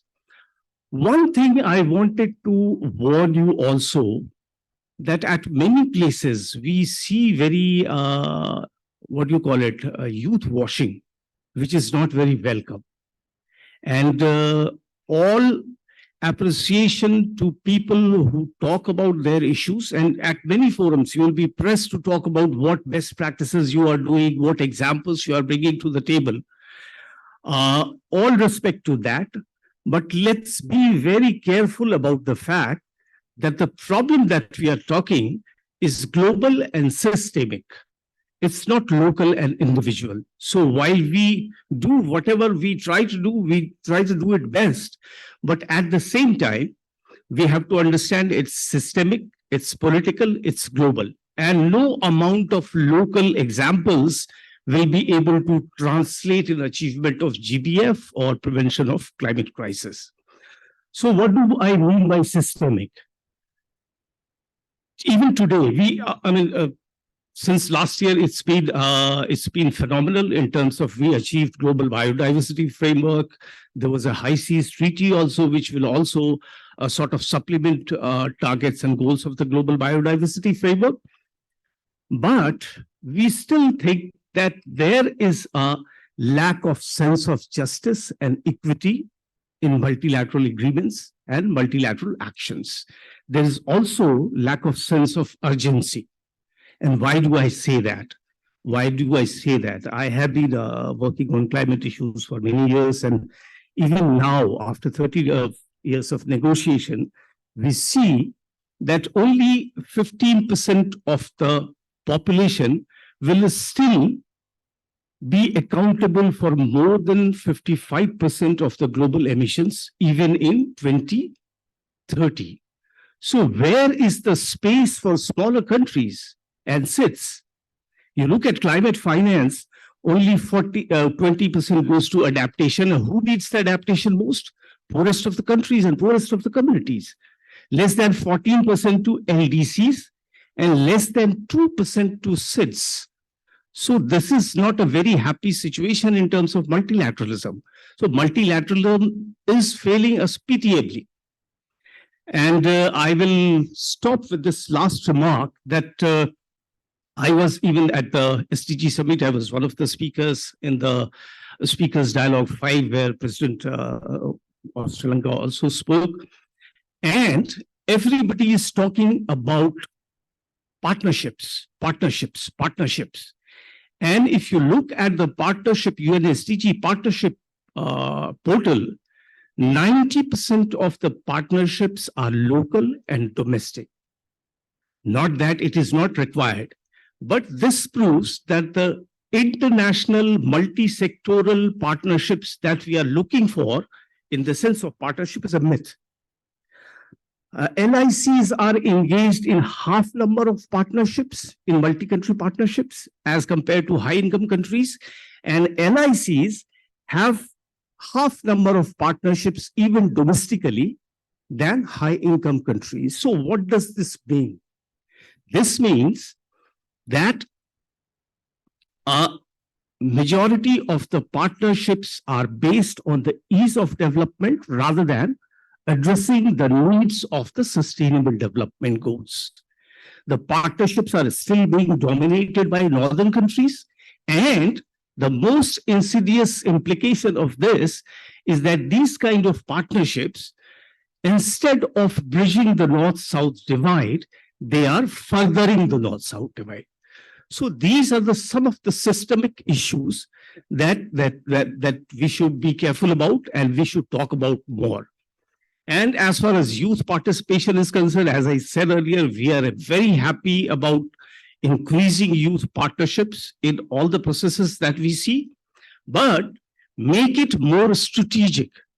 I mean, what do I do is more important in relation to what it will result in.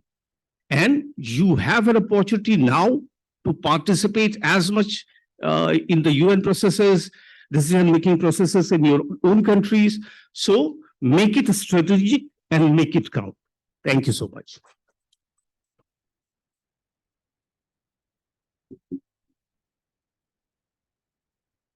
Thank you, Mr. Jha.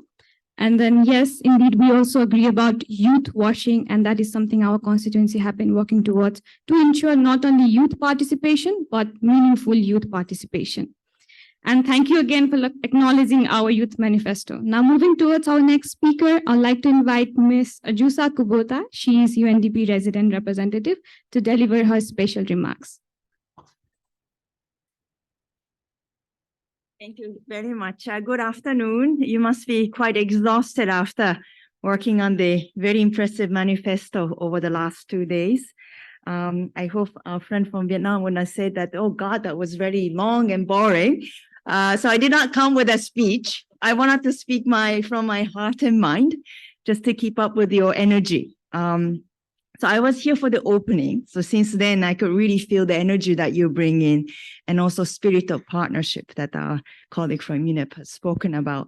So thank you so much for the inspiration. I'm speaking on behalf of 9 UN agencies of the UN country team here in Sri Lanka that have contributed one way or the other in terms of resources, human resources, and all the colleagues running around outside the room, inside the room to make your conference possible. That's a really collective effort of the UN country team. So I want to really acknowledge that from our side, we have also tried to match our team spirit with you. Really congratulations on the manifesto. As already mentioned, it's very comprehensive, timely, up to date. I have nothing to add but to wish you all the best in taking it forward. I'd like to also acknowledge the excellent partnership we have with UNEP colleagues. Dr. Cherin, thank you so much for this opportunity to bring all the country team together, and also Ministry of Environment under the leadership of Dr. Yash Josinga for bringing this conference to Sri Lanka. I hope for the next few days, you have the opportunity to explore this beautiful island nation. Some of you are already sharing your travel plans. So Sri Lanka, just to say, has 36 biodiversity hotspots. It has mountains, ocean, beautiful ecosystem. And I myself have the benefit of having served in many countries in the Asia Pacific region, including several seats in the Pacific, South Pacific, in the Maldives, Indian Ocean, and the mountainous countries, landlocked countries, including Madame de Chain's country, Bhutan, which has no ocean. So I have some understanding of the diversity this region brings, but also interconnectedness in terms of the impact we feel from climate change. So when we talk about partnership, climate change, the impact of that have no borders, have no limitation in terms of geographical boundaries or the age group. We are looking at intergenerational impact across different geographical boundaries. So it just makes sense for all of you to come together and work together, intergenerational, not so youth groups, us, and the young people together, looking at this very complex and intertwined challenge. So although the focus has been very much on youth engagement in the climate space, not so much on multilateralism, as somebody who has followed this topic in the multilateral system, I do firmly believe there's no other better platform than multilateralism. The UN should provide this platform. So I really appreciate this opportunity once again for bringing all of us together. And when you do have a chance to visit Sri Lanka, please do remember, although Sri Lanka has beautiful natural assets, 36 hotspots. Hotspots means that we are very diverse in terms of what nature can offer, but 70% of what it can offer are at the risk of disappearing.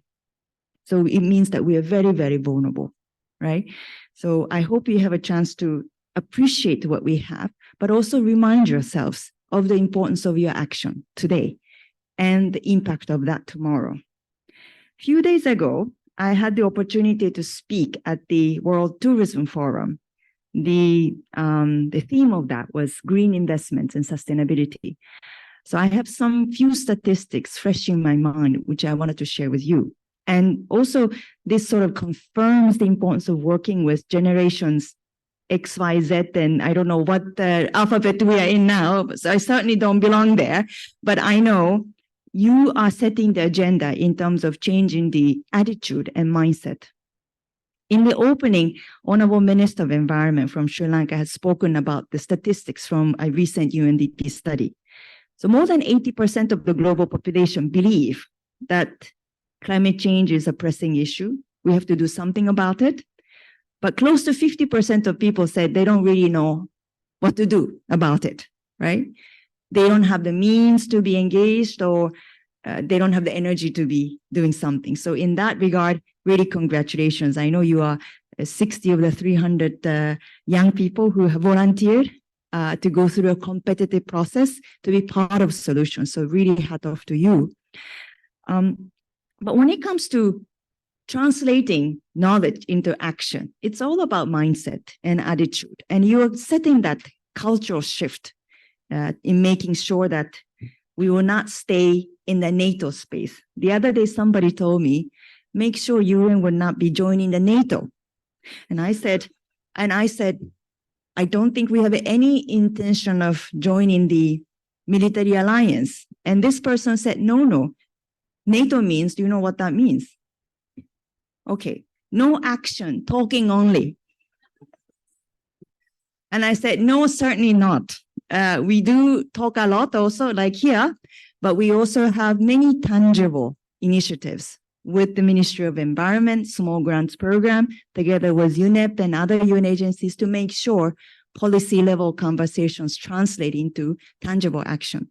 So I think your role is also to make sure that translation happens, and it comes from the mindset and attitude. At the Tourism Forum, I was sharing the statistics that globally, about 30% of the travelers feel guilty about flying due to the carbon footprint they leave behind and environmental impact, right? And 22% of them said they actively research public transport and bike rental options as opposed to renting a car. And 20% of them prefer trains over cars for long journeys. And 70% of the travelers now prioritize sustainability in their holiday choices. And I think this is very much a reflection of the young generation's focus on sustainability. So you're really driving the market. And thanks to that attitudinal change, even the tourism sector is changing the offer and pushing for the sustainability agenda. Same goes to also food consumption. Young people can really drive that market change and change the entire economic circular ecosystem to drive the systematic change. So I hope that after leaving this room, you continue to be a champion with tangible actions. You know, the transformational change is a result of millions and millions of person-to-person level, human-to-human level actions. Even the choice in your consumption, choice over, choice of riding a bike, overtaking, an airplane, right? Small actions count. So please do not forget to be you talked about change agent, right? Being an exemplary role model for the rest of the young people in the community so that we are not subject to use washing. We don't only talk. We don't only come up with paper tigers. We do act. We live by those principles and actions and commitments. So that's really my humble request to all of you. And we also promise ourselves that we would walk the talk by translating these commitments at the policy level, at the global level, into action. So once again, really congratulations. And I hope you take this friendship and partnership forward. I have been also very lucky to be part of this global regional youth forum before I joined the UN. And the friendship that I have cultivated through these experiences, a lifelong treasury. I still stay in touch with many of them. And once you become the Minister of Environment in your own country, just to know you have all the wonderful colleagues who are influential and who can build the global network forward are there for you.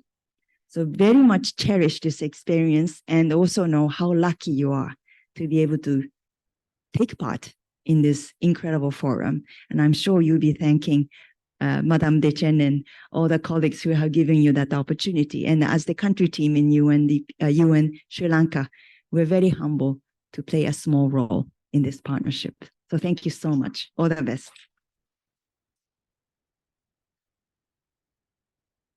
Thank you, Ms. Azusa. I overheard some of my friends considering swimming back home instead of taking a flight over lunch. And also, you were mentioning about working together partnerships, and I think young people, we welcome everyone to join our gangs. We don't exclude anyone. So to continue with our sessions, I would like to welcome Ms. Dechen Sunring, UNF Regional Director, to deliver his special remarks.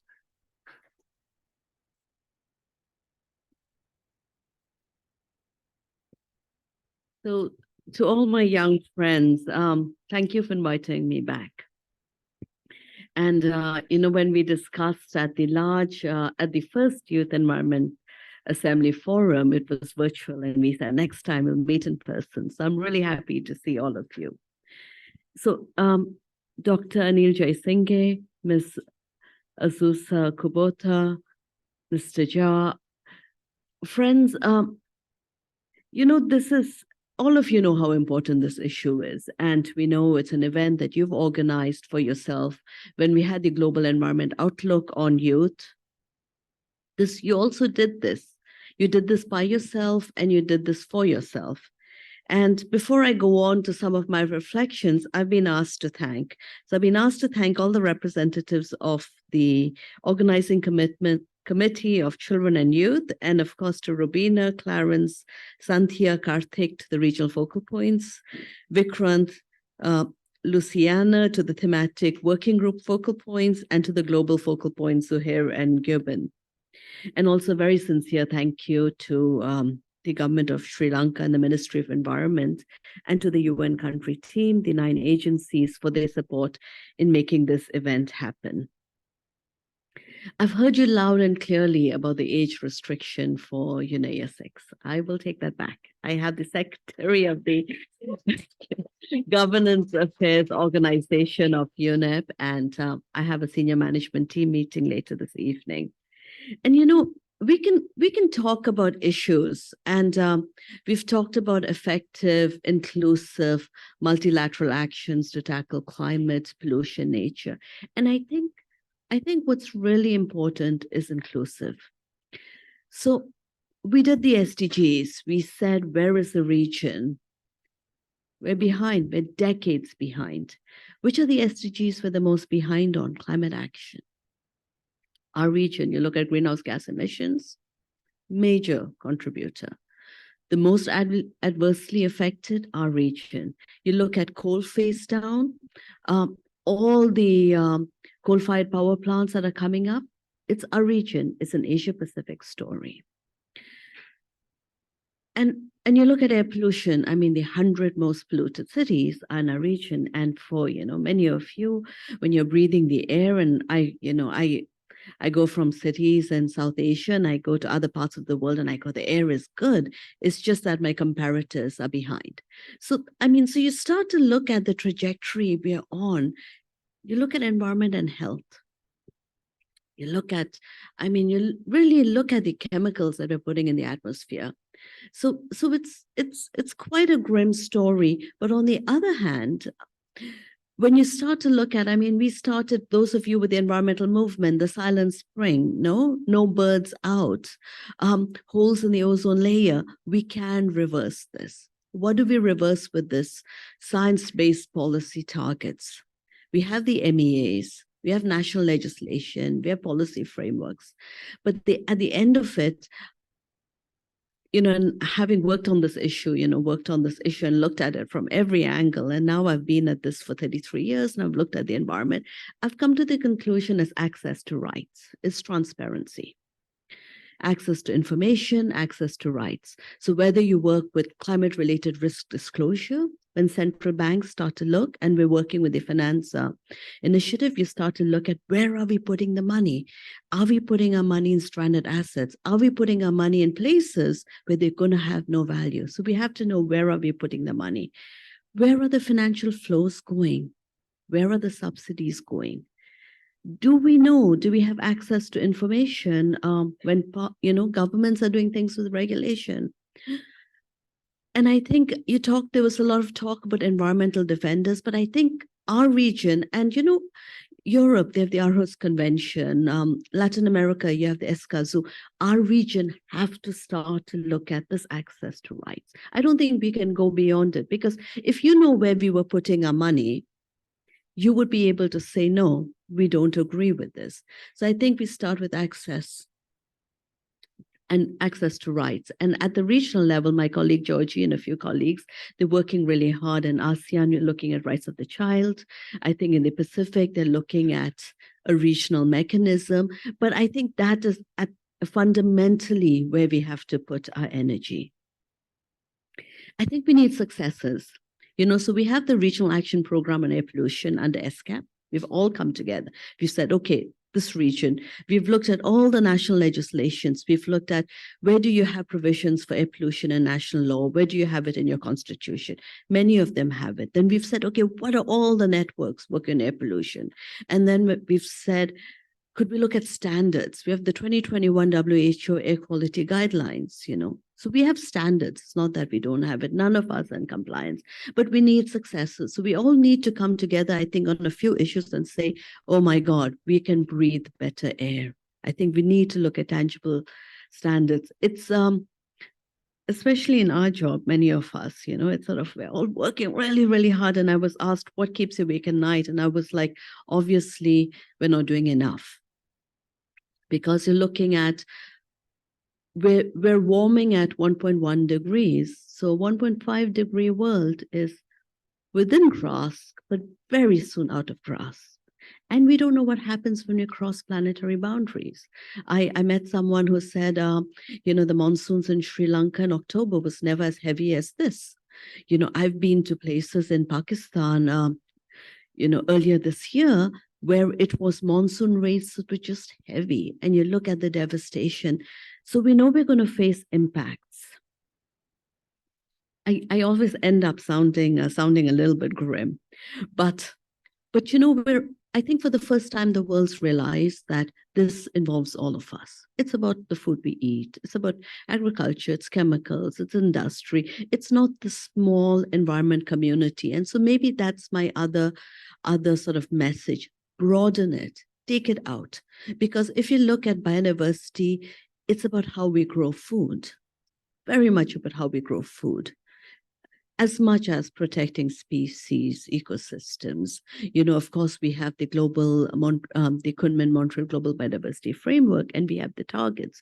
But the targets, and we're all focusing on the 30 by 30 by 30, looking at, but what it also tells you is about the other 70. It tells you what you do with production land. It tells you about the other aspects, and that's where we must go. You'll have all tremendous energy. I'm going to look forward to seeing all of you at UNEA 6. UNEA 7 is going to be, the president's going to come from the Asia Pacific region. So start to advocate, talk about what kind of presidency you want. I mean, because the first UNEA president was Madam Oyun from Mongolia, and she was from our region, and she's still doing amazing work at the Green Climate Fund. The next president is also going to be from our region. So we have, the week ahead, we have, of course, the major groups meeting. We have the Science Policy Business Forum. We have senior officials, and then we have the ministerial. But I really look forward to, and more, and I think this is coming back to where we are when the UN in Sri Lanka, more and more UN country teams have said they want to create space to engage with youth. So I think we have the UN that's really active and working with creating space, but we have to start to focus. Getting space is excellent. We have to focus on what do rights of a child mean? What does it mean? How does it translate? And we needed to broaden this. We need talk to media, talk to parliament. Get your parents to advocate for you. I mean, it's got to be a movement, because I think unless it's a movement, we have, and UNEP, I'm very proud, we have really, and within the UN, we have really good technical people, but we're not going to create the transformation. We've really got to broaden this. So it's always a pleasure. Thank you for inviting me. I look forward to seeing you all again at UNEA 6 in Nairobi, and please continue to invite me. Thank you.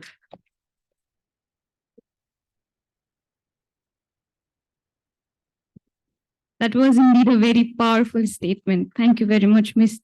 Techin. And also pardon for pronouncing your name wrong from my friend. He just does this all the time. Now, moving on to our next speaker, we have Dr. Anil Jasinghe, our Honorable Secretary from the Ministry of Environment, Sri Lanka.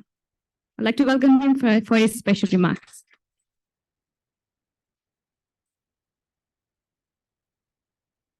Thank you.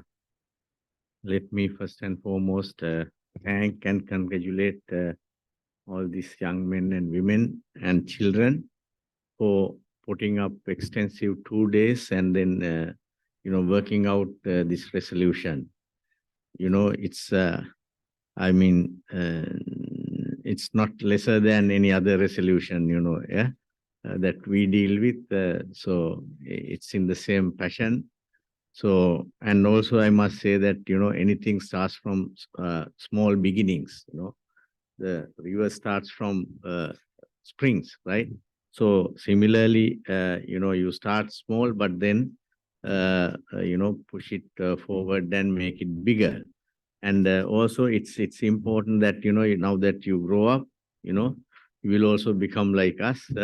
So therefore, you have to inculcate next line of your leaders. So now and again. So therefore, I think it's good that, you know, you get together youth and children both together so that, you know, you pass the baton.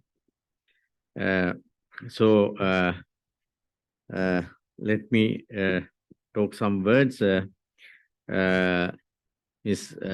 Sering, the UN UNEP Regional Director, Ms. Kubota, Professor Kubota, UNDP Resident Representative, then Mr. Suhai,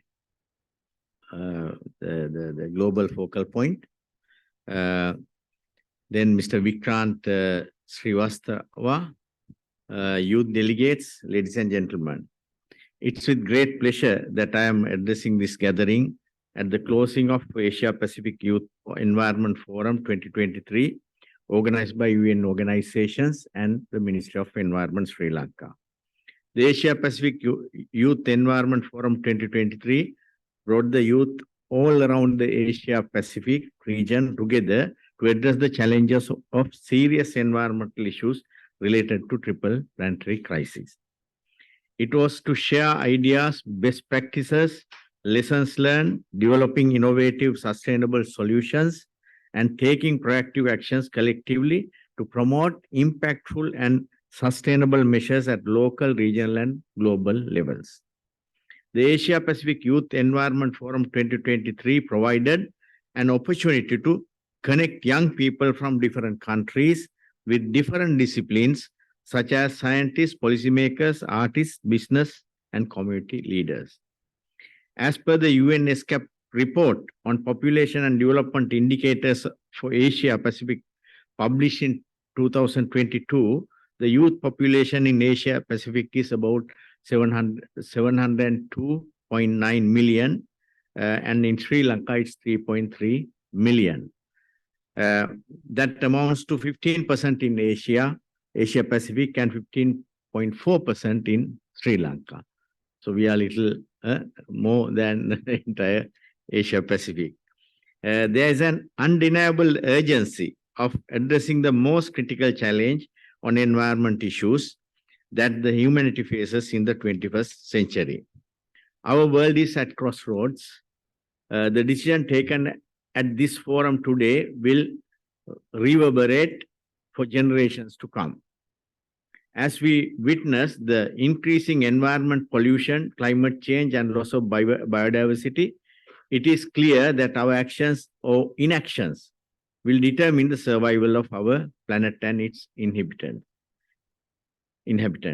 In Sri Lanka, the National Youth Services Council was established in 1969 with a mission to facilitate towards empowerment of Sri Lankan youth to confront life challenges by mobilizing local and international opportunities. Sri Lankan youth engage with many kinds of environmental programs, such as volunteers in marine conservation field with coral reef replantation and beach cleaning up projects, waste management programs, mangrove restoration, and many research projects for sustainable coexistence with nature and the environment. Also, Sri Lankan youth led to protect the rights of fauna and flora existence under the forest and wildlife conservation with many volunteer activities such as tree planting programs, pollution prevention activities, including awareness programs for seeking the better attitudinal changes among each and every individual at national, regional, and international levels. The Asia Pacific nations should not be behind with other regions on pursuing sustainable development.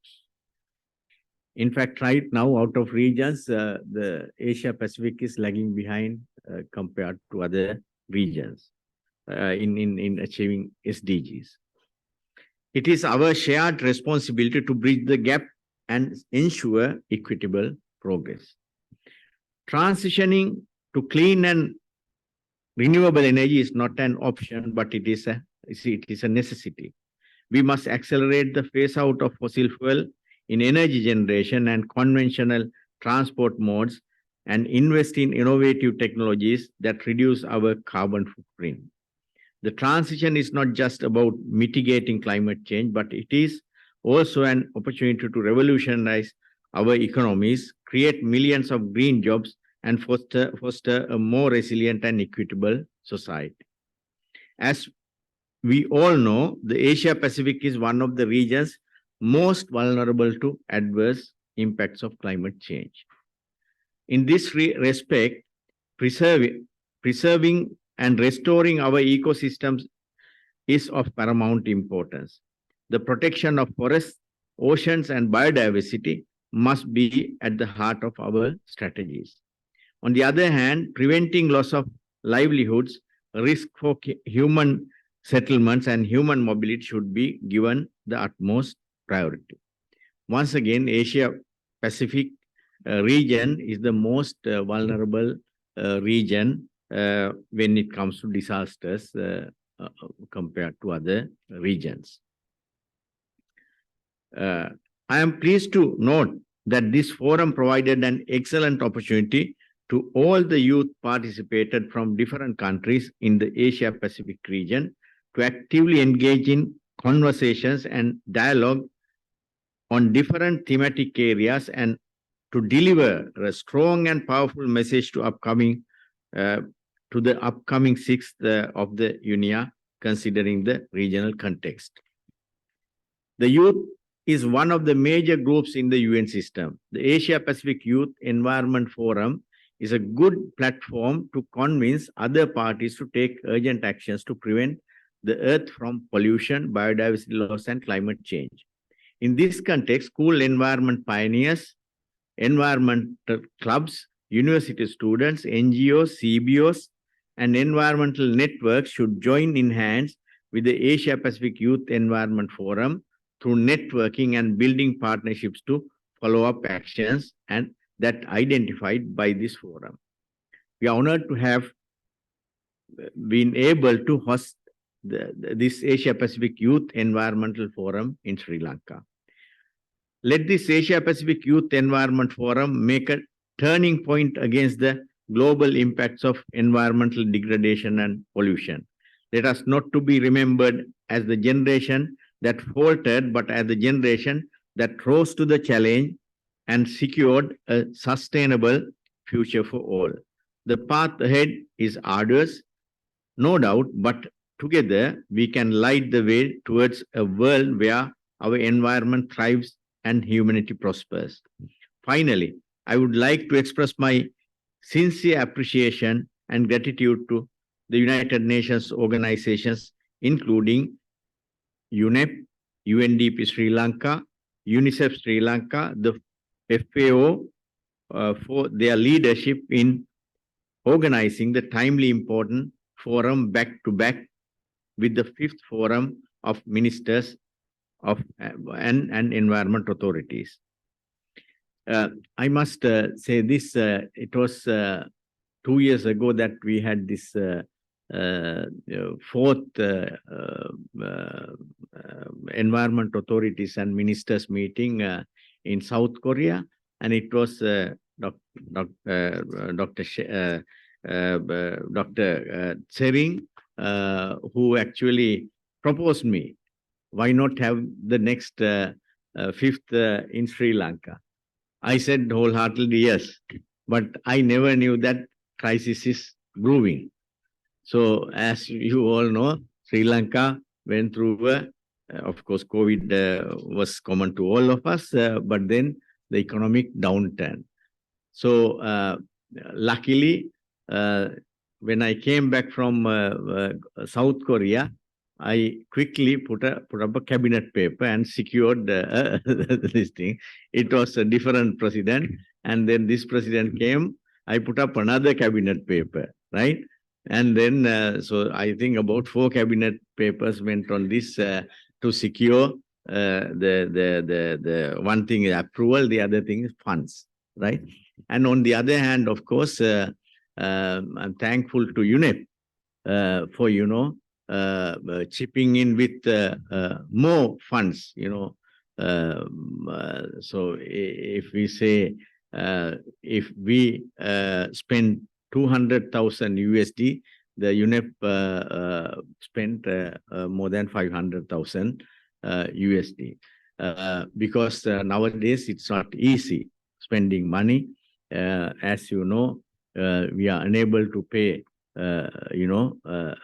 foreign loans. So we are still not in good shape. But then one thing, our leaders, they will not hesitate to put up a conference like this.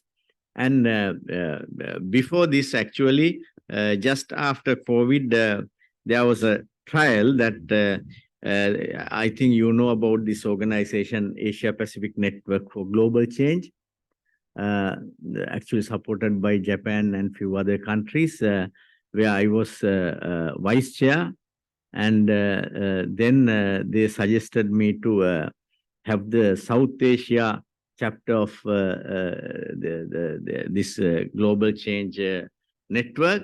I said yes. So we had this just after COVID. So therefore, though we have our difficulties, problems, we would try to not to say no, and try to meet together and work together. So last but not least, my thanks go to dedicated officials of the Ministry of Environment for organizing this forum together with UN organizations in very efficient and effective manner. I take this opportunity to extend our heartfelt gratitude to, once again, to the youth participated actively and engaged in productive deliberations at this forum. Congratulations, all young men and women and children. Thank you.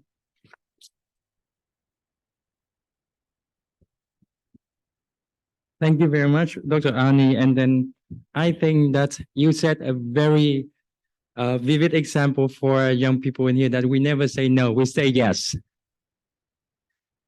Colleagues and friends coming from countries where I never been to Sri Lanka, and the first time I came here, I was impressed with like the natures, the weather, and then the spicy food that kept me up last night.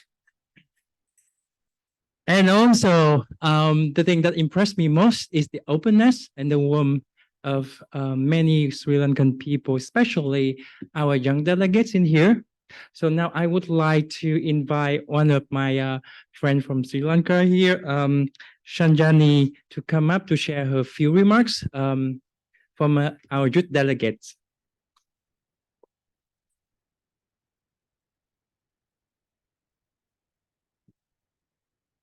Good evening, ladies and gentlemen, and my dear colleagues. We have now come to the end of Asia Pacific Youth Environmental Forum 2023. Let me take the opportunity to firstly thank the honorable guest of the host country of the Asia Pacific Youth Environmental Forum 2023. We have today in our presence Engineer Nasir Ahmed, Honorable Minister of Environment, Sri Lanka, Dr. Anil Jasingh, Secretary to the Ministry of Environment. And I would like to extend our thanks to all the additional secretaries and directors who were involved in the Asia Pacific Youth Environmental Forum sessions on Day 1 and Day 2.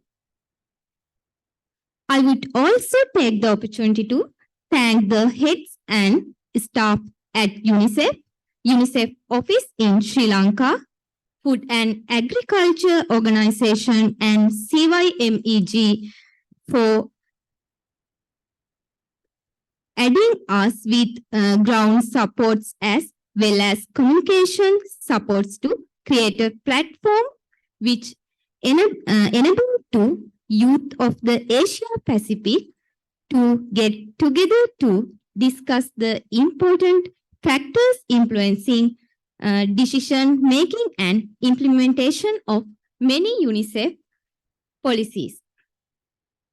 Last but not least, I would like to take the opportunity to thank each and every participant of the Youth Forum, both foreign and residents, for taking the time to join us here at the UN compound, Sri Lanka for bringing up your own thoughts on innovative policies in more than 9 sessions, which set up to help us collaborate in slowing the triple planetary crisis, as well as in collaborating to make this event happen.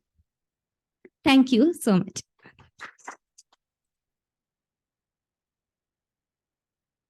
Thank you very much, Ms. Sajani. And yes, I have to agree that coming from a landlocked country like Nepal, I'm enjoying being surrounded by oceans all the time.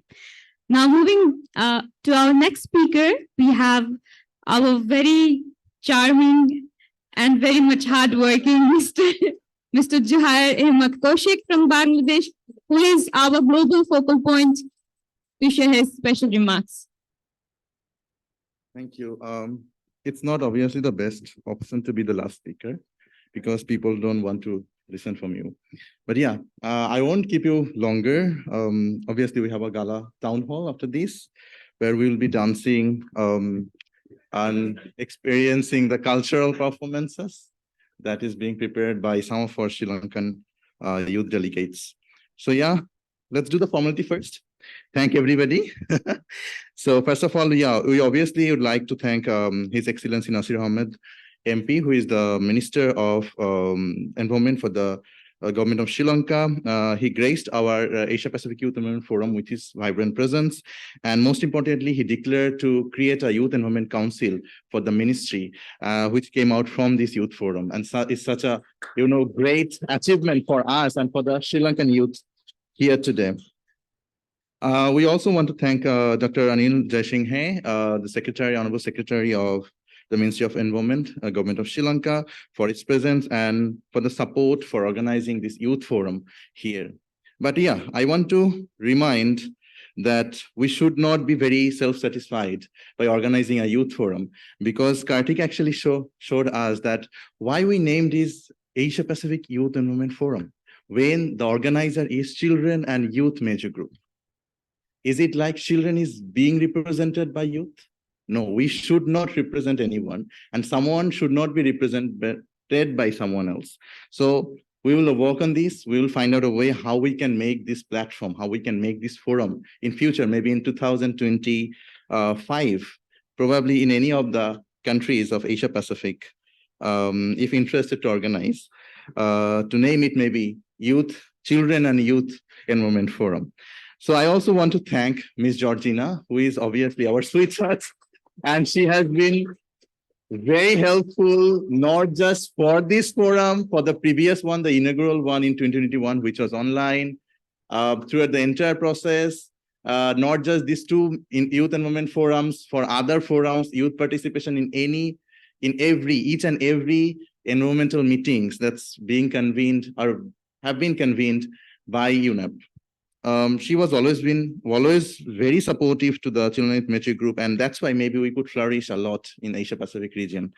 I'd also like to thank Wagisha and Rukaya from the UN country team Sri Lanka. They were very supportive. Their contribution toward this youth forum actually set a very good example of cross UN agency collaboration with civil society groups. I would also like to thank Raj Kumar and Mr. Simon for their technical support throughout the entire youth forum for 3 days. And without them, we cannot literally imagine of doing this hybrid. And obviously, into different parallel sessions, their support was very instrumental.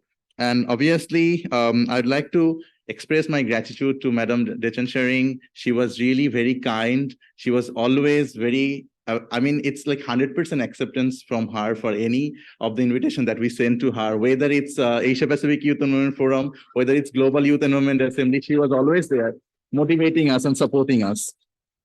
Thanks, Madam Ajusa Kubota for her presence, for her remark, and for her motivational speech, which will obviously help us to walk a long way. But yes, let's maybe start. Let's also complain a bit from this podium as well, because we are always told that young people always complain, and maybe that's why we can be the voice of all civil society groups.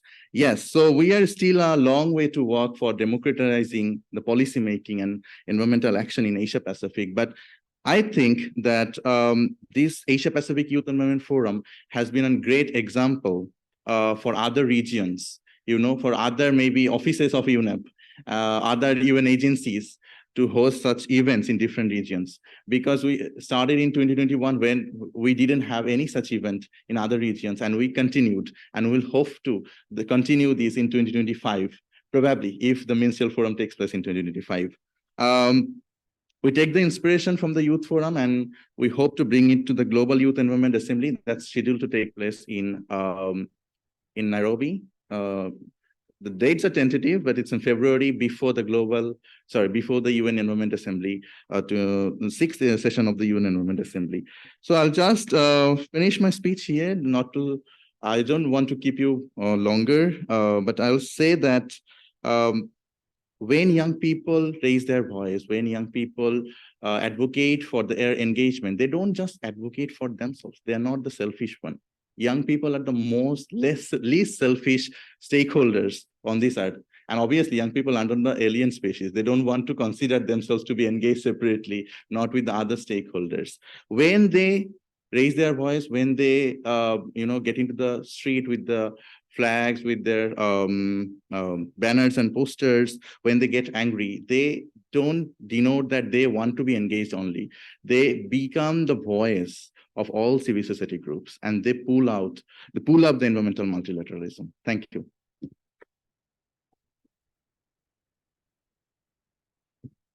Thank you, Juhair. So, ladies and gentlemen, participants and guests, we have come to the very last minutes of our forum.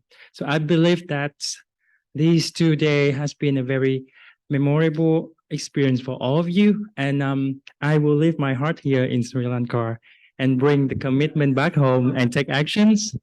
So that's my promise. So I hope that everybody will do the same thing.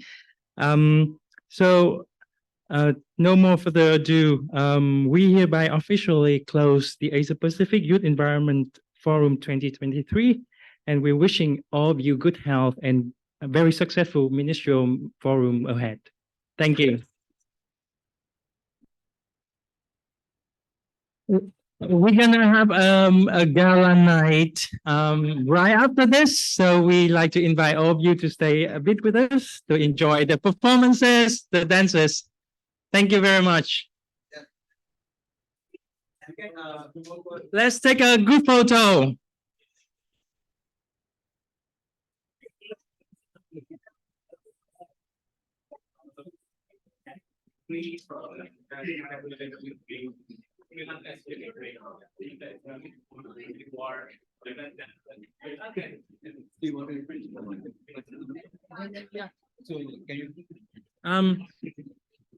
For online delegates, can you please open your camera so we can take a group photo together? Thank you for joining with us throughout the 2 days online.